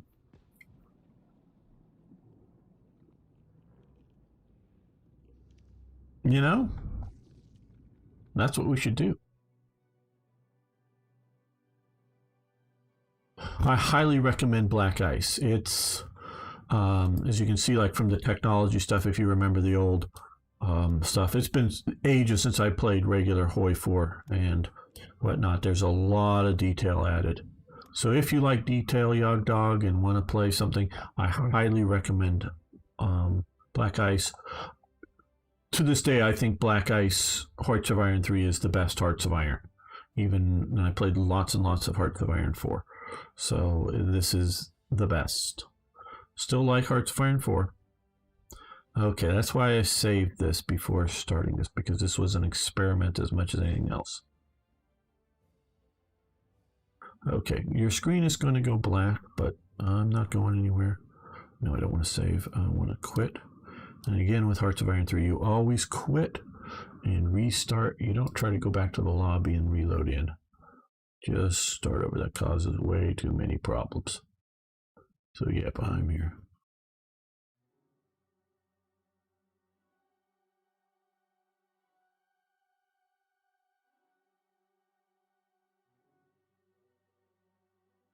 Absolutely, I agree with that. It's more of an arcadey type game.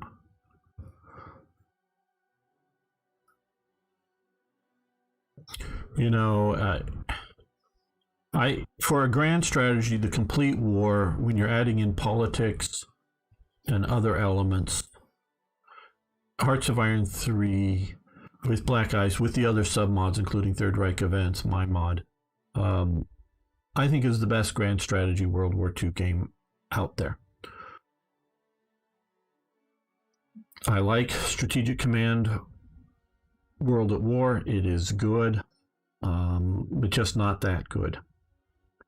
It just isn't. And things like War Plan, it's just Europe It's good. And like Gary Grigsby's War in the East, War in the West, those are just, theaters. And they're very, very good for what they do. And probably, or no, not probably, are better at doing what they do. But once you're stepping up to the grand strategy, the best thing that I've found out there is Black Ice for Hearts of Iron 3. Okay, yeah, you should be seeing the loading in screens now.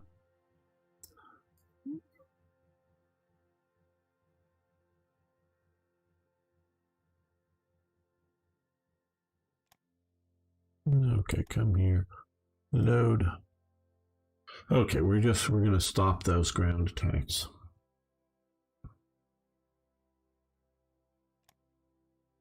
Yes.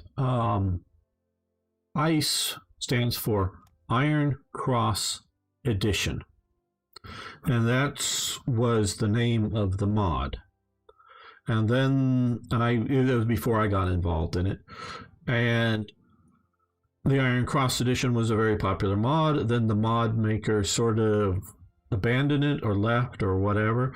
And then two different groups picked up from where they left off. One was called White Ice and one was called Black Ice. I think just, and to differentiate themselves from the original Iron Cross Edition and differentiate themselves, eventually the White Ice group disappeared. And developments continue with the Black Ice team. So it's ICE's Iron Cross Edition is where they're getting the ICE from.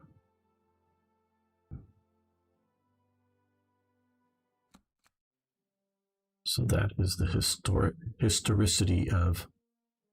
Okay, easiest thing to do to stop all those attacks is come up here and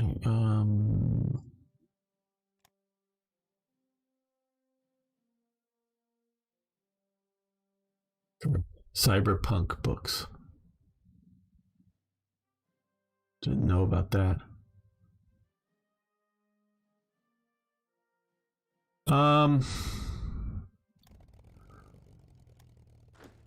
Well, it's going to take a while to learn it. There isn't, I don't think, a specific mode for that.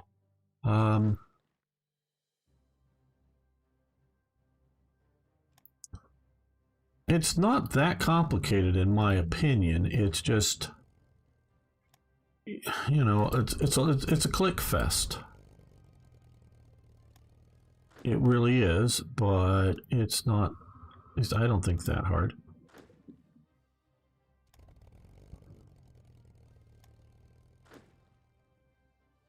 I mean, it's still okay. We're going to leave the naval striking groups. Naval striking.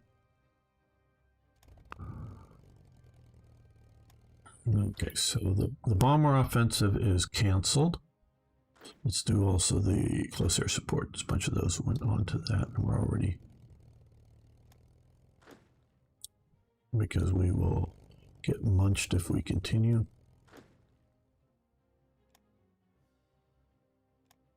Now, quite honestly, because of my background playing games like Third Reich from Avalon Hill back in the day, this all seems natural to me, but that's just me.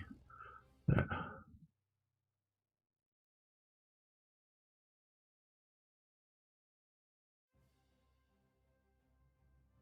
All right, well, okay, so what we're going to do now is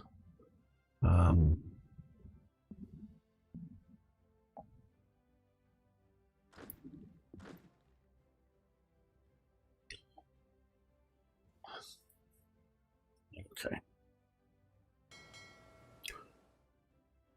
We want those landing craft as well. Okay, we're going to leave these guys here. Now, historically, there's what was called the channel dash. Oh, yep. Yeah, you're going to get, what's, don't know why it's throwing up all those weird things on the ocean, whatever. In the channel dash, I think it was Scharnhorst and Gneisenau that had been for a while trapped down in Brest, and they dashed up the channel. It was a well-planned organization. They came up the channel to get away from here because they were too close, obviously, to British bombing. And the Luftwaffe, scheduled fighter coverage all the way along the thing. And it actually was very successful. Well, we're going to do the Atlantic dash. We are going to do our best to come out to here. Oh no, let's first come up to Trondheim. We're going to rebase to Trondheim.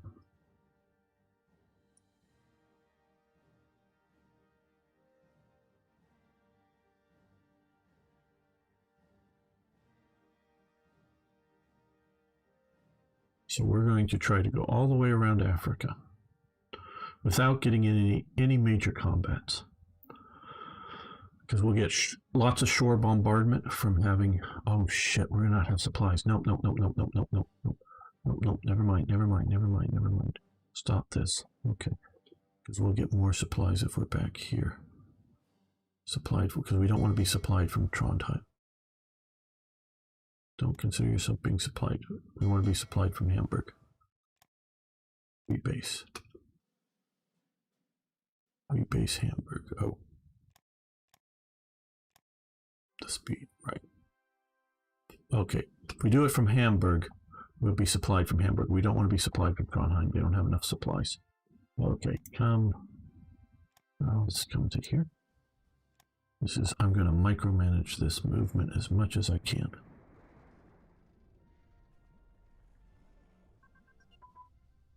Armor unit training advance. All right. Okay. Well, we can pay attention to this a little more carefully now. There we go.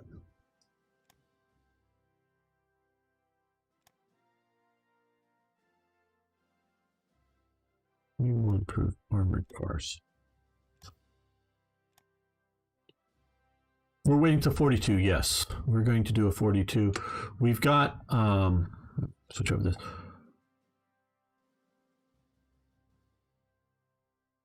Oh, what the? Huh?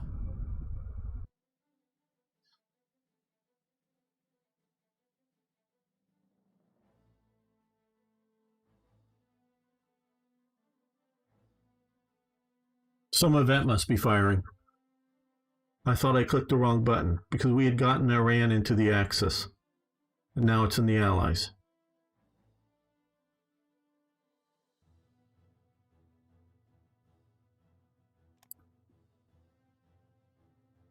I'm going to quit and try this again here. We'll just save this before going out.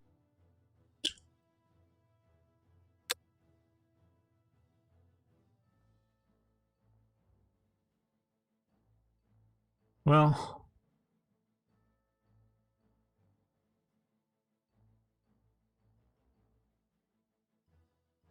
I guess we're just going to have to invade Iran.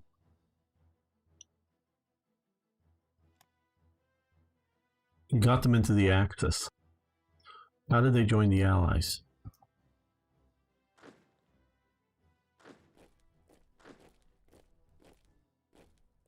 Okay, Rommel, you take those. We're just going to have to invade. I want to do a southern push along with, in 42, come out of Iran and come through here. Was it the reload or did it happen before? Yeah, Yogdog, we invaded down into Greece. This was the German invasion path. Italy got the rest. And then I did an airborne invasion into Cyprus and then an airborne invasion into Tel Aviv, followed up with panzer landings here and attacked Suez from the east while the Italians were pushing here. So we got this. Oh, okay, so you caught up to there. Yeah, so yeah, that's how we secured that. Okay, well, I guess we're just going to live with Iran joining the Allies and we're going to have to invade. Now the question is why did they switch and how close are we to get Okay, well, we're getting close to getting Iraq in.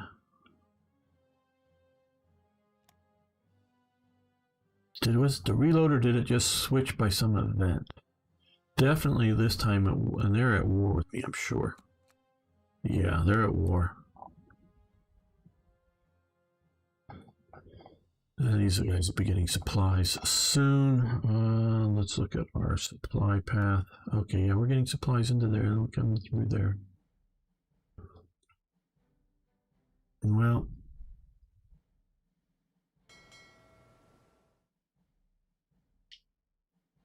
okay.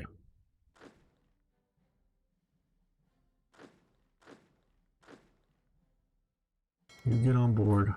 Oh, well, you all get on board. Get on board. We're going to come down to here with these guys, and we're going to invade over here.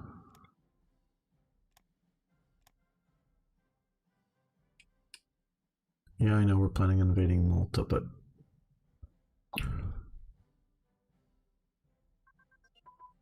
yes, as soon as I can get close enough to be able to invade.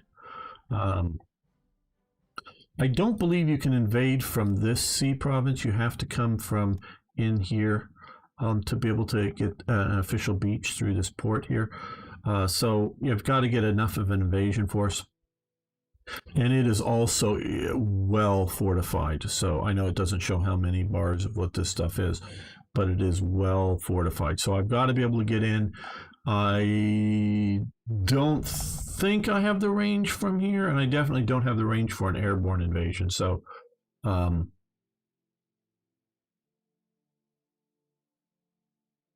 want to close the Mediterranean to the Allies.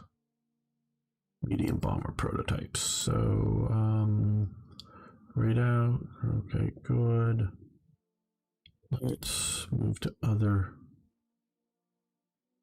techs for planes.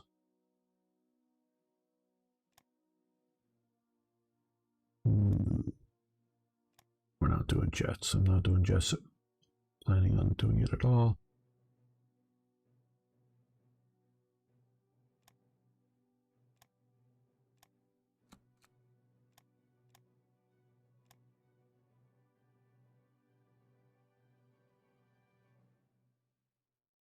Absolutely. That's my whole idea. Is I want to. I want the Allies to have to invade here if they're coming into North Africa, or invade, somewhere out here. And that would be a long time and really able to react, so I can focus more heavily on the Soviet Union. Okay, are we up here yet? No, we're still heading there. Okay, well, supplied from Hamburg. We're still moving at a decent supply clip.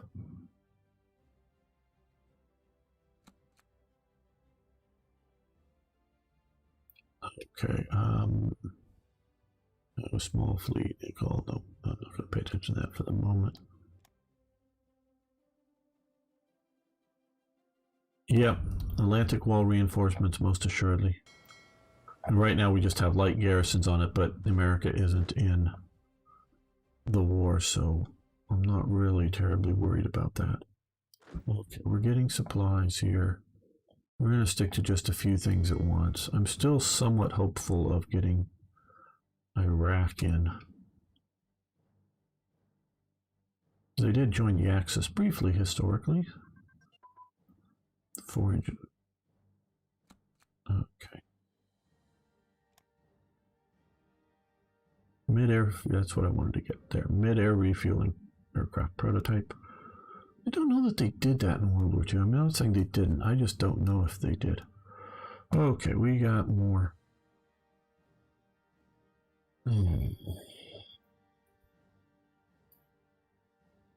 Well, seeing the problems we're having now,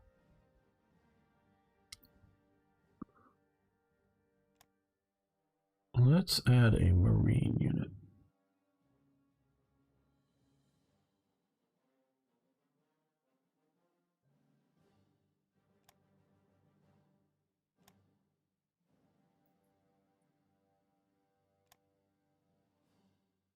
engineers, which will help. This will have some transport for no headquarters, because I'm going to see about using one of my elite headquarters. That may help. Now, Germany did have naval infantry, but didn't really have anything what we call like Marines or Royal Marines, like Japan or the US or Britain had.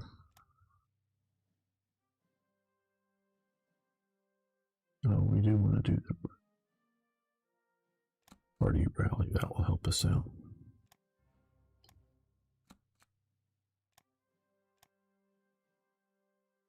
Oh, we don't need so much in there anymore. Okay, good. Okay, that's good.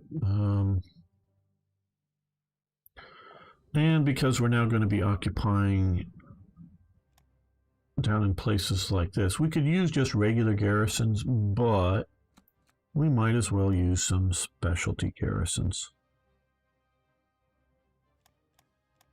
I'm not going to build lots of Marines as Germany, so we'll do a...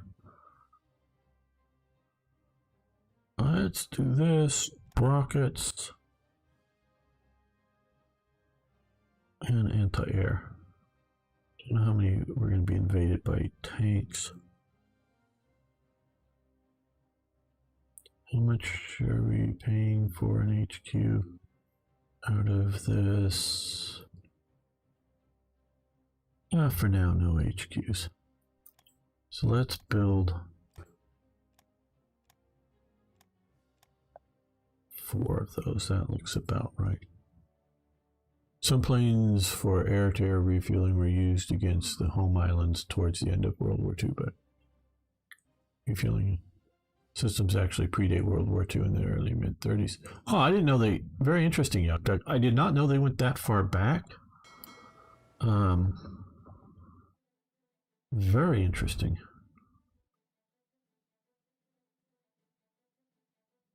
Okay, now we see all those police units. Okay. Military police. They're going to come to Africa. We're going to drop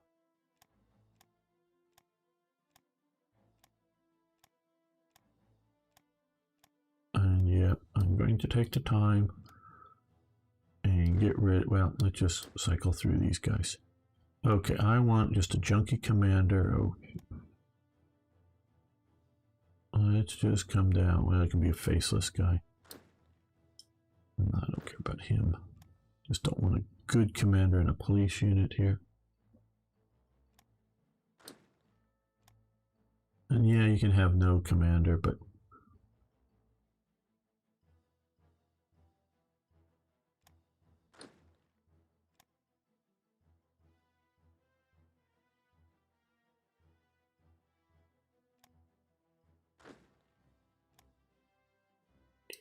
at least the AI is somewhat giving me not so great people mostly for these.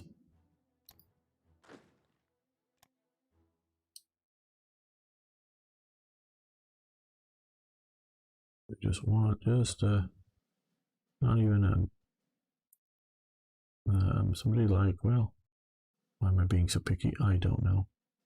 I'm not a paratrooper guy. Come on, just a nameless, faceless. Well, he's not very good.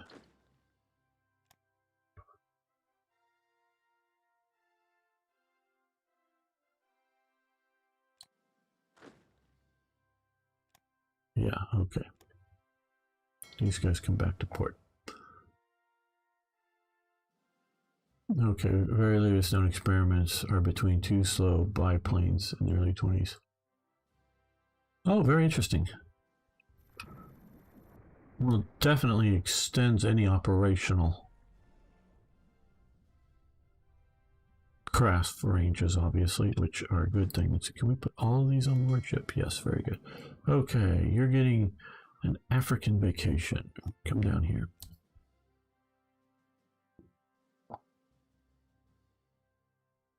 Okay, you're up here now. Still being supplied from there. Let's see, can we move you to here? No, that is too far away.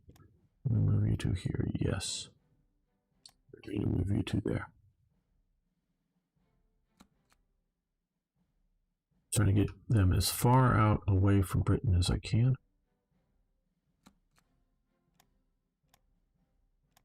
Before telling them to go to an African port. Because they won't necessarily. We were earlier talking about what is better between Hearts of Iron 4 and Hearts of Iron 3. There's just so much I really love in Hearts of Iron 4, though. Like the ability to go in and go, yeah, under no circumstances, do not ever go into C zone, English Channel. And if you can help it, don't go into this area of the North Sea. So that, but if you have no choice, so that you could block out or convince, to not use certain areas for trade convoys or moving ships or whatever.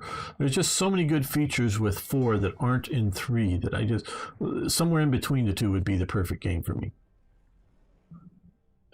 Quality of life features, yeah, there's a lot of really good in Hearts of Iron 4, but it's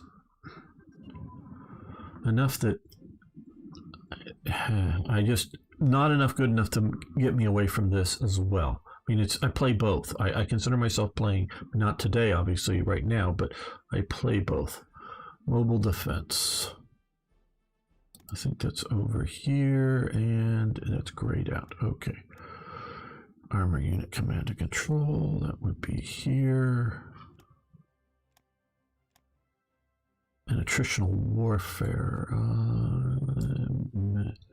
That's here and grayed out. Okay, so we want to look over here and, well, you know what I think we're going to do is more command elements here and,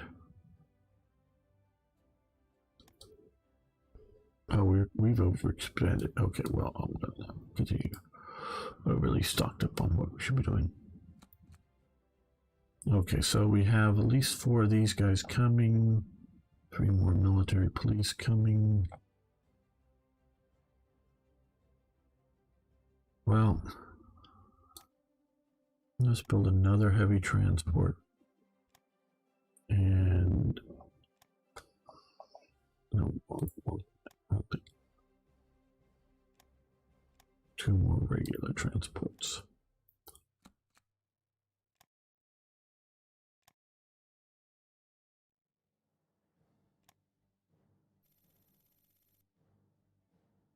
Soviet Union, yes. We will sell you supplies. Okay. Hello, guys. Get on board. Are we at war with these guys right now, I think? Yes. So we do not need to declare war.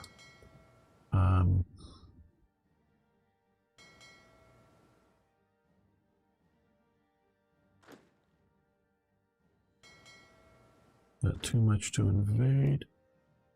Let's...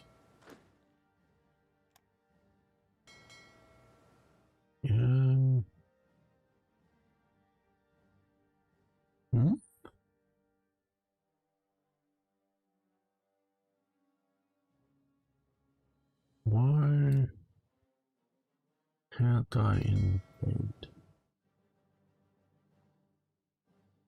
You're at war with me. I'm in a port. Is this really two? Transport range and invasion range are 2 different things. No. Oh no, I guess we could. Okay, never mind. I was just taking we can't base their symbol for can't invade their symbol. So let's see if we can get everybody back on board. Yes, we can invade. Good. Yeah, okay, good. Now we hope the British do not have any forces down here to oppose us.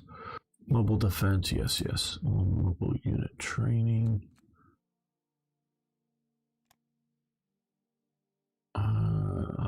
Here. No, we're still getting back to equilibrium. And somebody stole our blueprints. Oh, how terrible. Okay, you keep coming to there.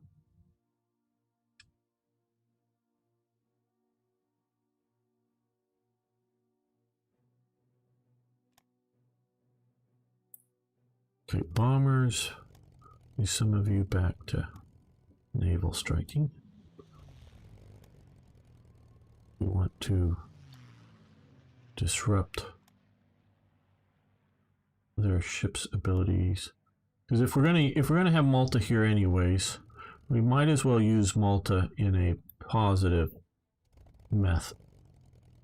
way. And by that, how do we use it? Well, we use it to have it try to bring in supplies, and then we, have these guys out here trying to sink supplies, transports, and then we use our air power to sink the ships that they come out to protect it.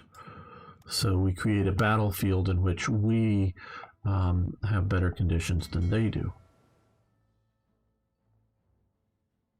instead of purely ignoring it. Okay, well, we're pushing ashore with all of these guys. Hopefully we'll be able to take them. Okay, integrated support advance. And that is another one of these. Yes, integrated support. So we are grayed out there. Oh, and we actually do have free. Again,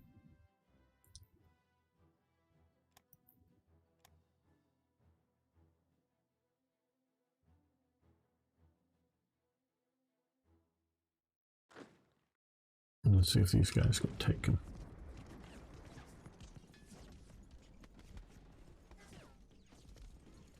CL, it could be a problem, but hopefully not too big of one. The British decide to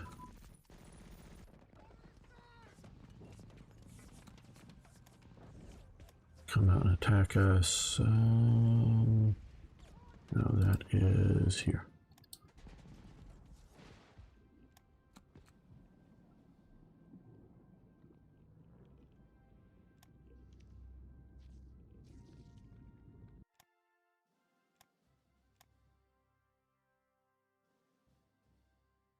Okay. Now we are here. And we come out to here. Okay. Yeah, let's come to here. Just move. Not convoy raid. We're not trying to get too noticed by anybody.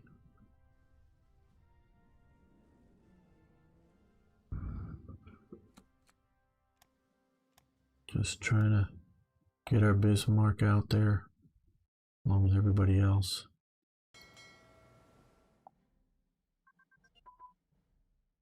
Salt concentration advance.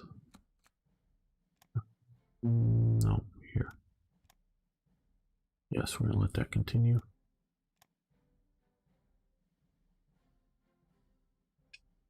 And the brothers John, Kenneth, Albert, and Walter set a new world. Oh, that's cool. Okay. So they kept flying and they just got refueled. I'm gathering with refueling it. Yeah. I really did not know that there was any like pre-war use of air refueling, mid-air refueling, or however you want to say it. But yeah. Okay. Oh, we have 2 more landing craft. Okay. We've won the battle down here. Good. Let's drop in our 2 more landing craft in the Mediterranean, because that's where our naval fund currently is going to be. Now, I just thought, did I really want to do that? Because let's look at our production. Do we have more? Yes, good. Because I want at least like these 4 for the Black Sea. They'll be getting stronger. They will be getting stronger. Now, because I'm planning on doing a southern front down here, coming through Iran, I guess we're going to have to invade Iran now. Still maybe hoping, maybe invade and puppet it. I'm still sort of hoping to get Iraq in friendly, but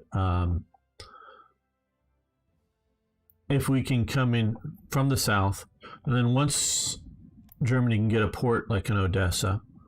I want to do a German naval invasion from Odessa to Batumi, so that we create a real strong southern front, pushing not or a Caucasus front, if you will, instead of along with our Army Group Center, North and South, and really sort of hammer the Soviets.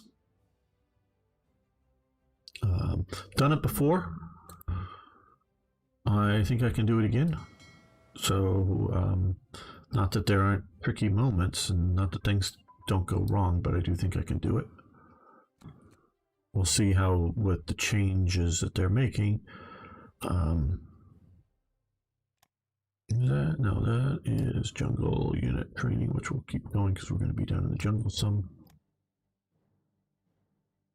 Okay, now we can look here. Ooh, lots of red. Okay. Some green here because, yeah, lots of us. Let's move one police unit here. Well, I think just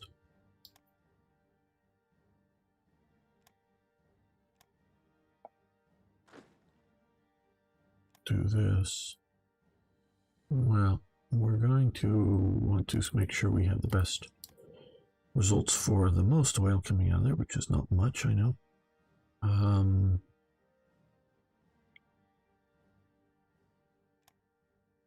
No. Well, yeah, I think one in Cairo would be nice. And because we're getting one up in Alexandria, another one, let's put them over here to have influence into there. And finally, well, yeah, let's send him over to there.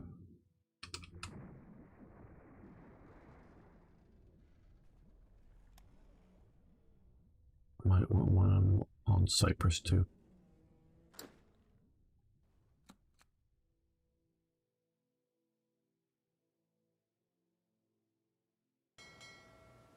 Well, it looks like our destroyer battled with the light cruiser there or something, or is now battling. Oh, shh.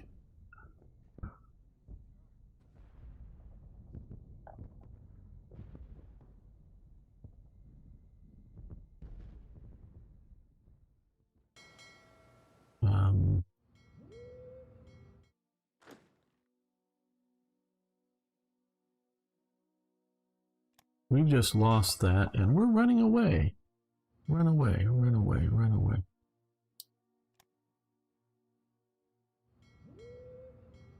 Run away. Run away. We may be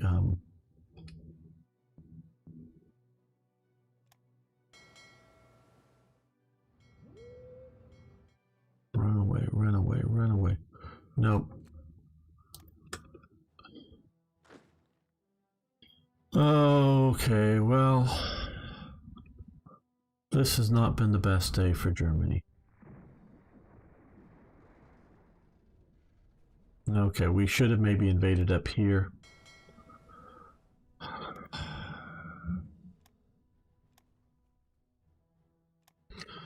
Oh, we just had our Navy munched. Well, guys, I think we're going to end this episode here. I got to rethink some plans. Got to do it better because the Italians, I guess, did show up here. Nice of them. Had I had air support, bring down some of those Luftwaffe units, it would have been better. Yeah, I think we're going to end the episode here. So thank you, everyone. See you next time for even more Hearts of Iron. And yes, thank you, Yogdog. I think I'm going to end this stream too. It's been going on quite long. So thank you, everyone. If you're on Twitch, you might want to scroll down and follow the link over to YouTube. Subscribe to watch the videos there if you want, or vice versa. So see you next time. I'll be streaming War Thunder tomorrow morning, my time. If anybody, including Yogdog, want to come and play with us, War Thunder, happy to make room for you guys. So see you all then. save this just for the fun of it. And I don't think I'm going to keep it. And thanks, everyone.